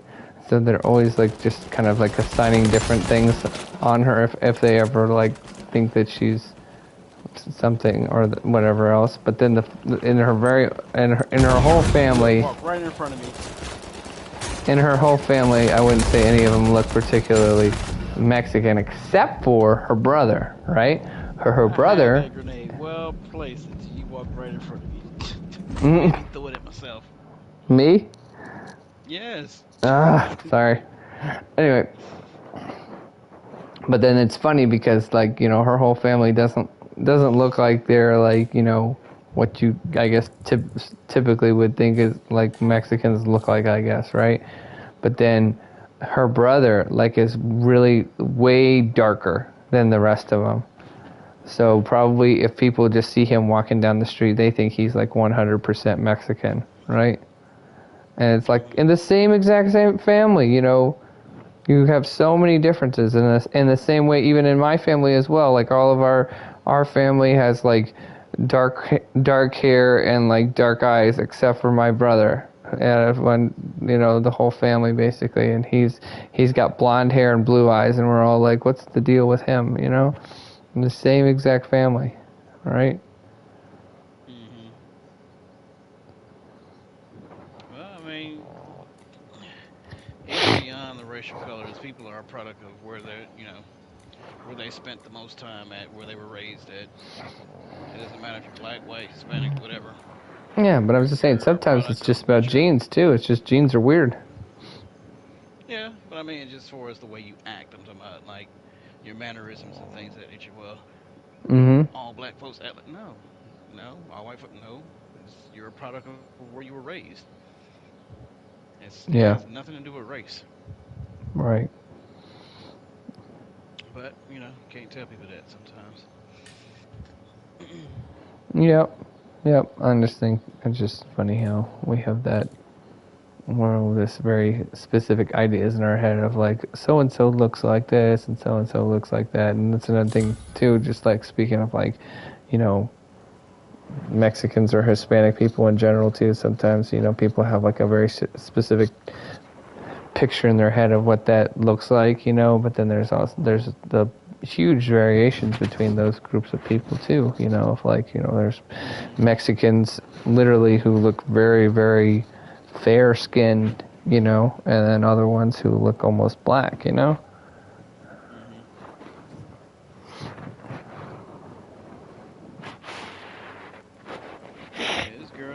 matter of fact, on YouTube, this you would never notice she was Mexican. I Mm-hmm. can't remember what her channel is, but I sometimes get her shorts, and she don't even sound Mexican until she starts Mm-hmm. speaking Spanish. But Mm-hmm. and then most of her jokes are like, what my Mexican mother would say if I say this to her or this that, and the other. She's a chick with like red hair, and you would think she's like the only thing she's missing is freckles. You would think she's Right. like Scandinavian or something, but something. You wouldn't think she was Mexican. Mm-hmm. Right.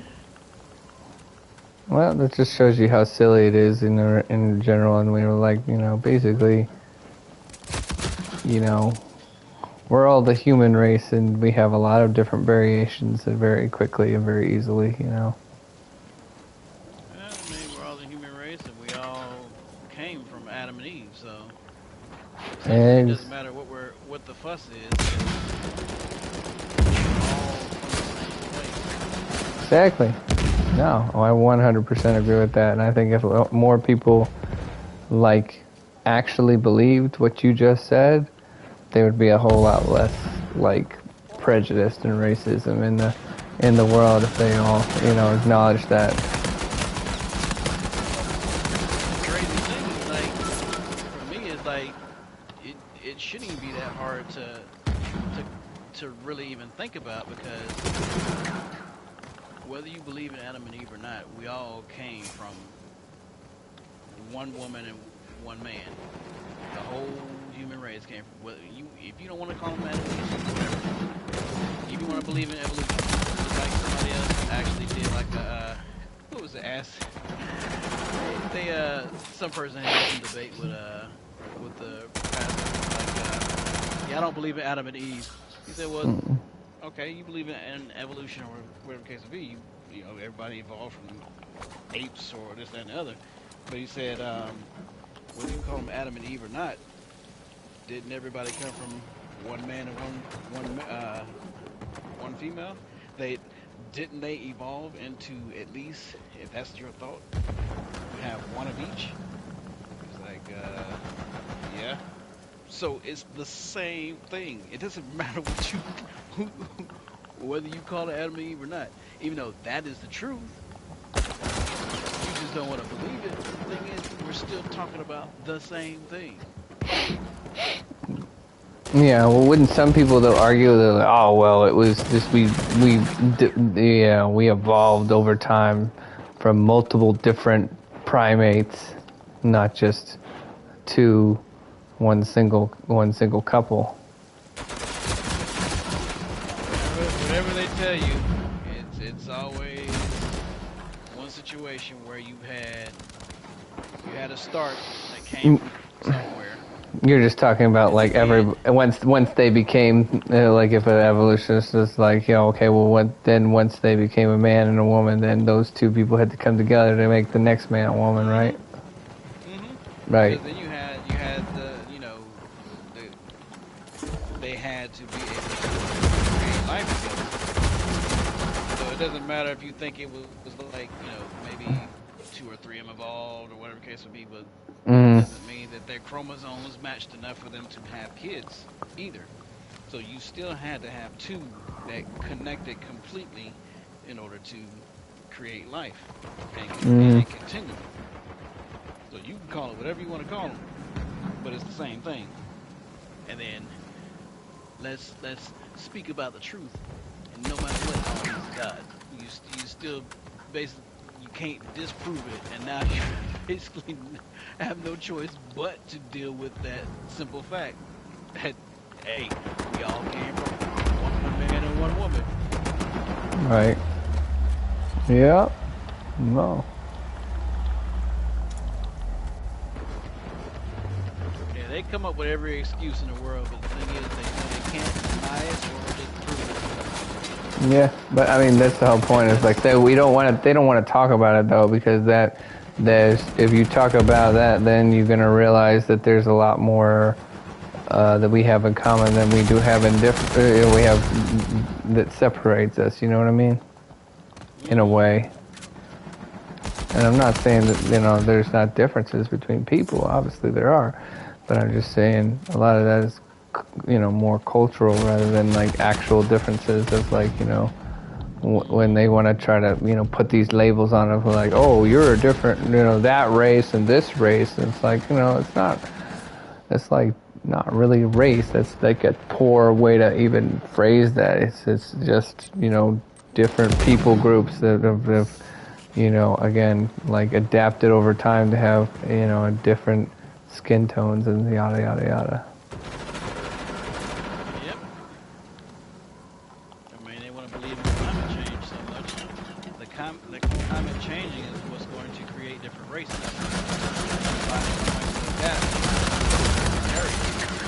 Right. Exactly. But I mean, everything that they talk about is stuff that they can lean back on word with. But because and it always trips me out too when you be like, well, we do want to know the truth and this and that and other, but your truth is basically based on eliminating one factor. Like you're not doing a full research on what's right and what's not. What you're doing is basically you're already going into it eliminating factors, and that is how you're coming up with your answer because you're completely eliminating one thing. Right. When you're actually doing an investigation, you investigate everything. You don't leave no stone unturned because you're looking for the truth. If you're already eliminating something, you're not looking for a truth, you're looking to disprove something. Right. Two different things. Well, and see, this is kind of like leads me to think about kind of like what I was talking about with FamWar is like there's a difference between like looking, I would say what you're saying, is like there's a difference between like trying to seek out truth rather than just trying to like reaffirm what you already think. Mm-hmm. You know what I mean?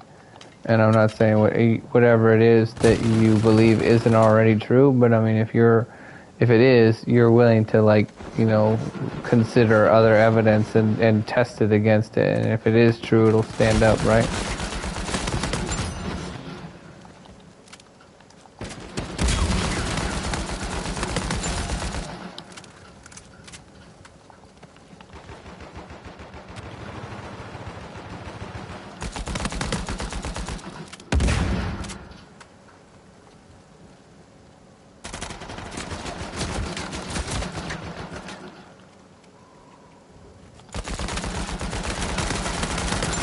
One guy on our Yes. team getting all the kills.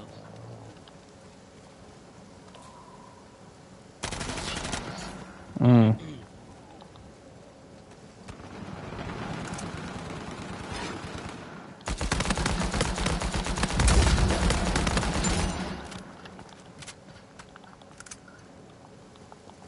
I did have like 4 assists in a row because somebody kept on killing them before I could get there. Yeah, it's probably this dude. 'Cause I think he's sniping. Mm.